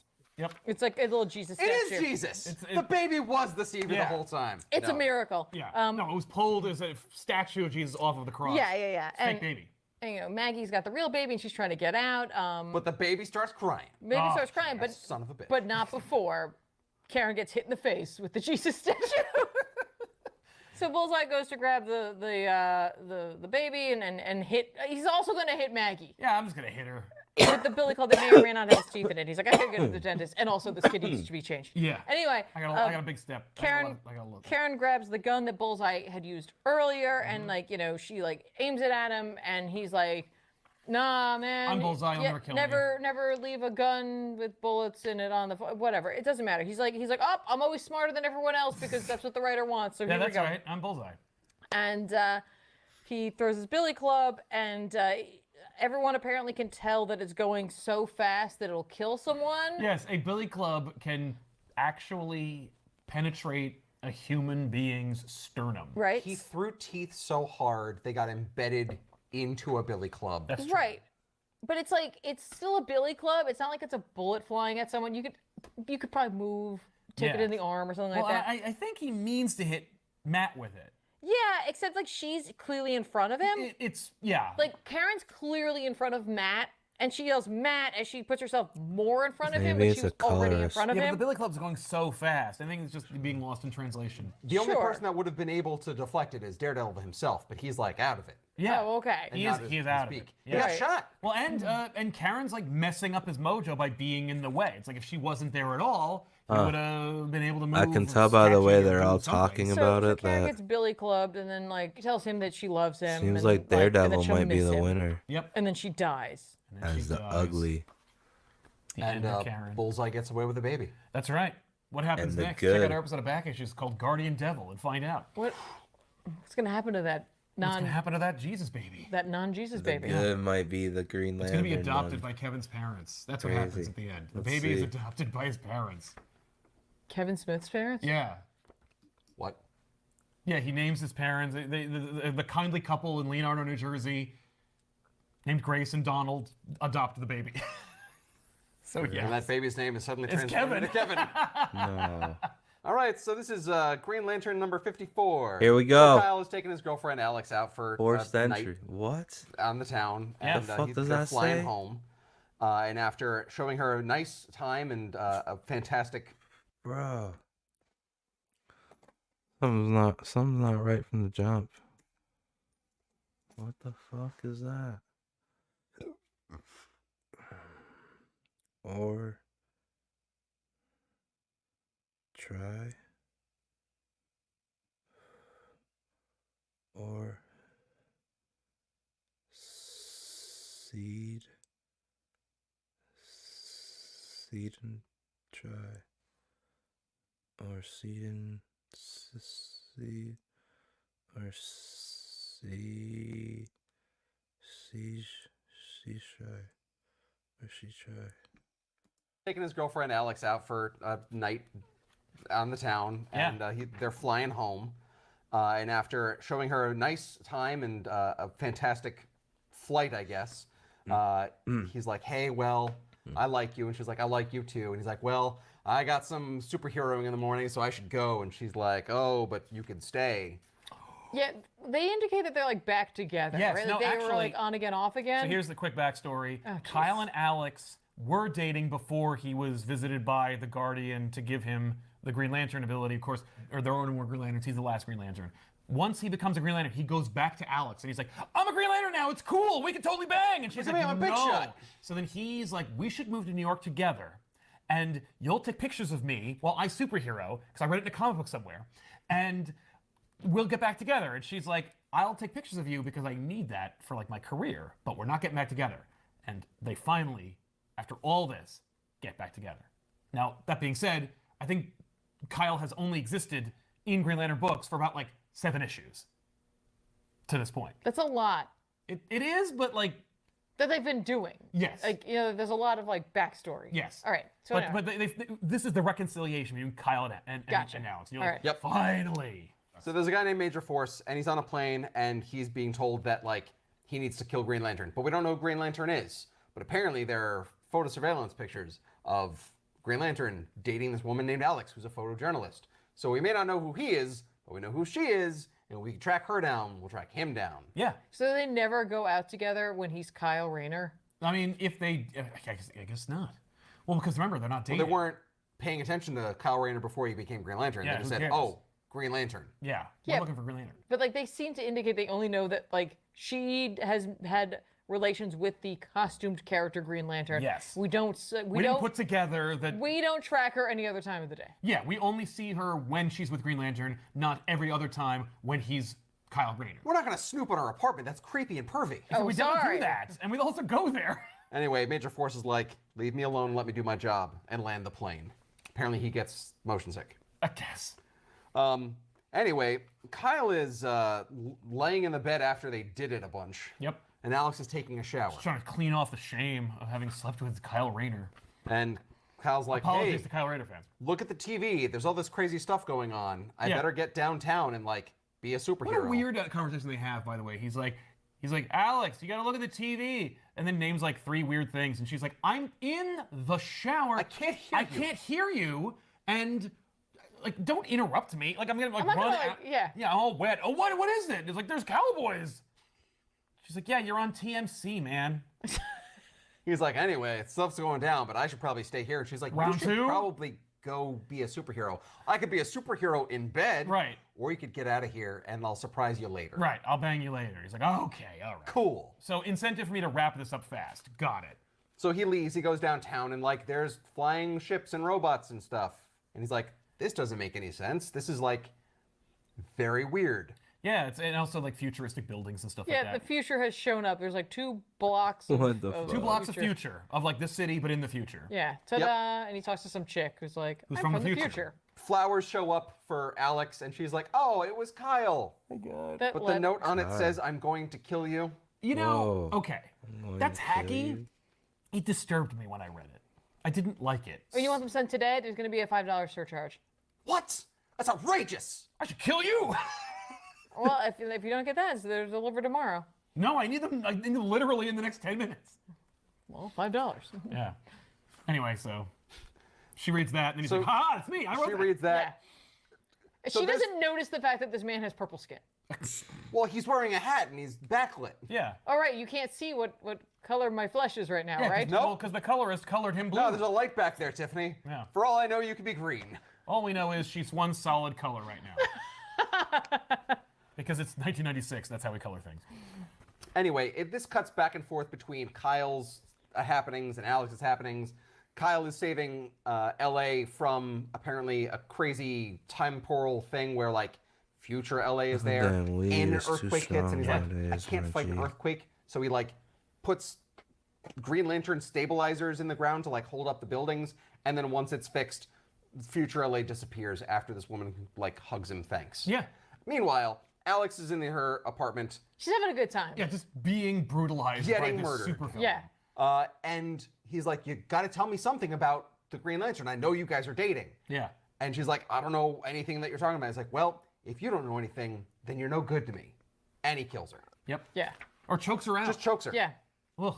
With terrifyingly large hands. Yeah. Kyle's like, hey, my adventure's over. All right, I saved the day. Time to go back for my surprise. Wait, what? And he goes back to Alex's place, and there's a letter on the table saying, like, your surprise is in the fridge. Major Force loves writing notes. He Yeah, loves but like that's written weirdly. That's why I'm thinking. No, he wrote that.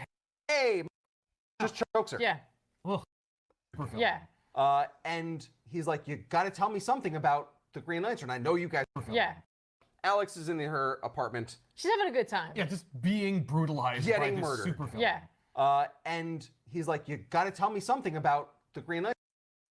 Puts Green Lantern stabilizers in the ground to like hold up the buildings. And then once it's fixed, future LA disappears after this woman like hugs him thanks. Yeah. Meanwhile, Alex is in her apartment. She's having a good time. Yeah, just being. So he like puts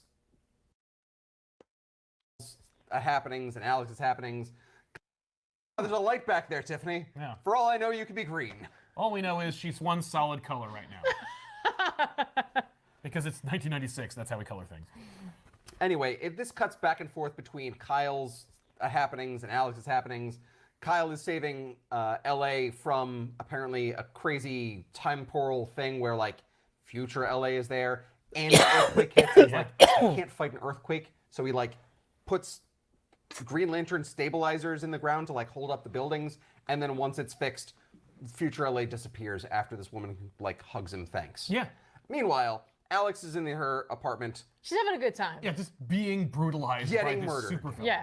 Yeah. And he's like, you got to tell me something about the Green Lantern. I know you guys are dating. Yeah. And she's like, I don't know anything that you're talking about. He's like, well, if you don't know anything, then you're no good to me. And he kills her. Yep. Yeah. Or chokes her out. Just chokes her. Yeah. Ugh. With terrifyingly large hands. Yeah. Kyle's like, hey, my adventure's over. All right, I saved the day. Time to go back for my surprise. And he goes back to Alex's place, and there's a letter on the table saying, like, your surprise is in the fridge. Major Force loves writing notes. He Yeah, loves but like that's Leftovers. written weirdly. That's So why I'm that's, thinking no, he wrote that hastily. The woman Yeah, at this the is floor partial. shop I definitely. I think you're Nice. right. I think Yeah. he She's got like, that written. Got it, yeah. And he opens the fridge, and he sees Alex's dead body, and he's like, oh no. Oh Freaks no. out. Anyway, Major Force is still there, and he's like, well, she wouldn't tell me anything, so she had to die. And now I'm going to kill you. Oh, I'm your surprise fuck. now. Hey, wait, read this I card. bet you he gets fucked right up. Hang on, I I wrote had this the right. lady at the flower shop write this too. Yeah. By the way, I also. Dear Kyle. If you were wondering, that whole time displacement thing, I think it has something to do with 0 hour. So, you know, it matters. Anyway, Kyle blasts Major Force out of the apartment, attacks him, and Major Force is like, I'm invincible. You can't hurt me.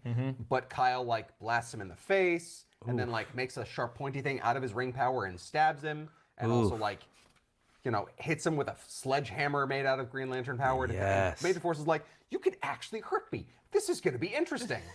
And when This is so great. Kyle, like, continues to, like, hit him and beat him, he's like, that's it. Now I'm going to kill you. Yeah. That's right. I am going to kill you. Hi, I'm going to kill you. Hi, Kyle Rayner. Hang on. Green I think I have Lantern. a note for this. Cheesy villainous dialogue. Read it. God damn it. And then the ring, like, zaps its power out. Yeah. It's like, he's He like, used a lot of it. oh, I'm out of power. Uh-oh. And then Major Force looms behind him. Yes. Oh, Oh no. no. I assumed Oh, and that then it the was the issue ring ends. being like, no, you can't kill. God damn it. Right. I assumed that as well, but no, it's Got he- put in he- the fridge. he used up too much energy. Maybe what's in the Got box put in is a the lantern. goddamn then. fridge. He's gonna It get might back. be the one. I just want to like, I know it's just probably an art error, but if you don't take it as an art error, it's just creepier because she's wearing like workout clothes and like socks here, and then in the fridge she's clearly wearing a set of high heels, and I'm like, did Oh, Major Force like no. dress her up and then put her in the fridge? No, Tiffany. He undressed her and then dressed her. Yeah. Oh, Gross. no. I'm like, again, I'm sure that's an art error. I'm sure it is. But Yeah, because I don't think it is. But if not, it's worse. Yeah, it's it's so much worse. But yeah, so those are three Jesus, unfortunate Tiffany. ends for three women who didn't deserve to point. die. So what are What's our criteria here? Yeah, like, This is how- more like a how do- spotlight episode. how I do was we gonna say, vote? what's the good, the bad, and the ugly? Which is the best? So like, there's no best, but like my argument is It's Spider-Man. It's Spider-Man because Gwen isn't the first person to die to change his character. Right. Uncle Ben dies, and that is the thing that most informs his character. Yes. So I would argue that while it is clearly them just getting rid of this character, in Spider-Man's long line of deaths, like it's not like it's only been women. Well, and let me give you some context for all three of these really quick. When it came to Daredevil, Joe Quesada told Kevin Smith to kill Karen Page. It was specifically Joe Quesada's idea. What is Joe Quesada's issue I don't know. with gals? I mean, but yes, apparently it was a directive from Joe. He said, hey, Kevin, by the way, have Karen Page get killed in this issue. Specifically, it was a directive from on high. It wasn't Kevin's idea. It was Joe Quesada's idea, and Kevin delivered. Issue number 5. Yes. Now, with this issue, with Green Lantern, Ron Mars has said on record that he invented Alex to be killed. That she was introduced as Kyle's girlfriend to die. She was only introduced maybe 7 issues ago. Yes, but like she appears in the same issue that Kyle appears in. Like they appear like Lois Lane and Clark Kent, Yeah, actually. synonymous. But she was invented to die, and she was always meant to be this kind of cautionary example for Kyle.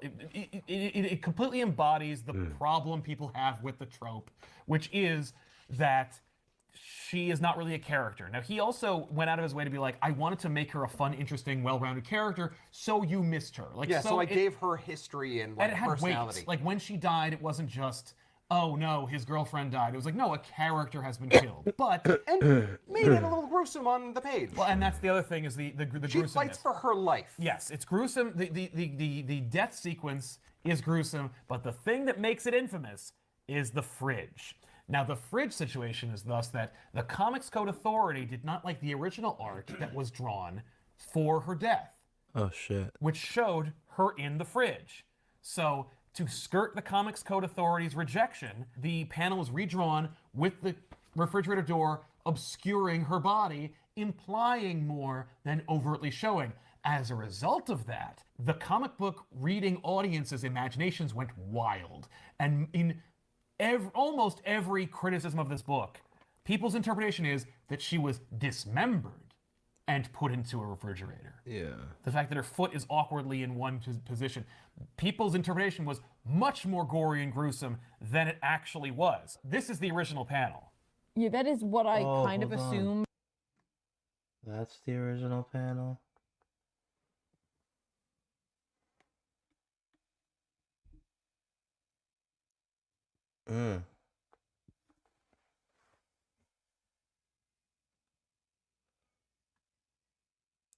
That's almost better than what got published. What the?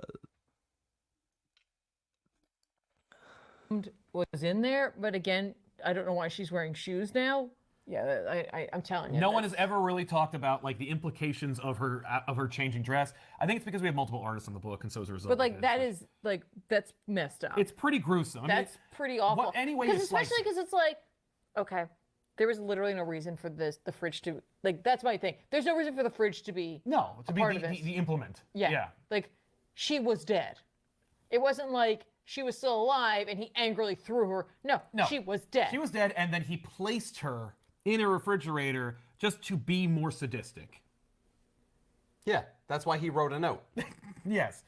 So it's like, I don't care for it. I've never defended it. I've never been like, oh man, one way or the other. It's gross any way you slice it. Yeah. And it really, like, it's a shame that Alex had to die to teach Kyle that, like, being a Green Lantern ain't all it's cracked up to be. Yeah, But at the same time, like, there has been a continuity of violence against women as a cautionary example for the hero to triumph, which is exactly why there is a trope at all and why people criticize it. Yeah. But So if we had to decide, like, but now knowing the context of all three, this is the worst. It's easily the worst. This is the second worst. It is because for a number of reasons, but also because Kevin doesn't understand Doctor Strange. Also, it's gonna lose points because of Doctor If Strange. it wasn't for there literally being this horror show on here, it would just no. Yeah, that's Yeah, like, and Gwen and this one I Stacy- could argue it's that almost like like they- regardless of their like reason for doing it, at least it fits within this character's. There's going to be tragedy in Spider-Man. If you know Spider-Man, you're either going to become a supervillain or die, or become a supervillain and die. I'll argue too that in this, Karen puts herself in the place of danger. Like she takes the agency to attempt to help Matt, Yes. regardless of how ridiculous the death is, and it doesn't really make any sense. Like she put herself into the situation attempting to help, whereas this is just a thing that occurs to this person without their control whatsoever. Which is pretty much everything that happens to that poor Which character. I mean, like, here's the thing. Like, there's one thing about like random acts of violence, but that's like not what this is, and that's not the purpose. Yeah, the for book this. here is not cautioning against random acts of violence. The Batman is about that. This is Kyle Rayner needs to grow up, and the only way he's going to do that is if he has his girlfriend brutally murdered by some rando named Major Force. The only reason I disagree is I think this is good, bad, ugly. Okay. You like the Karen death better? I like the story better, and I like the death better because she sacrifices herself for Matt. Yeah, Gwen. I don't like this because Gwen barely is a character, and the whole reasoning for them being like, "Oh, we invented Mary Jane. Get out of here." Well, we have to get rid of Gwen then. Oh, kill her. Yeah. Kill. You could have done anything else. I will say they did have long discussions about it. Like, it wasn't just like, "Oh, kill her immediately." They were just like, well, "We can move her. We can move her here." They were like, but none of the like, she'll just be on a shelf. For them, they were like, but then Gwen just goes over there, and we built her up so much, it wouldn't make any sense. And I think honestly, unfortunately, it's also like an admission of like, well, then maybe we just don't have any good ideas. Maybe he then shouldn't have been with Mary Jane. Maybe he should have stayed with Gwen. So- But Mary Jane started selling better, so you're like, no, they got to get together. I get your argument, but then I'm gonna like devil's advocate you. If you have a problem with that, then why don't we have a problem with Joe Quesada? This is like this is like thing number 2, relationship number 2. He's ruined. Yeah. Actually, this is relationship number 1, Yeah, this and is then the he first followed one. up with ruining With the Spider-Man one. Yeah. I'm like that. I have a real problem with. Yeah, I'm like, true. you seem to have an issue with. Yeah, but back then we didn't know. Don't have an argument against that. I just feel like this is a little bit better in the way that the story was told. At the very least, we have a tangible example of how to do better. You know what I Yeah. mean? Everybody did better. And I mean, Ron Mars became a better writer as a result, and like everybody did better. But it's like it's after insane that this is like this one has. I can see the Comics Code Authority going like, what the no, hell? it's on here. I'm like, it's on Yeah, there. they were like, oh, that's better. Yeah, you close the door a little bit.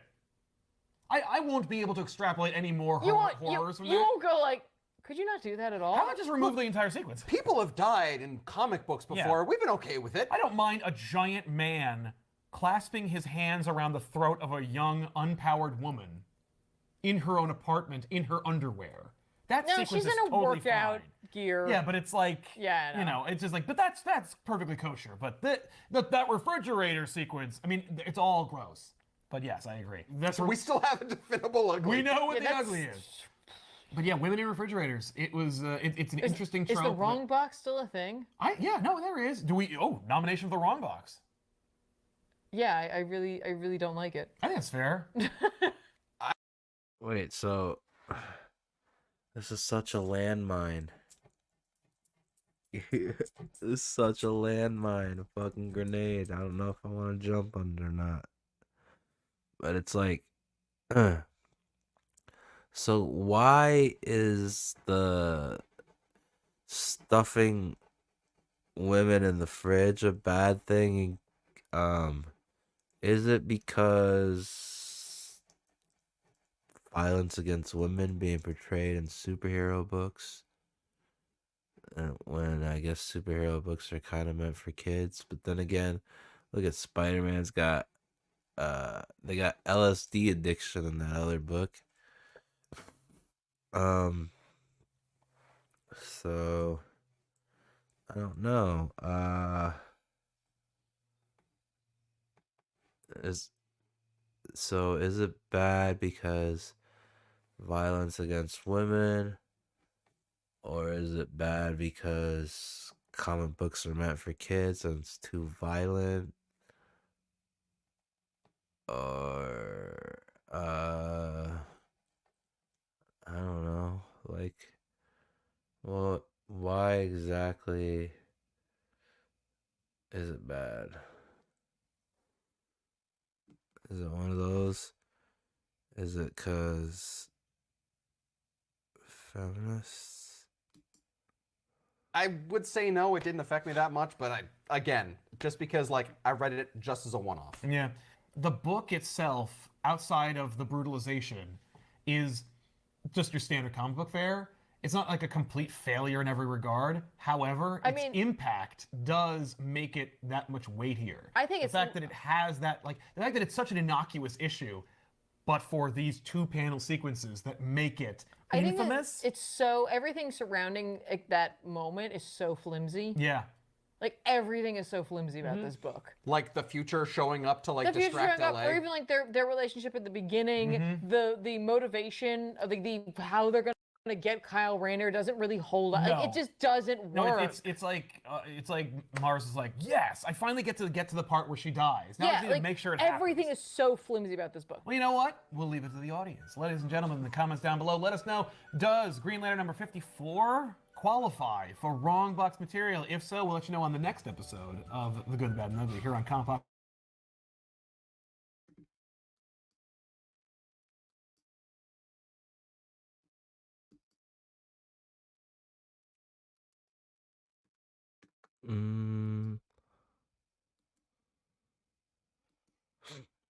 Let's see. Our biggest problem in the universe still streaming. That's crazy, gang. November of 1996, young children should not be able to open the zipper and gain access. Any beanbag chair capable of being refilled must possess a zipper with a lock that can only be opened with a special tool. So if you have a beanbag chair with a all zipper, this regulation shit, it's got to man. have a I just lock want on them. it. I just want those beans. And there also has to be a permanent warning label on beanbag chairs. That's helpful. A kid comes along, he goes, "Oh fuck, I was gonna climb inside this death trap, but I read this. I read this Thanks a lot. label." So that's my problem, Dick, is the uncomfortable beanbag chair and murderer of children, which is the beanbag chair. Beanbags. What's the other one?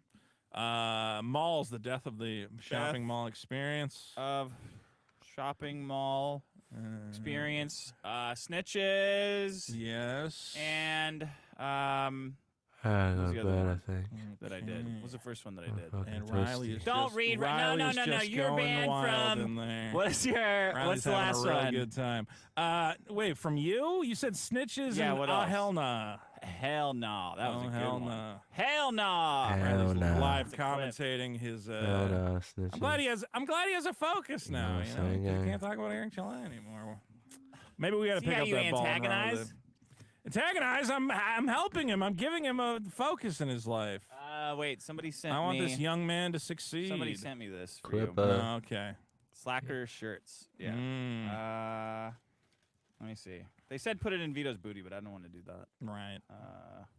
Oh, here you go. It's got a picture. Yeah. Okay. It's got a picture of me looking cool, hanging out on my farm. It says oink oink oink on it. And it says oink oink oink oink. Oink-a-mania. There we go. That's a new. Oh my Ooh. God! Look what you made me do. I gotta go to Look what bed. you made me do with your present. What was in that? It was in- just water. Oink-a-mania. Okay.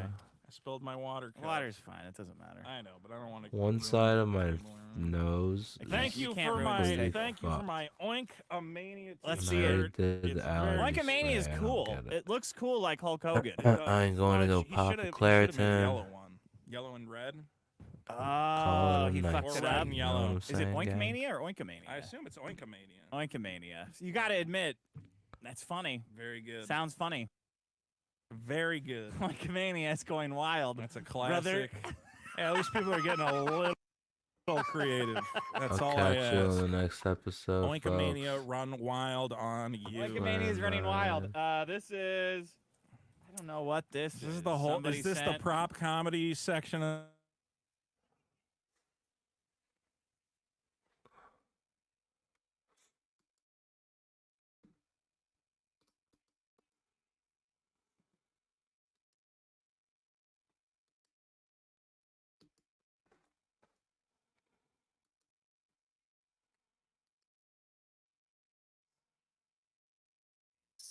From the incident obviously has happened. She typed it.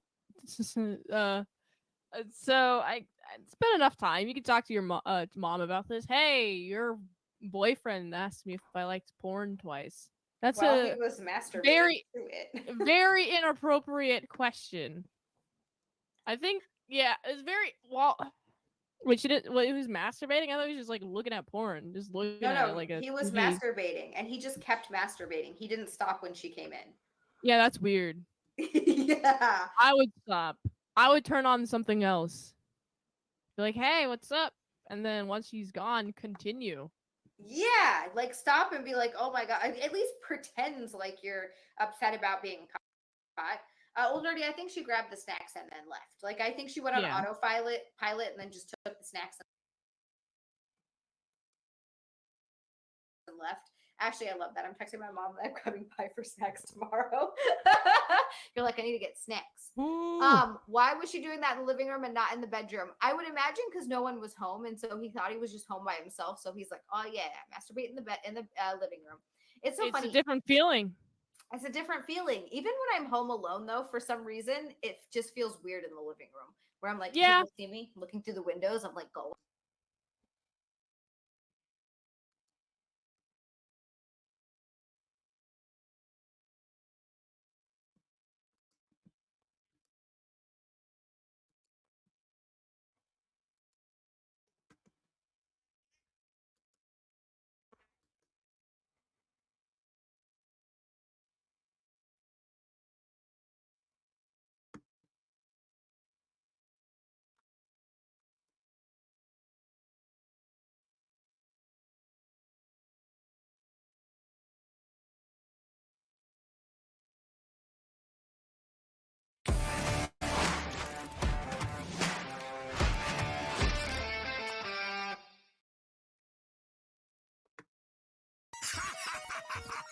Draco, hardest out, no doubt. Throw your Dracos in the air. It's that flex music.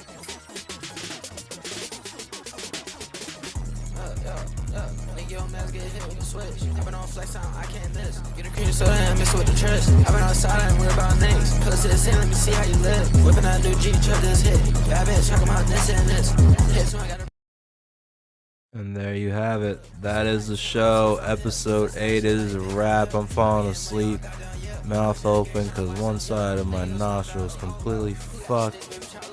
I have smoked way too much weed. My allergies are going crazy. That's it. That's the show, folks.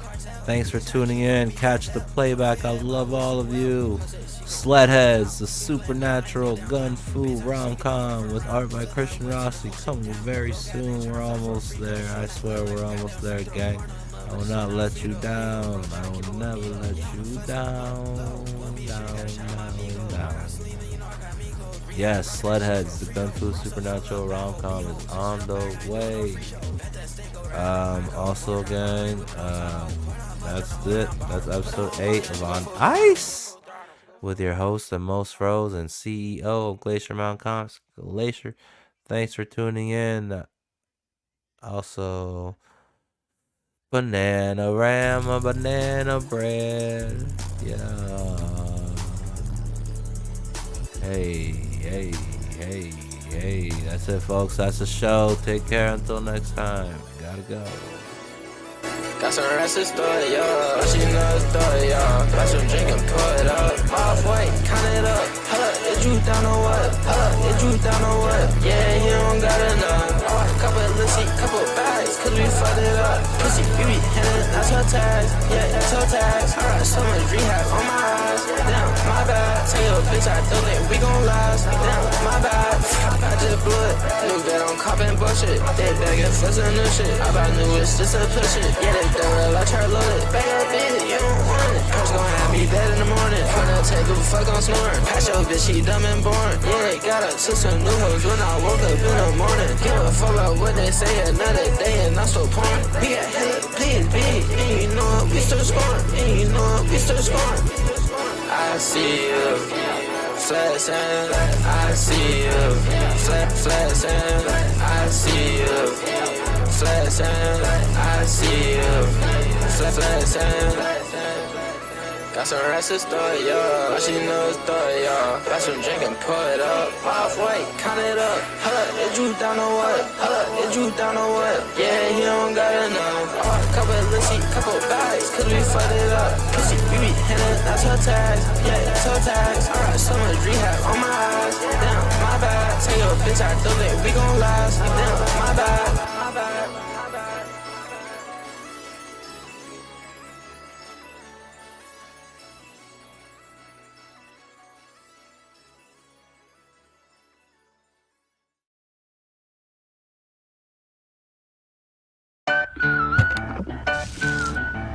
Hey Earl! Kitchen's holding up to the dogs, no problem. Pull up 4x4 swinging. Throw a cup lit. Purse hand, cover hands, throw it back. Cause I need it. Do a couple racks, beat it. Bullets here, I can need it. Lean, need it. Beans, need it. Just put the motherfucking mud now.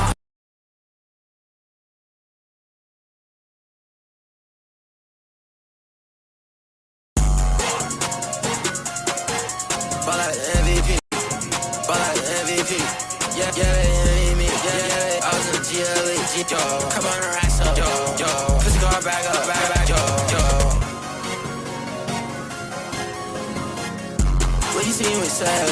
20 pound, no red, yo. Left up for that, yo. Checks all in my head. Checks all in my head. Checks all in my head. They like, but it was so fast. Money, I can't go back, yeah. Tell a nigga I'm on it. If I'm hot box, I'm gon' want your head. Tax on my wrist for your whole up flat. Your feet shooting at love the window. 5, 6 foot, cover your careful. Look the cup in the back of the Benzo. 300 black out, mash out low. Walk in the function, flash out. Cocktail party gon' bring that bag out. Oh, it's in my phone, tryna brag now. What you getting into? Person, I took to. I wanna get money with you. Yes, a clutch on my pistol. It's long, flip missile. But I swear to God, I won't miss. Her bitch for that hit. And ass it hit for the finish. When I spent racks for the tennis. I ain't hear your rap for the sin. Fame my day come from Linux. Louis bag ass, how much in it? Any nigga tryna steal the swag.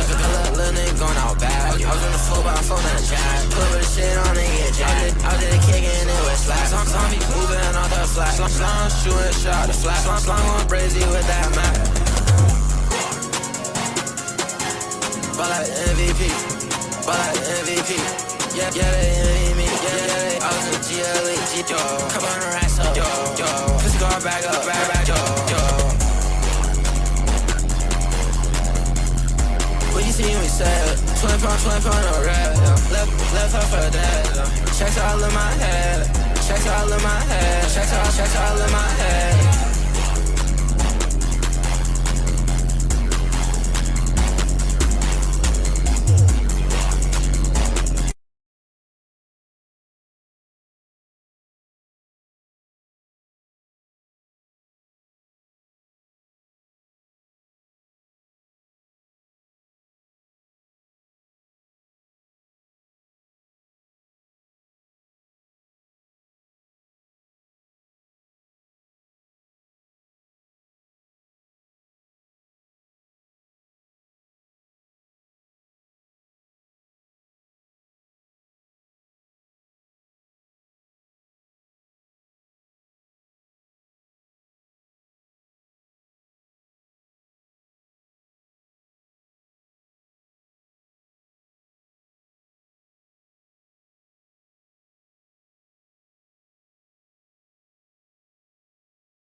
Inglorious Rex 3 by Cat Pappy,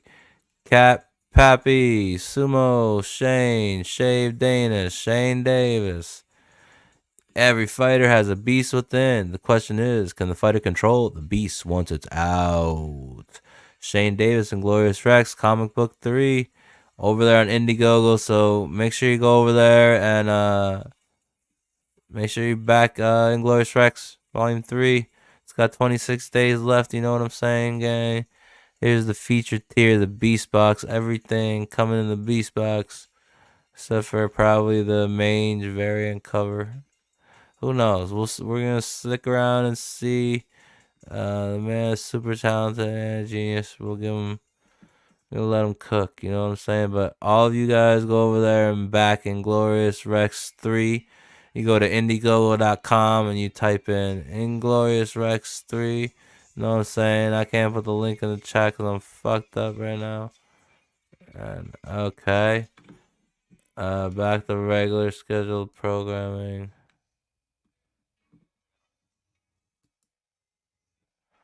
Did it work this time? Okay. So now we're gonna go like this.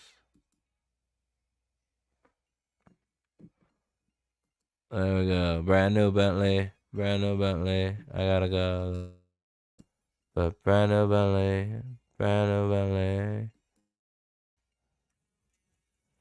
Brand new BMW. All the hoes won't fuck me. Right up like new chain busting.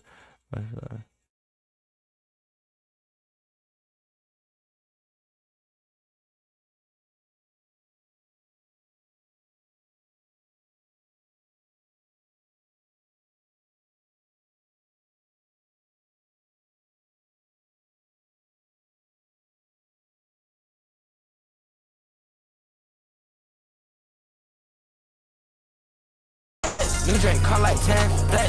Big old pick your man, bet. Brand new flight to Japan, bet. Won't hit you in Thailand, bet.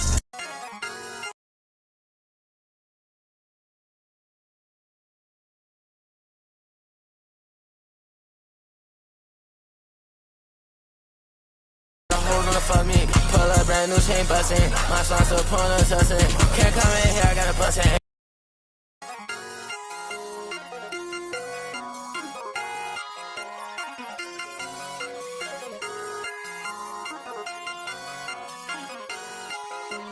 Brand new BMW, I send all the hoes wanna fuck me. Pull up brand new chain bustin'. My son's a porno tussin'.